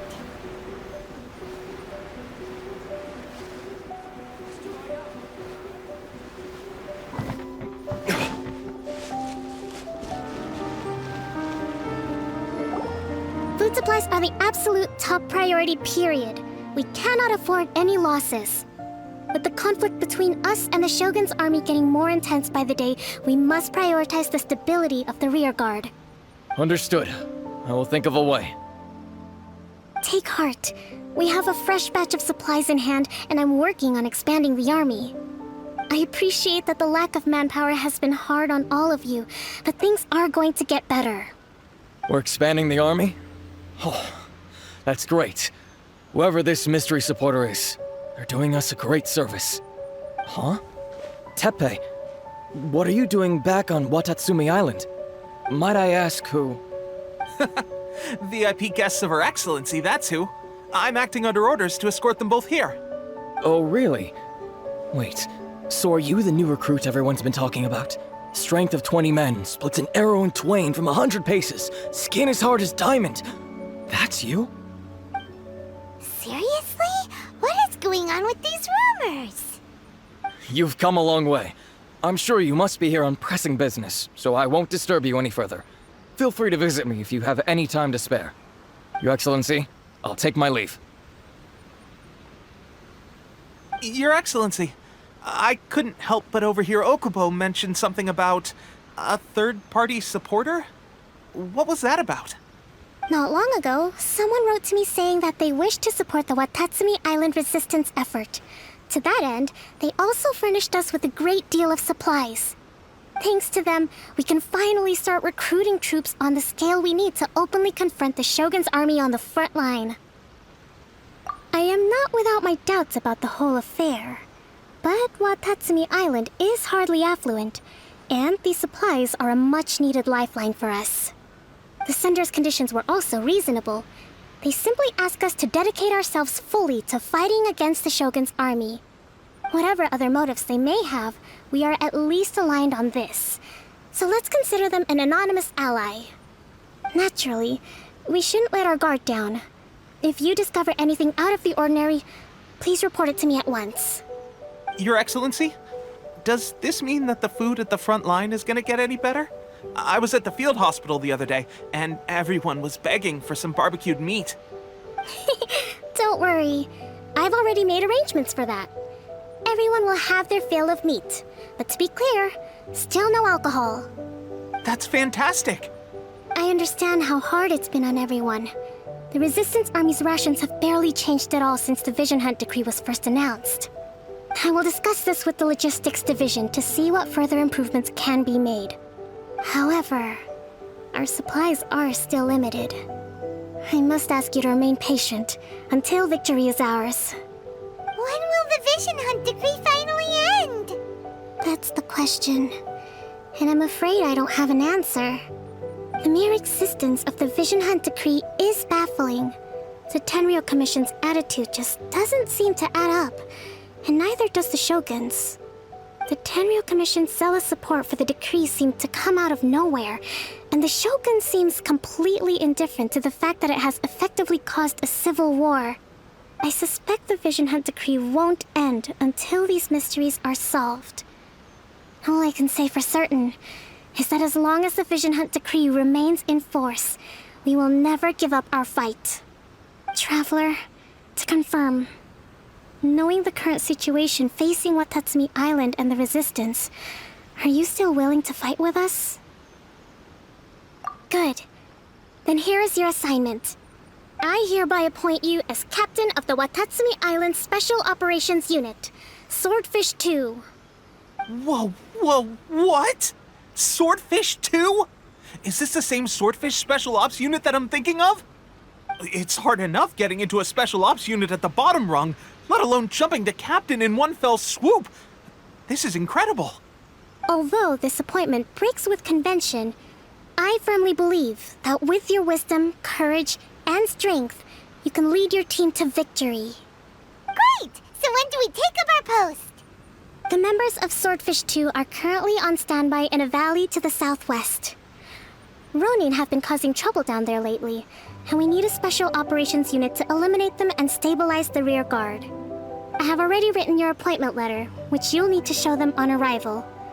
Once that's out of the way, please lead them in ridding the area of Ronin. The Special Ops unit comprises Watatsumi Island's elite soldiers. They can be a little rough around the edges, but I have every confidence that you will win their trust. What about me, Your Excellency? Any battles you need me to get involved in? I want to make a contribution to the Resistance too. Of course. I'll arrange something and brief you shortly. All right! One successful operation coming right up! You may have swiped the captaincy of Swordfish 2, but watch this space, because this guy's on his way up! Okay, sure. Well, be careful out there. Don't push yourself too hard. Well, Traveler, let's move out.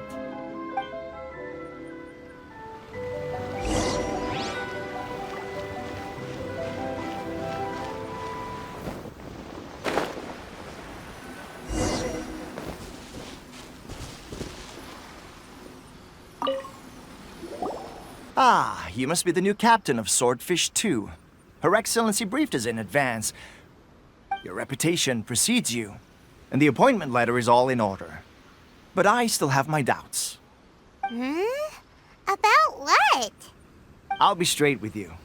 I want to know whether you have what it takes to lead us.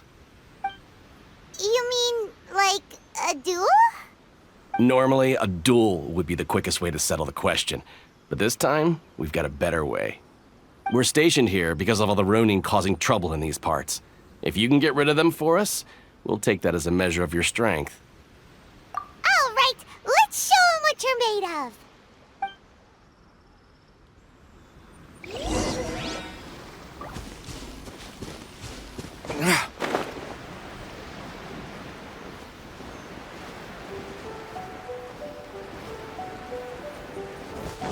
Let's get down to business. Time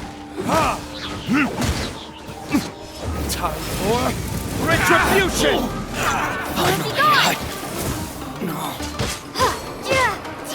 To the ferry. Okay, seems like you can hold your own. The rumors are exaggerations, of course, but still, your abilities are admirable. Allow me to introduce myself. My name is Kotoku, acting captain of Swordfish 2. This is Yoshihisa, a fellow veteran of the team. I now formally cede the position of captain to you. Swordfish 2 awaits your orders.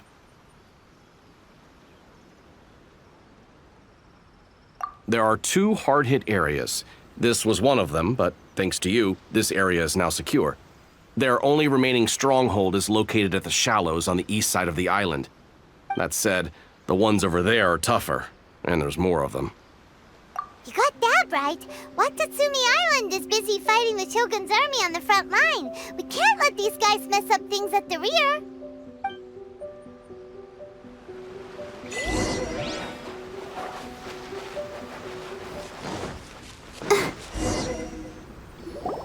There's so many of them!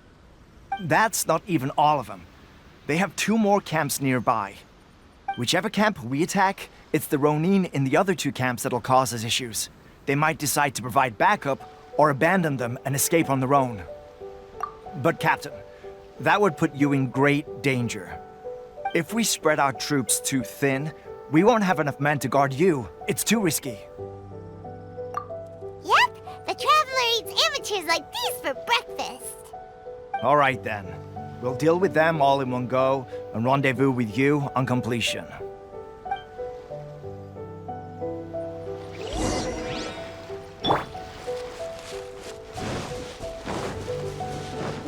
Let's get down to business.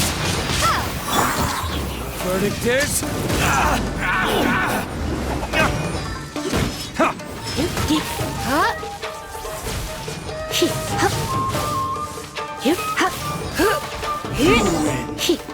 This battle.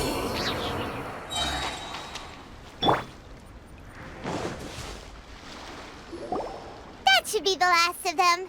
You didn't get hurt, did you? Cool. Paimon wonders how everything is going with Kotoku and Yoshihisa. Should we go over and check on them? Captain! Captain, the other 2 camps have been cleared. The entire rearguard of Watatsumi Island is now secure. Great! We solved the Ronin problem and got everyone to look after us, too. But what's next? Let's go back and check with Kokumi. Finally, we got it done. These Ronin have been bugging me for ages, but Kotoku wouldn't let us at him until now. What? No way could you have taken them down without the new captain here. I was putting the safety of the team first. Got it? Oh, come on. You were just being a coward. Hey, cut the attitude! These guys, honestly. Forget them. Let's go.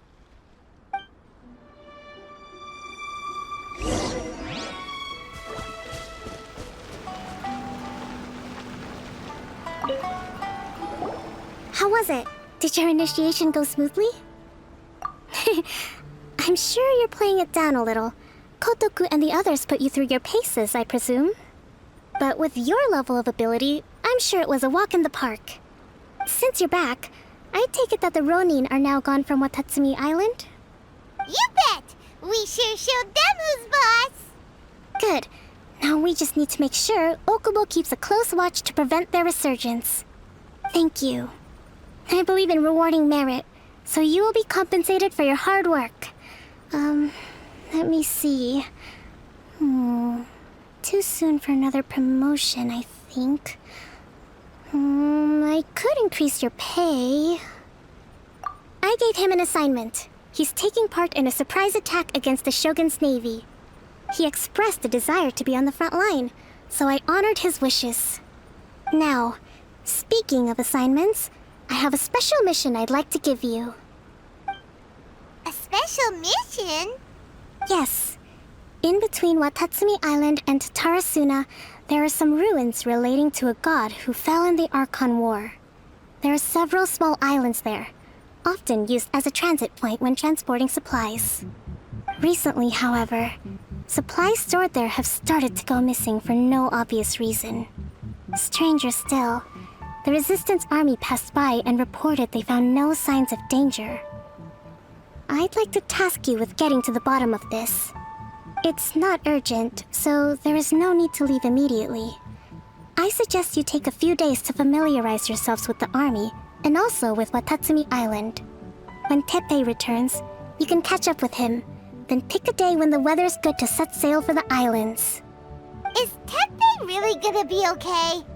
He has a tendency to dive into action without thinking things through. Oh, Paimon can't help but feel a little worried about him. Oh, why don't we go wait for him at the training grounds?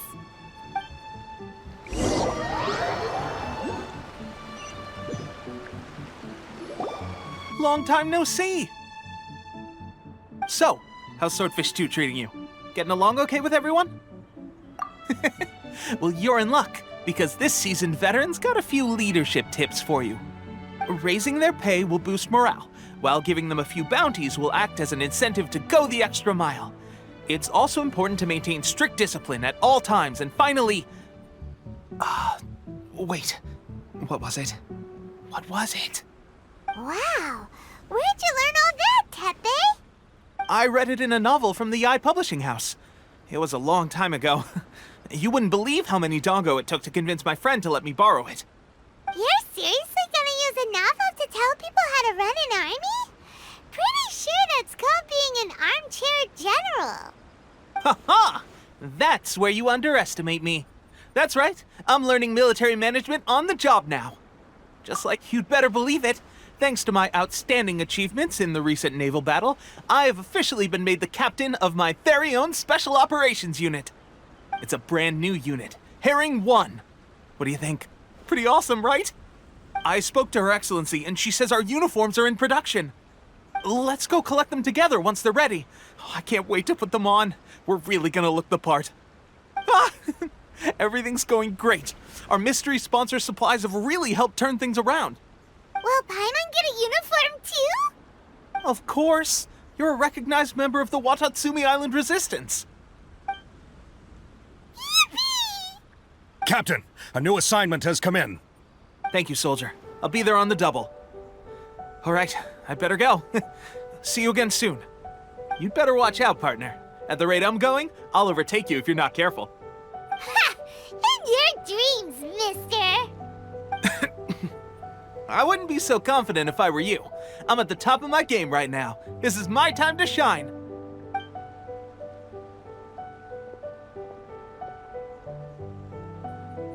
Paimon's so surprised that Tepe's been made a platoon captain. He must have been working super hard. Let's take a break, then go check out these Archon War ruins.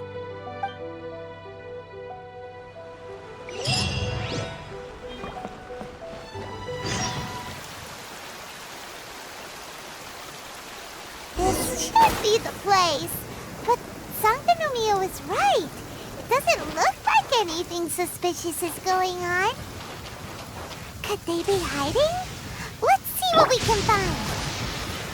These electro monuments look a little suspicious. Yikes!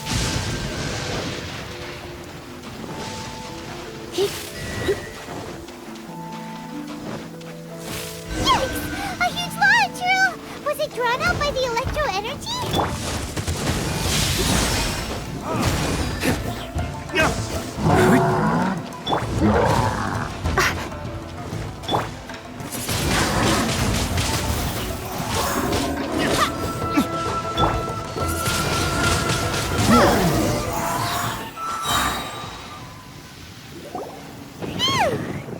Glad that's over.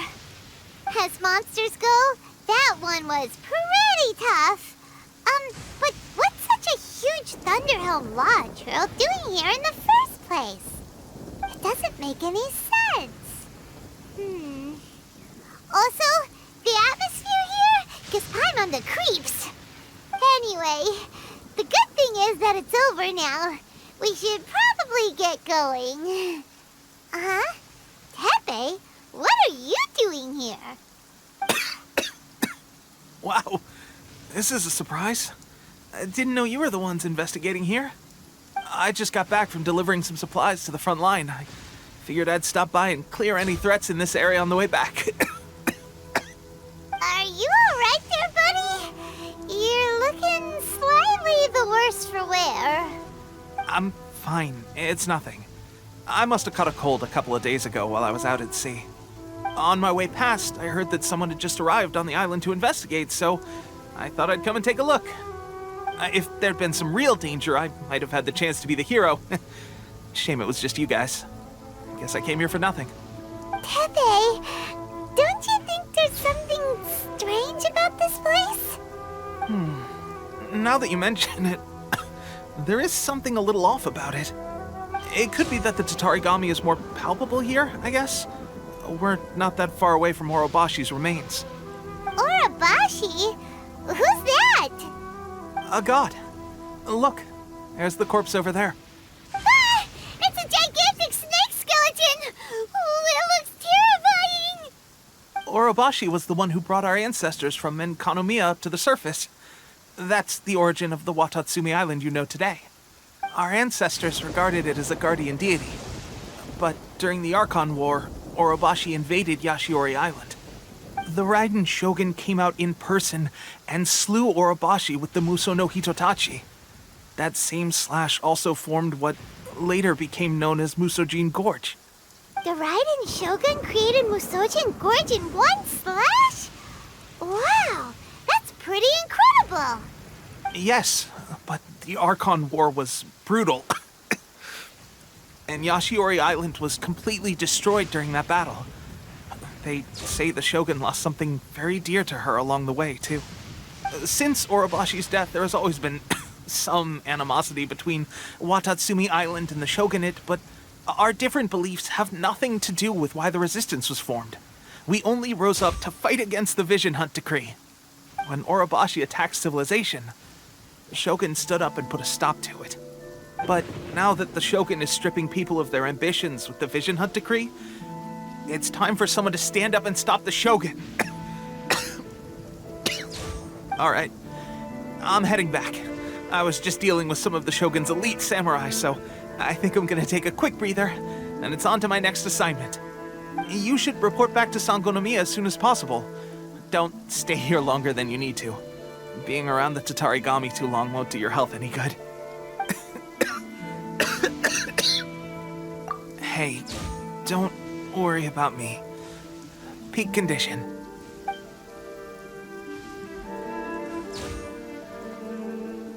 Teppei's sure made some big progress if he's already dealing with Shogunate samurai. Paimon can hardly believe it.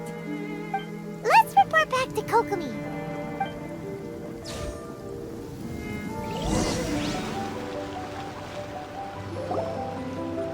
Kokomi, we're back! Oh, look, Goro's here too! What happened? They look so serious. Approximately how many people are exhibiting these symptoms? I haven't had the chance to do a full count yet. Kokomi, Goro, what's going on? Recently, some of our soldiers started showing symptoms of accelerated aging. I called them in for questioning and found out they'd privately acquired some secret weapons from our sponsor. Most of them are highly ambitious types, vehemently opposed to the Vision Hunt Decree. They've been using these new weapons secretly since getting a hold of them. So that's why the war has been going unusually well. But risky secret weapons are not the answer. We must put a stop to it immediately. Goro, have you managed to acquire one of these weapons? Most of the officers refuse to hand them over. Still, I did manage to get one. Do you know something about this? So that means our secret sponsor is the Fatui? But why would the Fatui do this? Forget that. There's no time. Right now, we need to inform the whole army to cease using their delusions immediately. All soldiers who have shown symptoms are to be taken for treatment. I just hope we'll be in time to save them. Wait a second. Speaking of soldiers with symptoms... No! Surely he can't have... let's go check on him.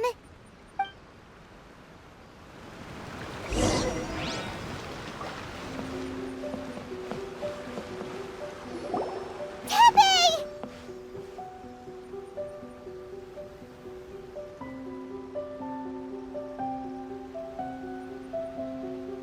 Oh.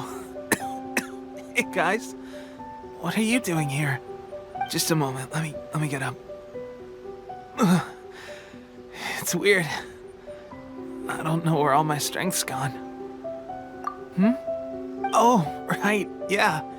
I haven't had time to give you the full details. Well, I made a lot of great contributions to the war effort lately. Fighting the Shogun's army at sea, taking on Shogunate samurai all by myself, rescuing my comrades from an ambush. Things I never would have dreamed I could do when you first met me. If only I were stronger still.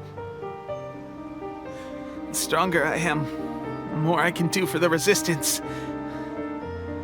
Wait a sec. Where's my secret weapon gone?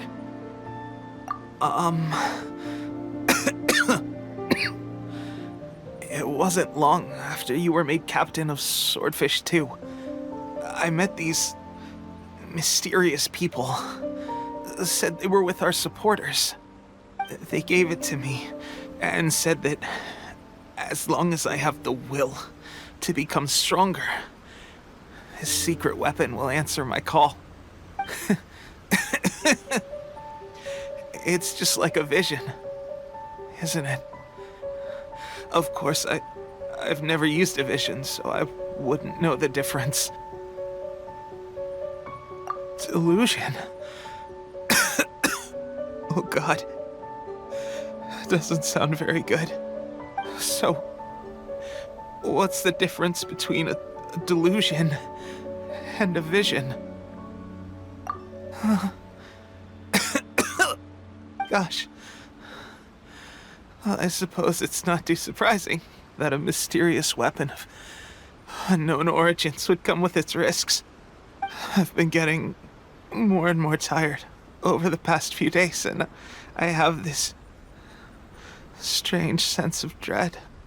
At first, I'd find I was a little more beat than usual after a battle. Didn't think anything of it. But today, I got back and suddenly my vision was going blurry. This is a real shame. There I was, thinking I was catching up with you. Guess I didn't receive the favor of the gods after all. Hey, would you do something for me? When our uniforms are ready, grab mine for me.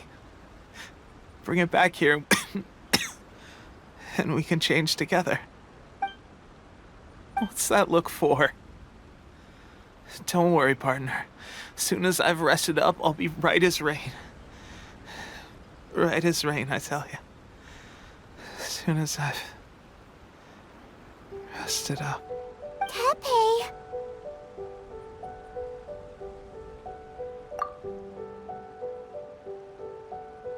Hey! Where are you going? Hey!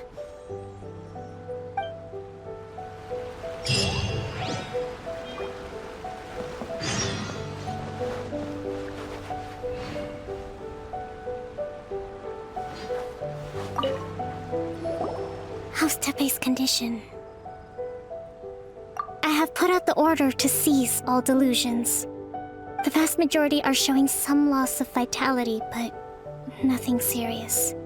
Sadly, a few have been less fortunate. Your Excellency, I'm planning to establish a dedicated field hospital to monitor their condition. The soldiers are up in arms about the ban, though. They know full well what a delusion is, but they still intend to keep using them. Okay, I'll leave you to deal with the situation. I have to get to the front line. This whole fiasco is certain to be a blow to morale.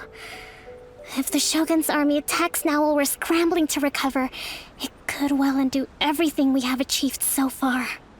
What are your thoughts? No, it's too dangerous. The Sakoku decree is still in force, so their delusions must be produced within Inazuma's borders. To organize an operation of this scale, they will have had to mobilize a huge amount of manpower and resources. They can't have done it without local support. If we want to stop them, we have to destroy the factory where the delusions are made. But it's sure to be heavily guarded. It's dangerous to go alone. At least take some troops with you. Your Excellency, given the urgency of the situation, we were hardly discreet when confiscating the delusions. The Fatui are sure to take notice. If we spend any longer amassing our forces, they will get wind of our plans and make their escape. Very true. Let me think. I gave this some thought while you were confiscating the delusions. The side of the factory must be big and secluded, but close enough to a transport route to ensure the supply of raw materials. Not many places meet these criteria, and if we take the locations where our soldiers receive their delusions into account as well, I suspect the site is likely to be the cliffs, near the ocean at the southwest of Yashiori Island. I'm not going to stop you, but please, be careful. We have lost too many courageous fighters already. I don't want to lose you too.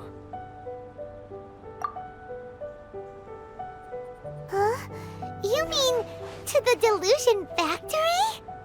Really? You aren't gonna think it over first? Fine.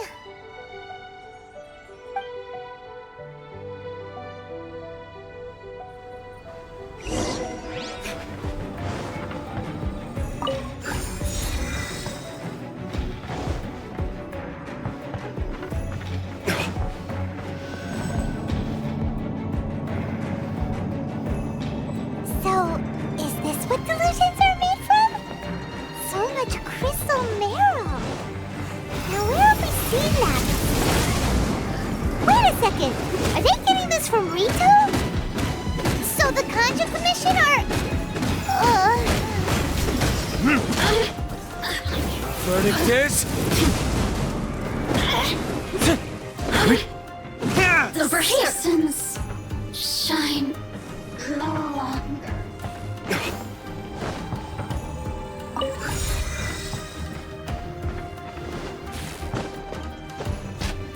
Yikes! It looks dangerous. We'd better watch our step or we might get hit.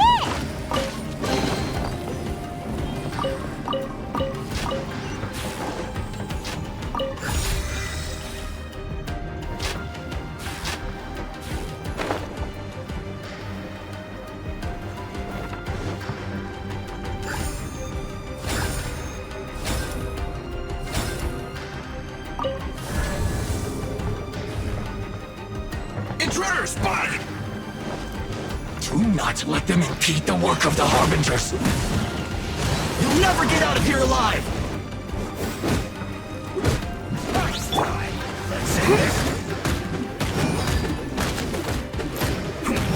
Now this idiot must have a death wish!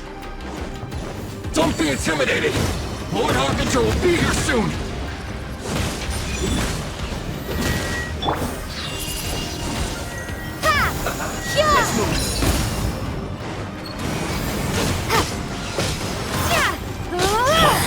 Trying to... Mirror images. This body belongs to ice. You actually managed to find this place. Congratulations. So, you're another Fatui Harbinger? Like Senora and Child? Senora and Child. I didn't know you and my two least reliable colleagues were acquainted. I'm the Balladeer. Number 6 of the Fatui Harbingers. Delighted to meet you, oh mighty traveler. So many visitors today. To what do I owe the honor? Oh, so that's what this is about.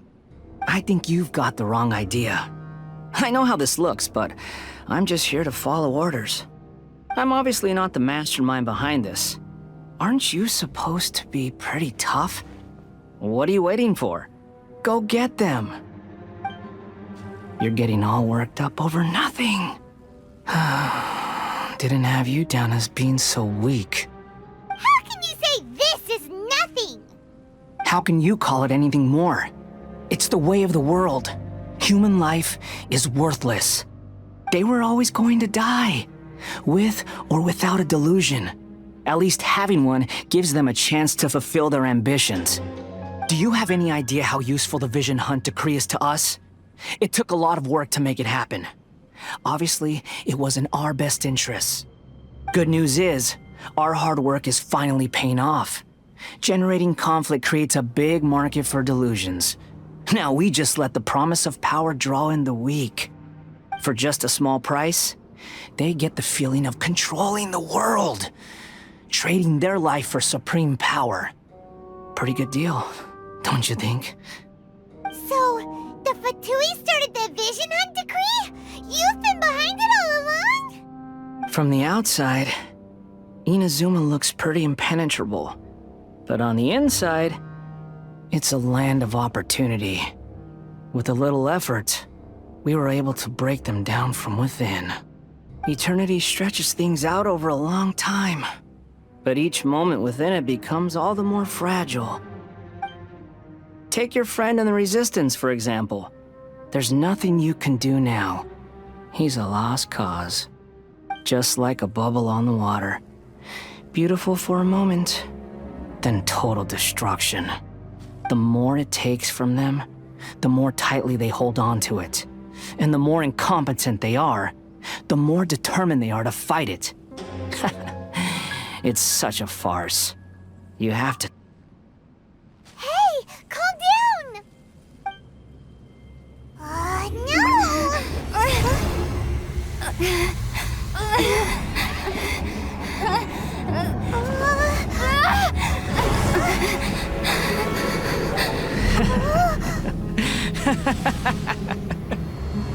That's it. Just like that. Embrace the anger. Embrace it! The wrath of the gods fills this factory, and it feeds on your anger. What's happening? Get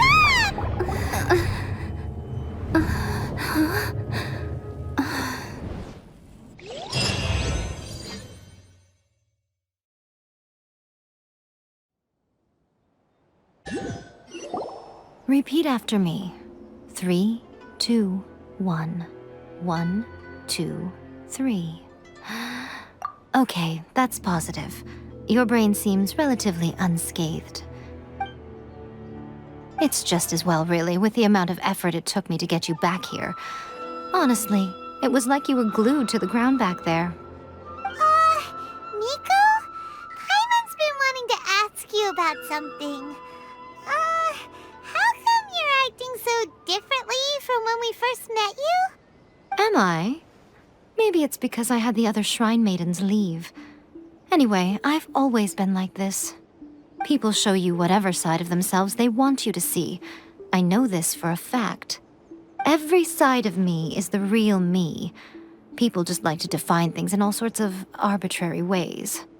This is a human society. At the moment, anyway. And I'm just doing as I please. Paimon didn't quite follow. Study humans a while longer, my little friend. You'll see what I mean. Right! Paimon was so focused on the Traveler that Paimon didn't notice what you did to get Scaramouche off our backs. What if I told you it was a secret art from the Grand Narukami Shrine, and that I had the balladeer down on his knees, begging for mercy in an instant? Well, maybe you should be worrying less about that, and more about how exactly you're going to thank me, no? Maybe some of your neural circuitry is less intact than I thought. I didn't mean you had to be so formal about it. I need your actions, not your words. The delusions. They're still on your mind, aren't they? You needn't worry. The leader of Watatsumi Island took some troops to clear the place out. She's also issued a strict ban on the use of delusions across the whole army. With their stronghold exposed, I doubt the balladeer is stubborn enough to try and retaliate now on his colleague's behalf. It would be more trouble than it's worth. I must say, I would relish the opportunity to watch the Fatui getting a taste of their own medicine. Well, anyway, that Songonamiya Kokomi, she really outdid herself this time. I'd love to have another chat with her again in person, but alas, belief systems can be such a hindrance sometimes. A hindrance? Should you really be saying that as the Gucci of the Grand Shrine? Anyway, I'm only telling you this to stop you worrying so that you can focus on some... You've met her, right? I'm not talking about the puppet. I mean her. You've met her, yes? Yes, the true Raiden Shogun, who meditates endlessly in the plane of Euthymia to preserve her being. Her name is A. Are you saying that the one we met at the ceremony was just a puppet? And the real Raiden Shogun is the one that the Traveler met later? And does that mean that when the battlefield changed, so did the opponent? Because this is the Raiden Shogun's eternity. Before pursuing the eternity of her nation, she had to reach eternity for herself. Since the physical body will eventually turn to dust, she replaced hers with that of a puppet. And since the spirit is susceptible to erosion, she placed her consciousness inside her sword, where she remains in a meditative state, free from all disturbances. So, that place that she carved open with her sword... The plane of euthymia. Essentially, the world inside her mind. A place that typically only allows her existence. She shuts herself off in her inner world, leaving all the affairs of the outside world to be dealt with by a puppet, who has a singular focus on the pursuit of eternity. This is the approach A has come up with for realizing eternity. You mean Morax? It's been a while since I last saw him. A surprising decision by Liyue's Archon. What a fascinating god he is. It seems like the Raiden Shogun's approach solves the problem Zhongli was facing, though. Perhaps. Or you could take the view that she's acting like a little child, throwing a temper tantrum and locking herself in her room. Don't you think?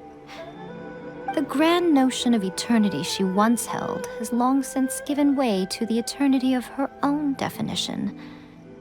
And ultimately, her eternity is defined by fear. The fear of loss. The truth is, we are on the same side. You want to save the people of Inazuma from the Vision Hunt Decree. So do I. The only difference is that I'd rather like to save this nation and save A while we're at it. The key is that the plane of euthymia represents A's inner world. Defeat her there, and you may well have the chance to shake the Raiden Shogun's will. So this is your plan? To abolish the Vision Hunt Decree? Not by talking her out of it, or through an armed resistance, but by, hopping inside the Raiden Shogun's inner world? You're a fast learner. In short, this is the last chance to get Inazuma back on track. Otherwise, an eternity of darkness awaits. Don't you realize how special you are? Remember, the plane of euthymia is a space where only she is allowed to exist. The fact that you could appear there tells us one crucial thing. That you have piqued her interest. Perhaps it's because she has never seen an individual who is so unpredictable in the face of eternity. Has no one else ever been in there? None. No one has seen the devotee of eternity since she shut herself away. In fact, no one even knows what it looks like in there. Your existence is more than just an opportunity. It's the very key to all of this. To that I say, well done, child. You did not disappoint me after all. Wait, you're leaving? Where are you going? Anti-Raiden Shogun training. I've prepared a special program just for you. Come along.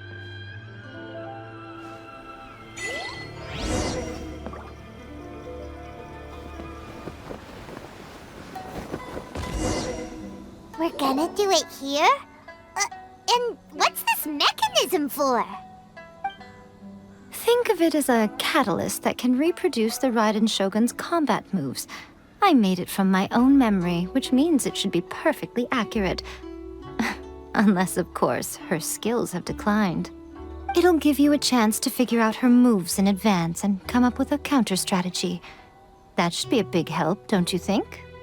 The aim is to try to not get hit by the attacks.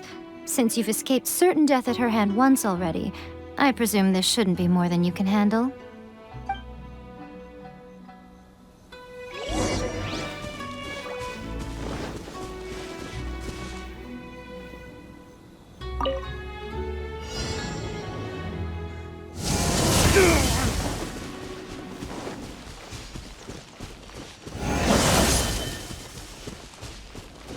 Let the show begin.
much about the Raiden Shogun.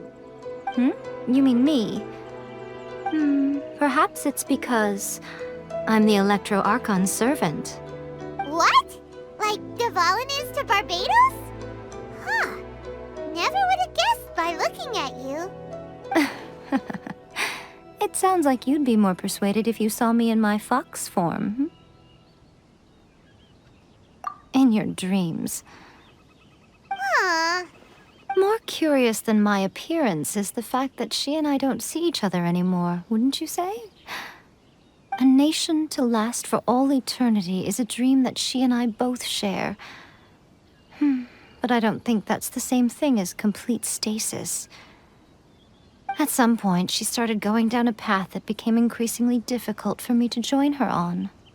You know, A never said goodbye to me before she stepped into the plane of euthymia. Perhaps it's just my wishful thinking, but I think she did this deliberately, as her way of keeping our friendship eternal. By neither saying goodbye nor seeing me again, our relationship will remain forever how it was. In her mind, at least. Since we've embarked on two very different paths to eternity, I can either continue to maintain the status quo or do whatever it takes to bring her back on track, regardless of the cost. I have chosen the latter because if stubbornly isolating herself in the plane of euthymia is her idea of eternity, then my duty as her eternal servant is to drag her back out of her own head and into the real world. Aw, Miko, you sound like a really great friend. I'm only telling you this so you can properly understand my plan. Could you possibly spare the sentimentality for the time being? Anyway, that's enough chit-chat. Time for Anti-Raiden Shogun Training Phase 2. There's a part 2?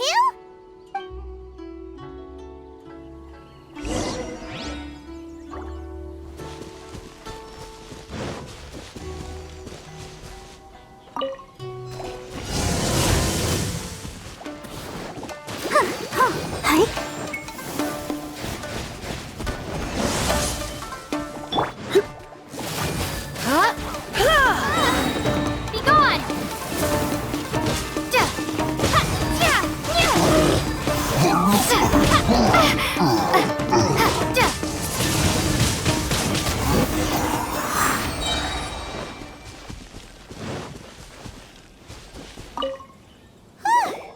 We're finally done. How did we do? You did quite admirably. I could see your determination and your hard work. So, do you think we're ready to beat the Raiden Shogun now? How do I put this? You're no match for her at all. Wait, what? So all of this was a complete waste of time? You are the most important part of the plan. I know what I'm doing. You don't think I'd leave you with no chance to win at all, do you? Speaking of, Traveler, what do you think of the Resistance Army's chances? You're absolutely right. Perhaps they occasionally best the Shogun's army in open battle, but when they face the Raiden Shogun herself, considering even their visions have been taken from them and embedded in the statue, they're ultimately quite helpless. You don't have to be so blunt. The Traveler's the captain of Swordfish too, you know. I don't mean to belittle them. On the contrary. It is precisely because of their helplessness, because their visions have been taken from them, that their will is all the more precious. In short, if everything goes according to plan, they may yet prove to be helpful. Oh, goodness, is that the time? I have another guest to receive today. We can talk more back at the Grand Narukami Shrine. All of this sudden, you're entertaining guests? Paimon's really struggling to understand how you work.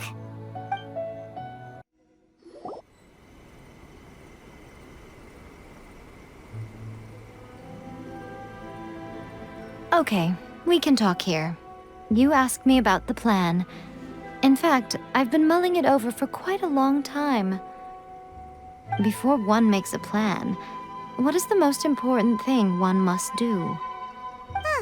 Don't know. What is it? You must understand the situation you are facing. The Vision Hunt Decree was obviously devised as a means of manipulating the Shogun, the ones behind it knowing full well her susceptibility as a puppet, with a single-minded focus on eternity. Yes, this is the strongest piece of evidence we have to go on. Now, we also know that every aspect of the Vision Hunt Decree's promulgation and execution has been enthusiastically spearheaded by the Tenryou Commission from the outset. Ayaka was saying that every time they submitted a petition against the Vision Hunt Decree, the Tenryou and Kanjo commissions would veto it straight away with no negotiation. Yes, it's all too clear that both the Tenryou and Kanjo commissions are in some form of collusion with the Fatui. Foolish humans, blinded by their greed. Thus, the current situation is that our Fatui antagonist is still at large, has the two rogue commissions wrapped around their finger, and is distributing delusions from the shadows. Unfortunately, given that said antagonist is under the protection of two commissions and the Raiden Shogun, we would be rather hard-pressed to track them down. So, what should we do? It will be easier for us to start with someone from Inazuma. So my plan is to incite rebellion in the Tenryou Commission. Rebellion? What are you talking about? After everything you just said, it sounds like the Tenryou Commission has rebelled already. When I say rebellion, I don't mean betraying the shogunate. I mean inciting a certain someone to betray the Tenryou Commission. If we manage to convince her, I'm quite sure we'll be able to get you another audience with the Raiden Shogun. I'll give you a clue. She's currently in charge of the Shogun's army. She visits the shrine at this time every month, and she is our guest today. She also appears to be standing right behind you. Don't move a muscle. You've got some nerve showing up here in the shrine when there's an active warrant for your arrest. Don't even think about trying anything. Surrender now. You're coming with me to headquarters. Seize her! Affirmative. Kujusara! It seems that you're forgetting. This is the Grand Narukami Shrine. Use of force here is strictly forbidden. Before you proceed, which of you would like to face criminal charges for dishonoring the Shogun, Ugh! Guji-ai, please tell me you are not sheltering a wanted criminal here. We are just friends. I don't see what sheltering has to do with it. Tell your subordinates to leave. We have things to discuss. All of you outside. As you wish.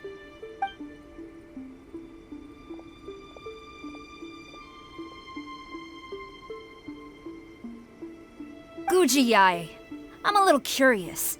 Does it not also dishonor the Shogun to hide a wanted criminal at her grand shrine? You're the same as ever, Kujo-sara. No one can match you when it comes to loyalty to the Shogun. As a servant, loyalty to the Shogun is my duty. And as a warrior, I dedicate my life to following the way of the Shogun. Even though she will one day seize your vision too?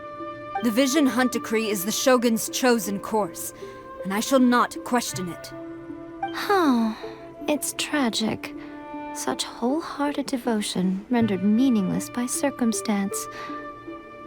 Have you been kept in the dark? Or are you the only one left in the light? Lady Guji, I need you to be direct. Tell me exactly what you mean. The Vision Hunt Decree is a trap. Part of a Fatui plot to bring Inazuma to its knees.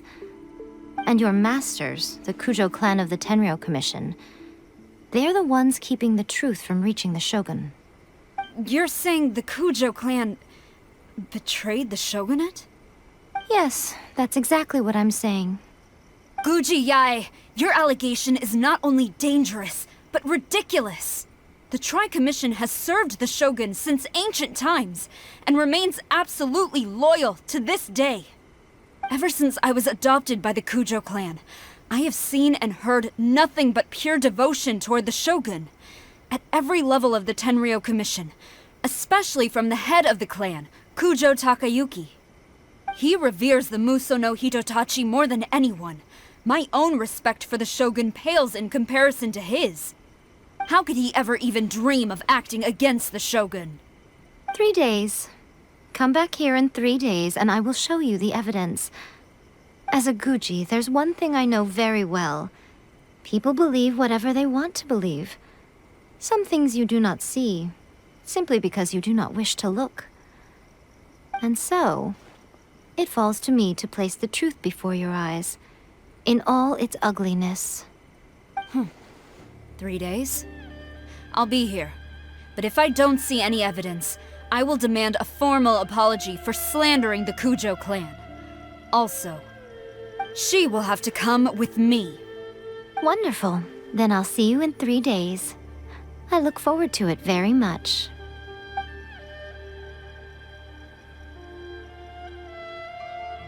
That was so scary! Paimon wasn't expecting to run into Kujosara here.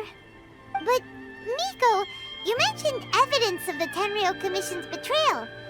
Is that all in hand and good to go, or...? Why are you always asking so many questions? Of course not. I just had to say something because I clearly wasn't convincing her. Not entirely unexpected. As plans go, changing the deity's mind is a huge gamble to begin with. We can't expect to be in control of every last detail when we're facing off against a god, can we? Okay, but what are we gonna do, though? We only have 3 days. If we want to get our evidence, we're going to need some help. Now, come with me. We must awaken the professional.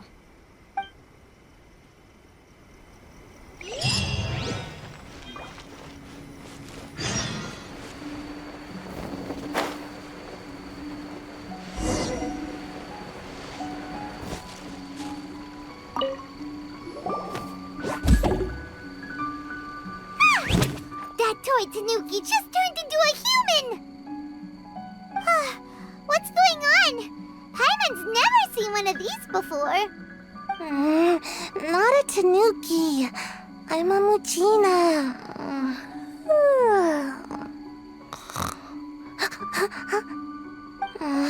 I'm so tired. If I don't get enough sleep, it'll stunt my growth. Is this the professional you were talking about? She doesn't look very professional at all. She is a member of the Shiumatsuban, a genuine, bona fide ninja. Oh, wow! A ninja? So was that one of those legendary ninja transformation techniques? Anyway, what's the Shiumatsuban? It belongs to the Yashiro Commission, a secret unit under Kamisato Ayato. Now, Kamisato Ayato and the Yashiro Commission are neutral parties, so I have no right to give orders to the Shiumatsuban. However, convincing their most chronically lazy member to help us is well within my abilities. Here's what I need you to do. Go into town and find evidence of the Tenryou Commission's betrayal. It would not be appropriate for me to be seen there myself. You make it sound so simple, but... Oh, I thought you would have figured it out by now. All right then. I'll indulge you with a little more information. For a complete outsider, probing the inner workings of the Tenryou Commission is nigh on impossible. But since the 3 commissions work together to serve the Shogun, they have a close relationship. Someone from one of the other commissions might have an easier job of figuring out what they're up to. Now you're following me. The Shogun's army haven't given up on their search for you yet, but with the help of this Shiumatsuban ninja, I'm sure you'll be able to rendezvous with your friends. Don't forget, we're on a tight schedule here. Be sure to bring back the evidence in good time.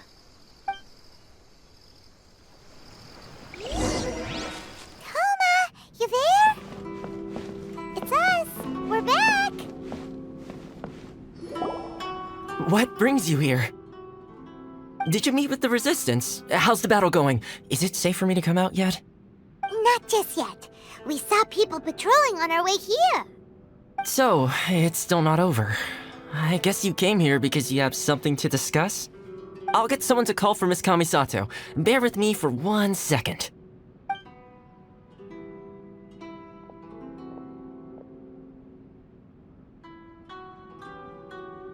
I see. You have been through a lot since we last met. I understand. You need evidence of the Tenryou Commission's betrayal. Let me think. Now that you mention it, there is one thing that has always concerned me. The Shogun's army has been at war with the Resistance for a long time now, but not once has the Shogun ever inquired about it. I used to think that she simply didn't care, but looking at it now, perhaps the problem all along has been with the Tenryou Commission's reports to the Shogun. What do you mean? The Tenryou Commission presides over domestic military affairs. If they ever had any intention of concealing information in their reports, we would have no way of knowing. Meanwhile, the Shogun would incorrectly conclude that the Vision Hunt Decree poses no threat and would stick to her decision. If we had access to their reports, it would confirm everything. But as I recall, the only person authorized to access that kind of official documentation is Kujo Takayuki. It's heavily guarded too. Even with Sayu's help, swiping a document from under their noses is no easy task. If only there was a way we could distract the guards just for long enough. Yoimiya's fireworks! That's a very Toma-sounding suggestion. But it's a reasonable one. The statue of the omnipresent god is right by the Tenryou Commission. If someone set off fireworks near the statue, they certainly wouldn't ignore it.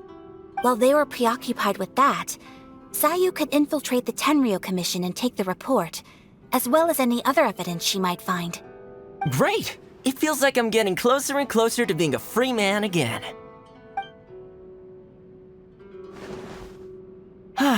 It feels like it's been an eternity since we last sat down and talked like this. Well, it certainly felt like it to me. I've been looking forward to seeing you again every day since I got here. This tea house used to be my favorite hiding place, but now I've honestly lost track of how long it's been since I last set foot outside of here. Oh man, I want to go to the hot springs so badly. Poor Toma. Let's focus on the issue at hand. The sooner the Vision Hunt Decree is abolished, the sooner Toma will be free. This was a reunion of sorts, but there's no time to catch up. We'll celebrate properly when it's all over. Ooh, let's play the hot pot game again. You're still thinking about that? The Tenryou Commission is heavily guarded. Be careful when you get near. Let's meet back here afterwards. Alright, first let's go to Hanamizaka to find Yoimiya.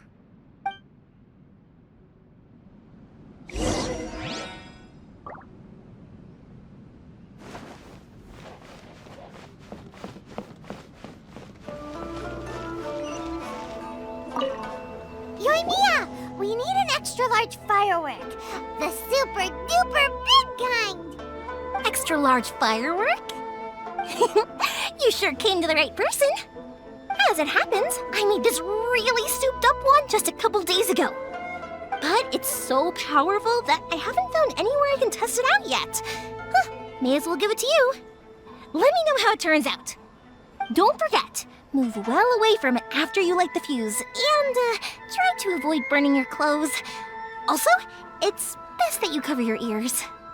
Why does Paimon feel so nervous all of a sudden? Don't worry, it's just a firework, come on! What's the worst that could happen? We'll give it a try. Thanks, Yoimiya. Well, we got our distraction. Now we just need to wait for nightfall.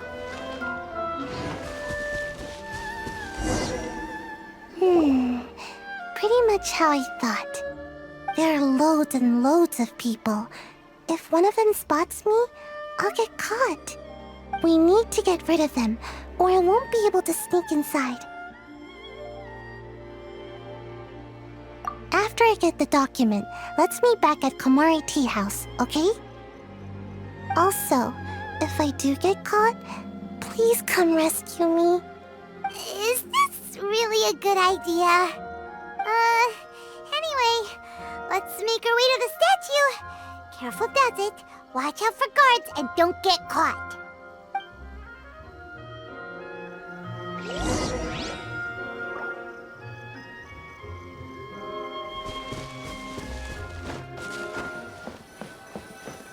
What kind of firework is this? By the look of it, Paimon's ears are gonna get blown off. Oh, Yoimiya, you are officially nuts. Uh-oh, they're all coming this way! Quick, run!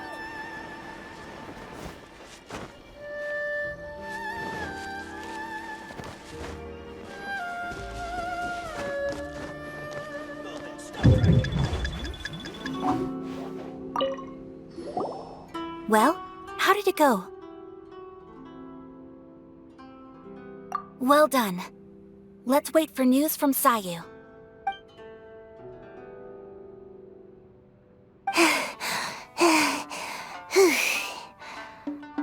I know exercise helps you grow, but this was a little too much exercise. I feel so dizzy.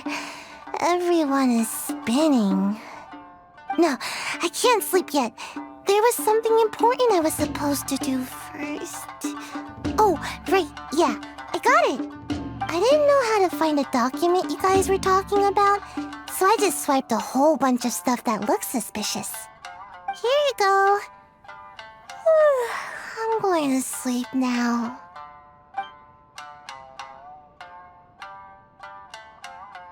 My lady, what are we looking at? This sealed envelope must be an official report that the Tenryou Commission is preparing to present to the Shogun. In addition, we have correspondence with the Fatui. It seems that Gujiaya was right. They have been fomenting unrest behind the scenes. This should be ample evidence. Please take them to Gujiaya. I trust she will have a plan for the next step. I will also gather some people to try and root out the rest of the Fatui in Inazuma.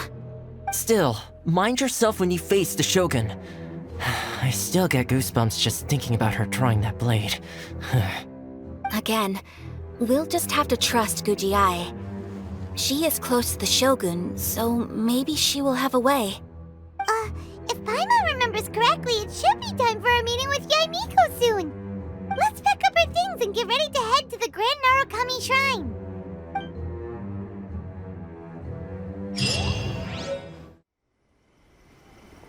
Lady Guji, here I am, as promised. Rest assured I came here alone and told no one about this trip. I knew you would keep your promise after all. I'm sure you've barely been able to take your mind off it these past few days. Have you managed to get any sleep at all? You're quite mistaken. I would never doubt the leaders of my clan. So, where is your proof? Ah, how wonderful. Everyone's keeping their promises today. Oh, you wouldn't believe what we had to go through to get our hands on this stuff. Hand them to Sara.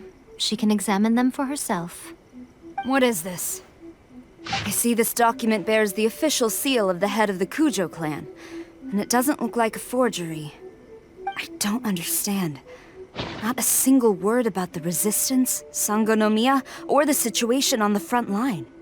What about the soldiers who gave their lives on the front line, or the hardship endured by the people? Do they deserve no mention? Utter disregard for human life. Why would they want to hide it? For the sake of the Vision Hunt decree, of course. Don't you think the Shogun might reconsider her policy if all of the things you just mentioned appeared in this report?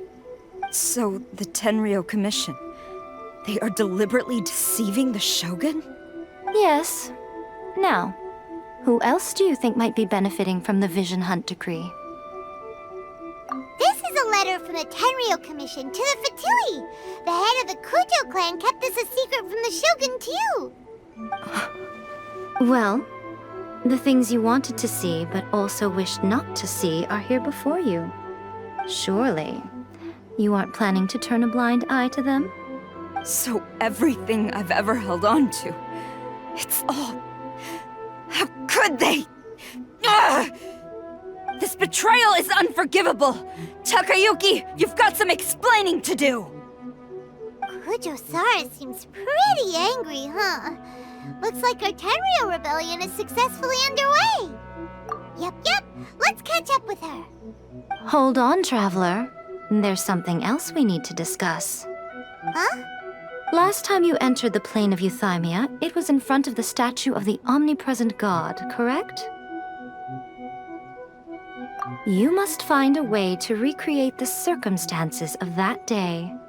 If you can get the Raiden Shogun to open her heart to you once more before the statue of the omnipresent god, you will have the opportunity you need. Take this with you as a farewell gift. What is it? The omamori from the Grand Narukami Shrine are very potent indeed. I thought I'd put one aside for you. If you find yourself at your wit's end, take it out and see what happens. Maybe your prayers will be answered and all your problems will disappear in the blink of an eye. Or if you ever think about me during your journey, take it out, won't you? Who knows? Maybe I'll just end up appearing right in front of you. Cut it out, Fox Lady! This isn't the time or place to be poking fun at the Traveler! I'm sorry. Well then, time for you to face my hopeless fool of a friend. I'm counting on you.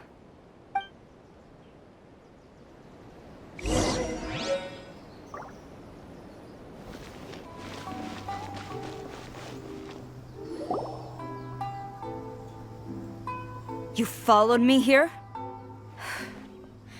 You've got guts, I'll give you that. Since you are a witness, I suppose I can shield you from arrest. At least until I have received an explanation from Takayuki. But if it turns out that you have been deceptive in this matter, then not only will you be arrested immediately, but you'll also be charged with one more crime. Good. Please, ma'am. Orders from the top. No one is allowed to enter. Out of my way! I need to speak to him. I won't tell you twice. The upper hand. Burn!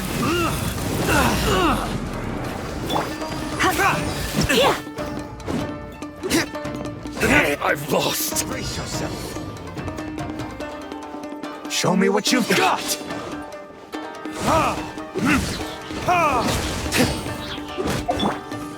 Flash! No turning back! Strike first! I've lost. I've trusted. Stop! Sarah, have you gone insane? How dare you disregard my orders? Master, Go on, ask him! Don't let him intimidate you! Master Takayuki, I've seen the report to the throne and the letter to the Fatui.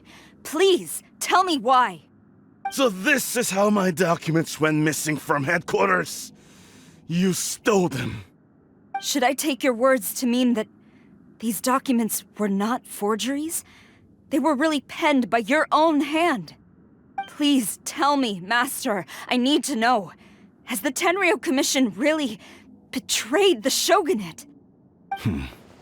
Yes, I have dealings with the Fatui, and yes, the report you saw was penned by my hand. He just came right out and admitted it! The diplomats from Snezhnaya promised a very generous reward indeed, and all they requested of me in return was to see that the Vision Hunt decree is upheld. For too long, the Kujo clan's position has been coveted by so many. There is no shortage of clans who would tear us down at the first opportunity. So, when the chance arose to gain the backing of another powerful nation and crack down on our enemies at the same time, it appeared to me to be an excellent deal. I simply saw no need to inform you, Sarah. But you worship the Shogun. How can you betray her after all this time and act like it's nothing? Betrayal? How can you call this a betrayal? The Fatui may think they are using me, but the reverse is true. What could they possibly hope to achieve?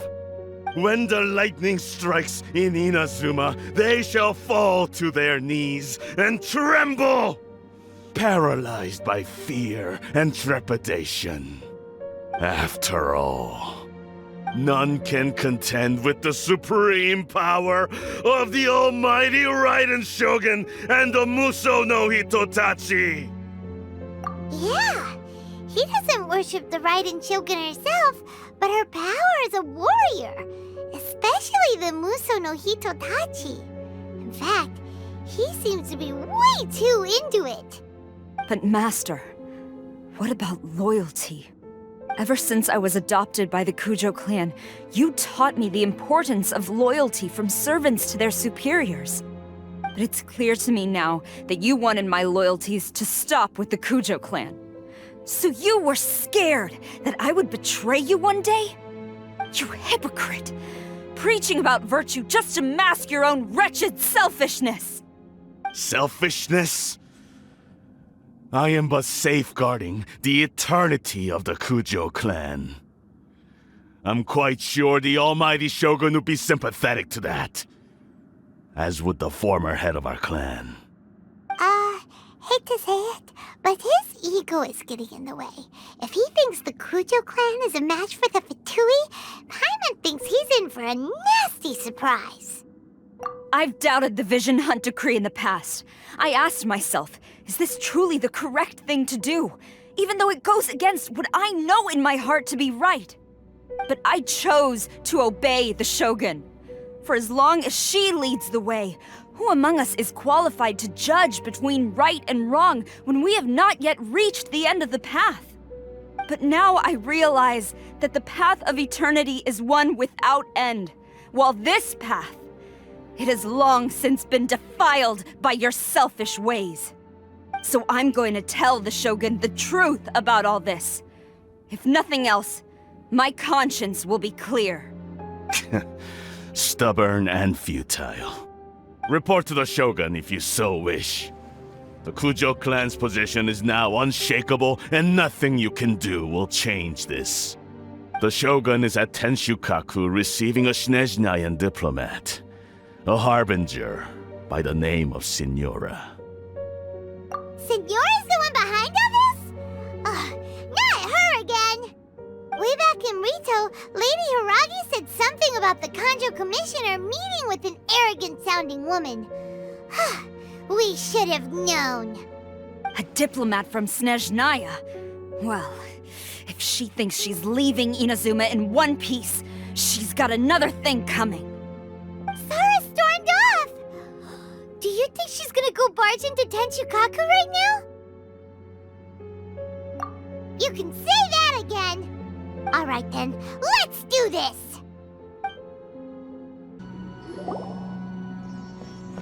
The way people charge in here as they please. So uncivilized. If I didn't know this was Tenshukaku, I might have mistaken it for some kind of street market. Have you learned your lesson now?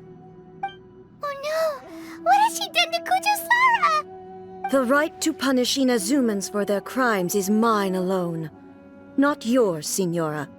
Then I apologize, Almighty Shogun. I know, you can't get me out of your mind. But you really don't need to call my name all the time. Don't go thinking I'm surprised to see you here. I'm well aware that you hate me, with the way you follow me around like a dark shadow.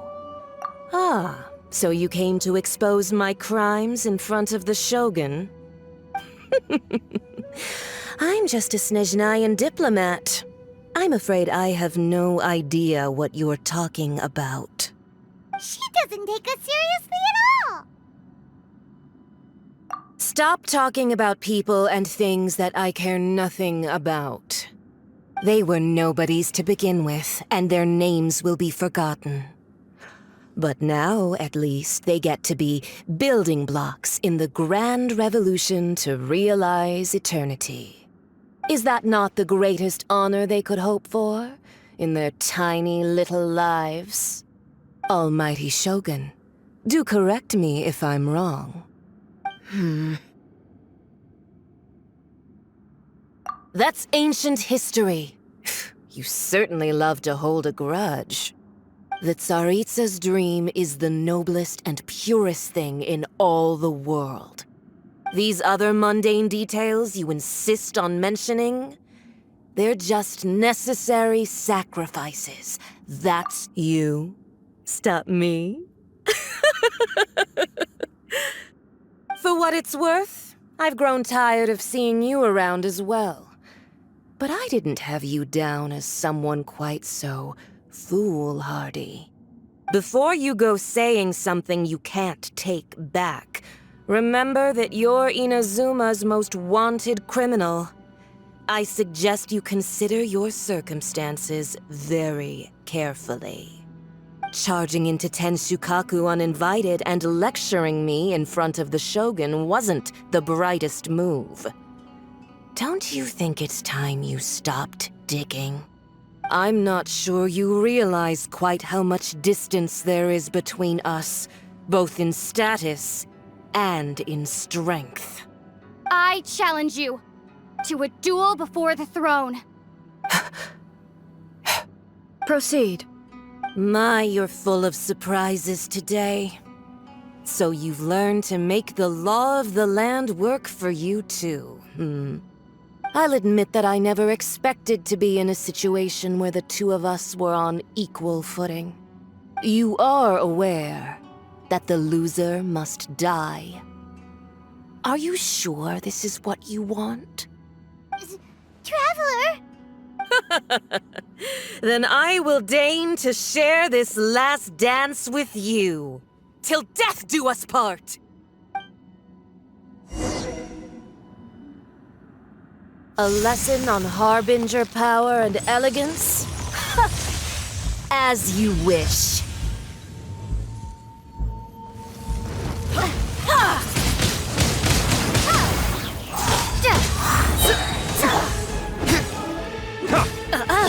You've got some nerve laying your hands on me. Harbinger power has become burdensome. I will manifest my destiny anew. Await my emergence and tremble, traveler. You have reason to be afraid.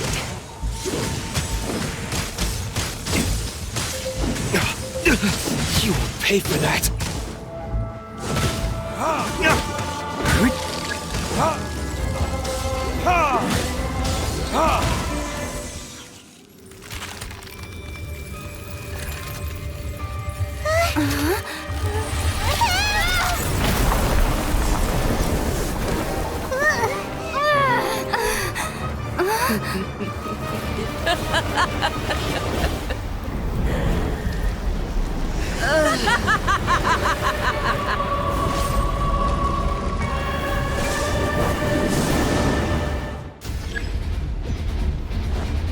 Pale flame, lay waste to frozen shell and witness my suffering. In fires of sin and retribution, your soul will be incinerated!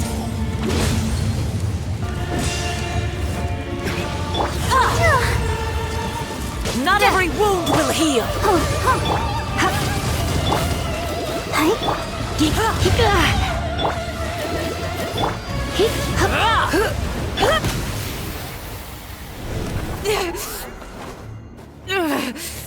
So strong, but how?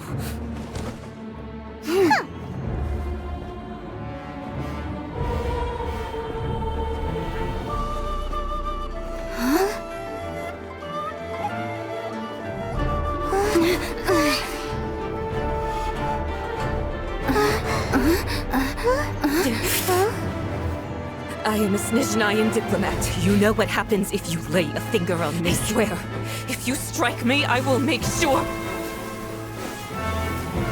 The Fatui will make sure that your precious Inazuma... Stop! I order you! And you! Filthy rats! All of you!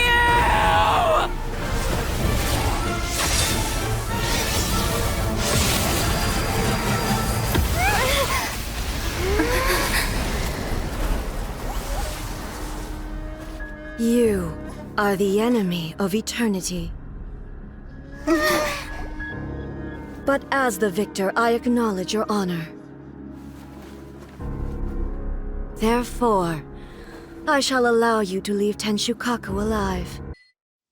The Raiden Shogun isn't gonna let us off just like that, right? Oh, the air feels suffocating. It must be the Raiden Shogun's almightiness.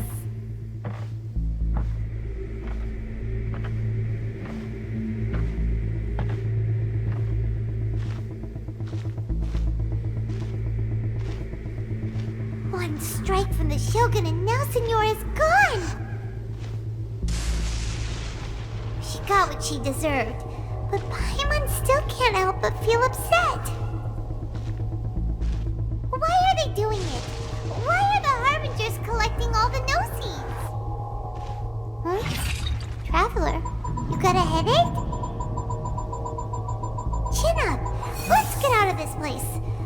Paimon feels unsettled.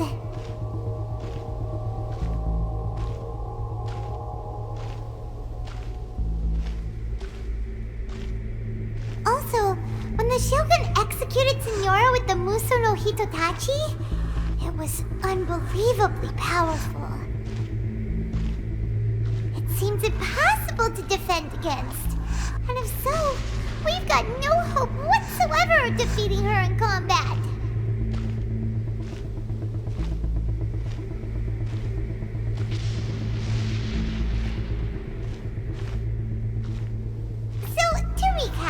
Yaimiko wants us to go back inside the plane of Euthymia by the statue of the omnipresent god.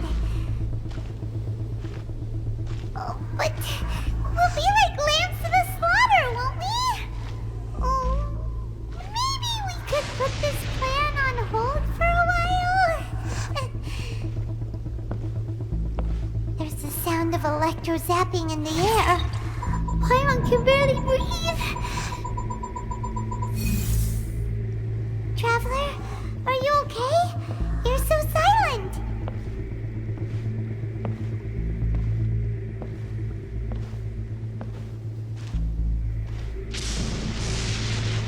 Sounds like there's a lot of noise coming from outside Tenshukaku. Has a fight broken out or something? Oh, the guards seem really nervous. Let's go see what the situation is, shall we?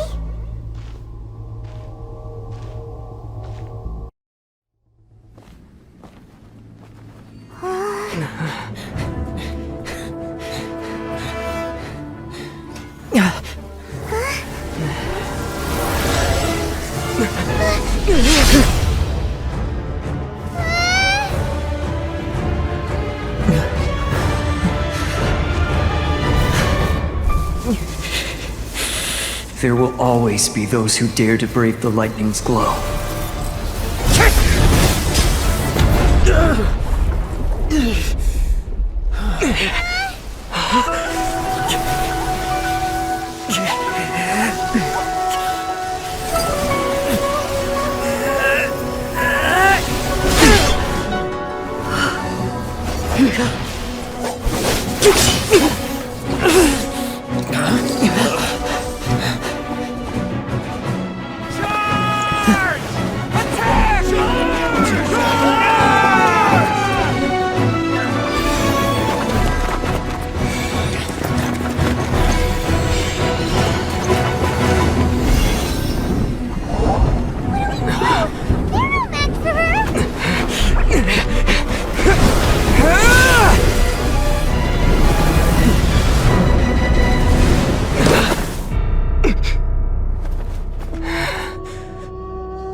So we meet again.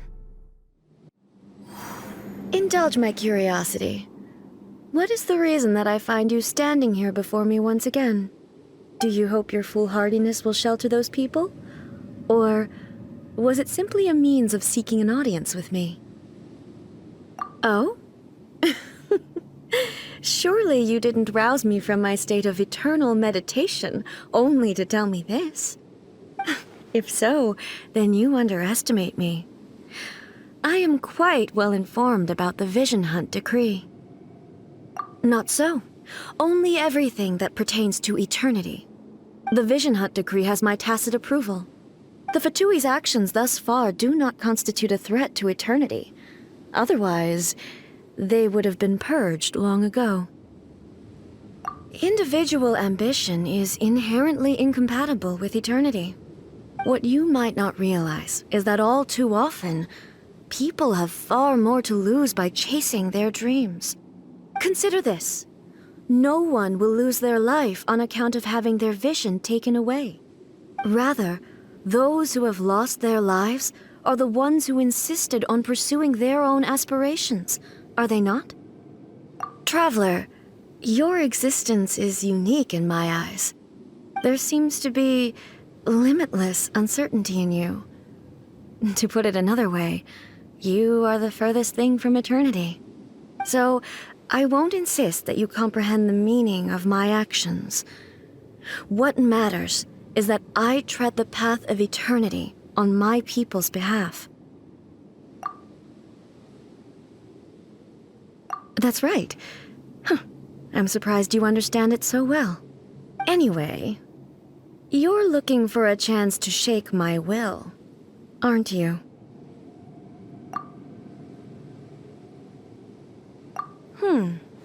So be it. Well then, you who would defy eternity, time for you to enlighten me.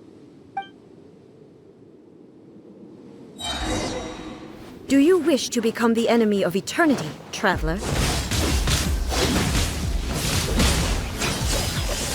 Time for retribution! Inferior.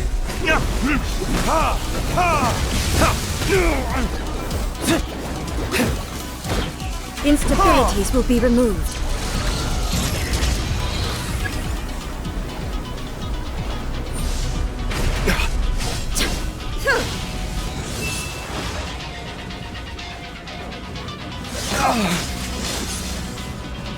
Inferior.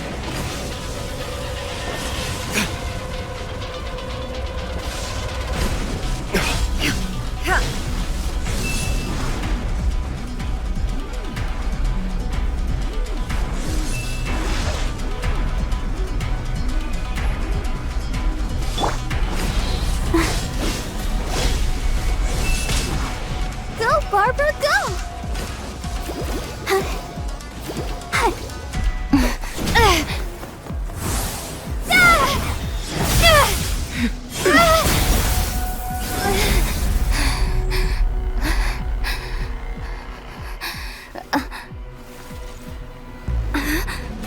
Dear me, aren't you cutting it rather close? Miko, this was your doing? Now. Don't forget who taught you how to place your consciousness in objects. Surely you don't think your ambition alone is enough to shake A's will, do you? Though you alone are here, they too have ambitions, which they long since entrusted to you.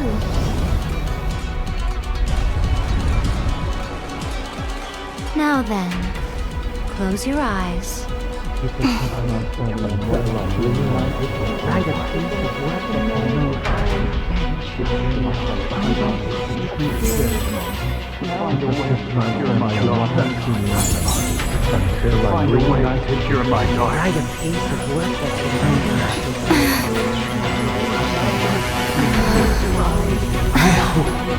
can abolish the Vision Hunt decree.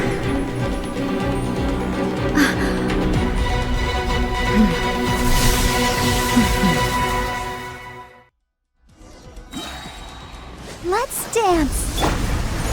That sacred name, Fortune Preserver.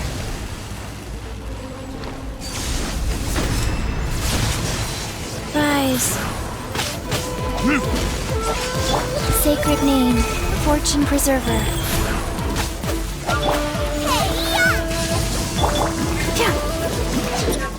I'll protect us.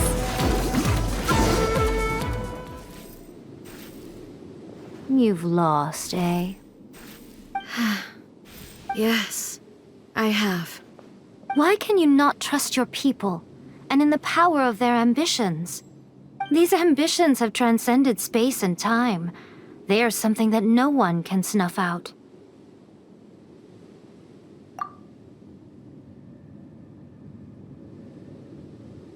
Is this the lesson you learned from your journey in Liyue? There are nations where humans cast their god aside and stride forward. So are we to just abandon the notion of progress for the sake of wishful thinking? You and I have both witnessed the great loss that progress can bring. Eternity. Eternity is the only way. When lightning flashes, it casts a shadow. My name means shadow. With my blade, I purged all obstacles to progress.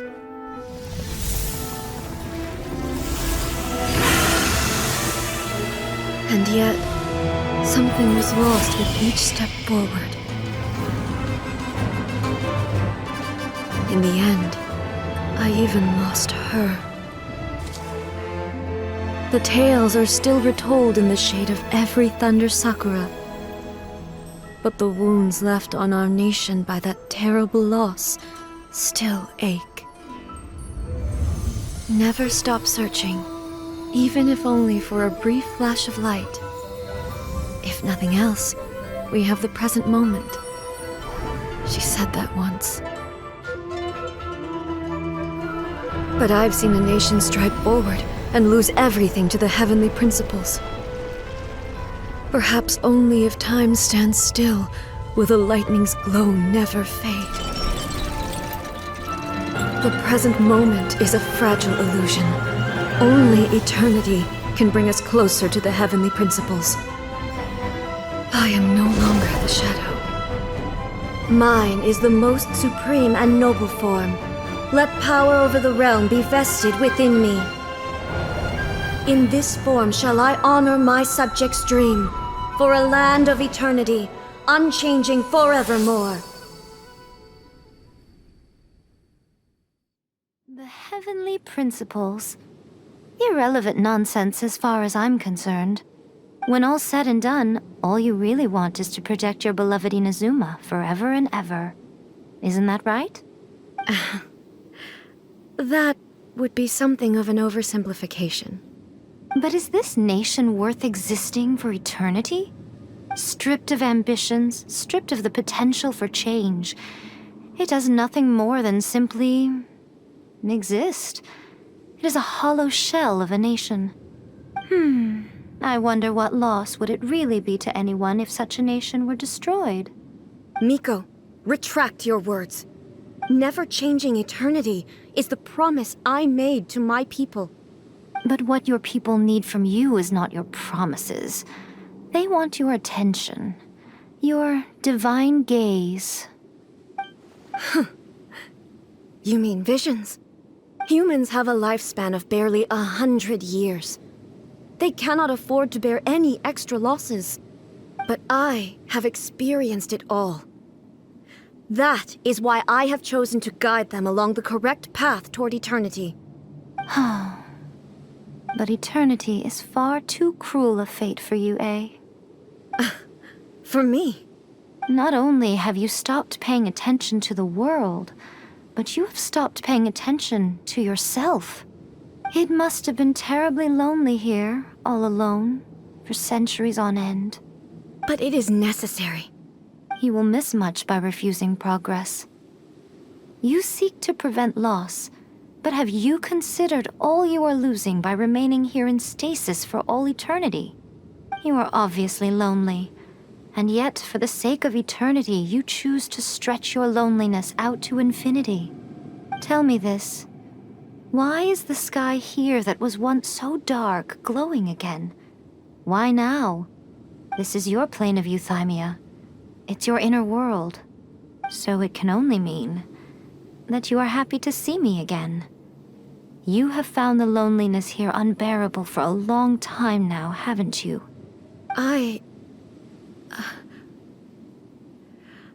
have nothing to say to that. But I have so much to say to you. Let me tell you all that has happened over the last few centuries. How long will that take? As a Fox envoy, I have an excellent memory. I recall every detail of the last few centuries with perfect clarity. So it will probably take me another few centuries to relay it to you.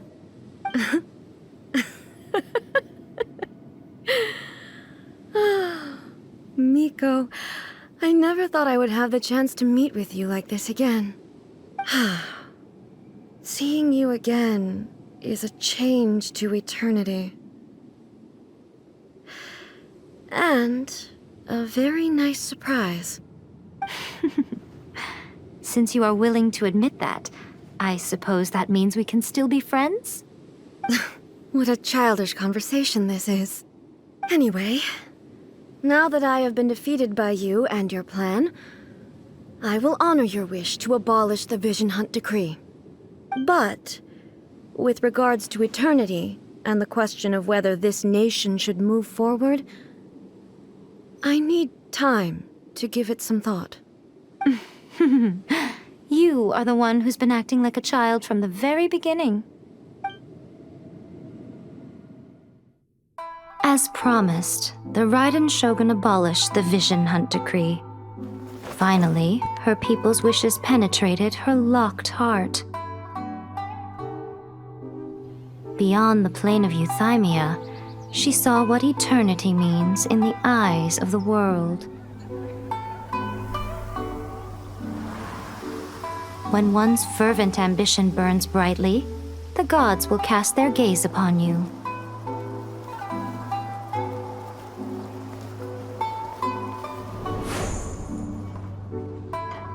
Some ambitions have the power to heal wounds, to bring victory, to inspire hope.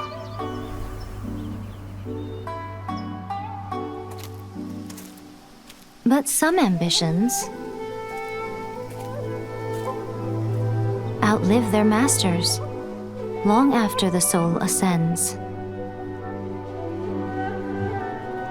They remain as they were in the beginning.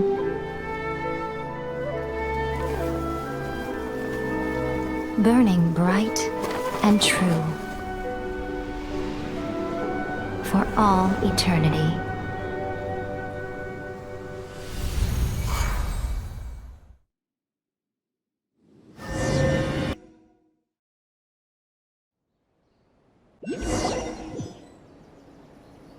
So what did you guys do in the Raiden Shogun's plane of Euthymia anyway? Is the Vision Hunt Decree abolished? Oh, gotcha. Paimon was super worried, you know. So maybe the reason Yae Miko is looking for us now is because she wants to thank us. Let's go find her. Another bad one? No, let me try again.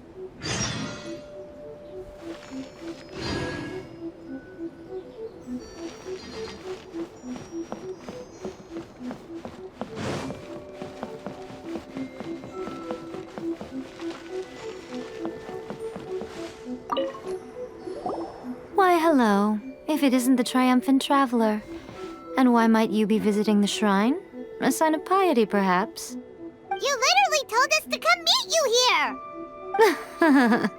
I was just joking. I've been waiting for you. Seems like someone's in a pretty good mood. Mm-hmm. Catching up with an old friend I hadn't seen in years was truly delightful. By the way, I heard that you had a duel before the throne, with a Fatui Harbinger note. Defeating Signora head-on in a duel means that your strength exceeds my expectations. Still, you did end up victorious. I gather congratulations are in order. Sure feels good to finally thwart the Fatui plan for once. They caused plenty of trouble along the way, but at the very least, they didn't get their hands on another Gnosis. Wait a second. Did you say Gnosis? As in, the little thing that looks something like a chess piece? Yep, that's the one. You've seen one too? Gnosis belong to the Seven. They're what keep them connected to Celestia. Oh. What's wrong? I handed that over. You did what now? Well, how else was I supposed to save your skin from the Balladeer exactly? The Balladeer is number 6 of the Fatui Harbingers. In terms of strength, he is superior to Signora. I'm not the kind of person who risks life and limb for any old reason. For once, Paimon just does not know what to say. After A created her puppet vessel, she no longer had anywhere to put it. As her erstwhile closest friend, A handed it over to me, and I've kept it in the Grand Narukami Shrine ever since. She no longer needs the power of the Gnosis, and in any case, she tells me she has severed ties with Celestia. Thus the Gnosis became not only useless, but also a potential source of conflict. Is that not a good bargain, exchanging it for the one at the core of the plan? Judging by the results, at least, I dare say I struck a good deal. When you put it like that, Paimon has to agree. The Traveler is worth more than a Gnosis. Well, what's done is done, and I hardly think we'll be getting it back now. Let's leave the past in the past. So anyway, you still haven't told us why you called us here today. It's to thank you. Really? You intend to travel all over Teyvat, and the time has come for the Inazuma leg of your trip to come to an end, has it not? As a mark of my gratitude, I will answer any questions you may have about the road ahead or the events of the past. What would you like to know about? That puppet was built with technology that has been lost to time. Perhaps she, as a god, is the only one privy to the knowledge of its origins. Still, there's one other thing on this topic that I suspect you may be curious to know. Before A began modifying her own godly form, she took it upon herself to create a prototype puppet. So, you mean there are 3 Raiden Shoguns? No. The prototype was merely a proof of concept. Its appearance and intellect were not based on A. It was a test. The original plan was for A to simply discard it. But perhaps A thought this to be too cruel, because in the end she chose only to seal the power within it. Later, this puppet wandered Inazuma as an ordinary human male with his own consciousness, until the Fatui took an interest in him. Ugh! Not the Fatui! Some eccentric geniuses in the ranks of the Fatui made adjustments to the prototype, not only unsealing his power, but very likely rendering him even more formidable than his original specifications. The object of divine creation is now the one who has taken possession of the Gnosis, and the prototype puppet is now known as the Balladeer. What a crazy story! It is, isn't it? Who can say whether it's coincidence or destiny? I'm surprised an outlander like you is aware that there was once a change of Electro Archon. Few citizens of Inazuma are aware of this. Morax told us. He said that the Electro Archon Ball has passed away. Yes. The truth of the matter is that there were 2 twin gods, Baal and Beelzebul. Twin gods? They won the Archon War together. And when Baal established the shogunate, Beelzebul became her Kagemusha, or shadow warrior. In other words, she acted as Baal's body double. Beelzebul is A, with whom we are now both acquainted. Baal's name was Makoto. As far as the world was aware, there were not 2, but 1. They complemented each other, and they ruled Inazuma jointly, so there was no need for the public to know the truth.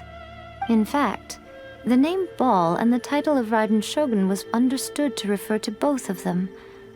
Right up until... Until what? Makoto died several hundred years ago in a war that I was not personally involved in. Since then, A has assumed the shogunate. Losing her sister must have been super hard on A. That was when A began to change. Makoto was her greatest loss. Paimon feels like she understands A a lot better now after finding that out. So what kind of god was Makoto? I didn't spend a great deal of time with her, but my impression was she was a gentle god, who in each moment cherished the beauty of what was before her. Wow!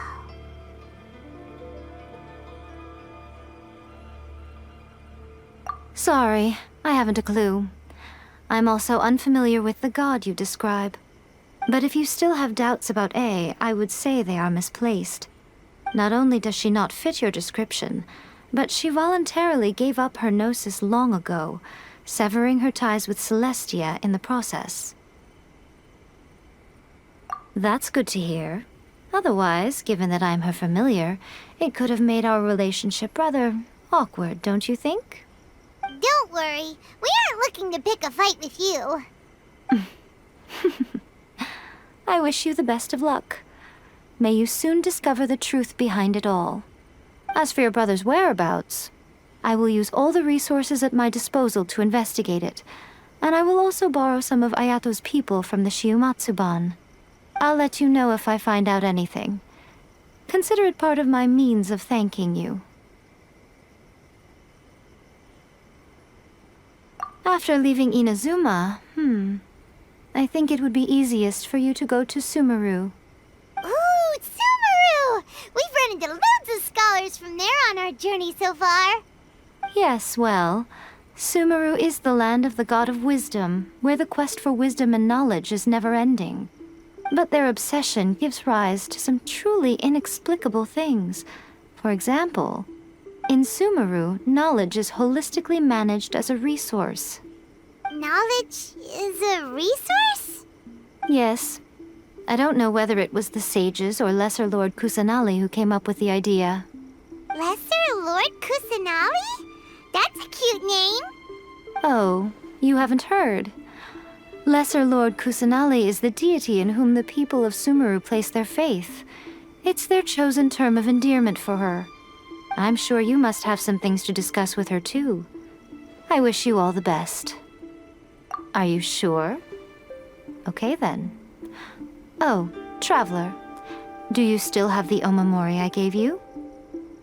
Keep it safe. Is that all you intend to do with it?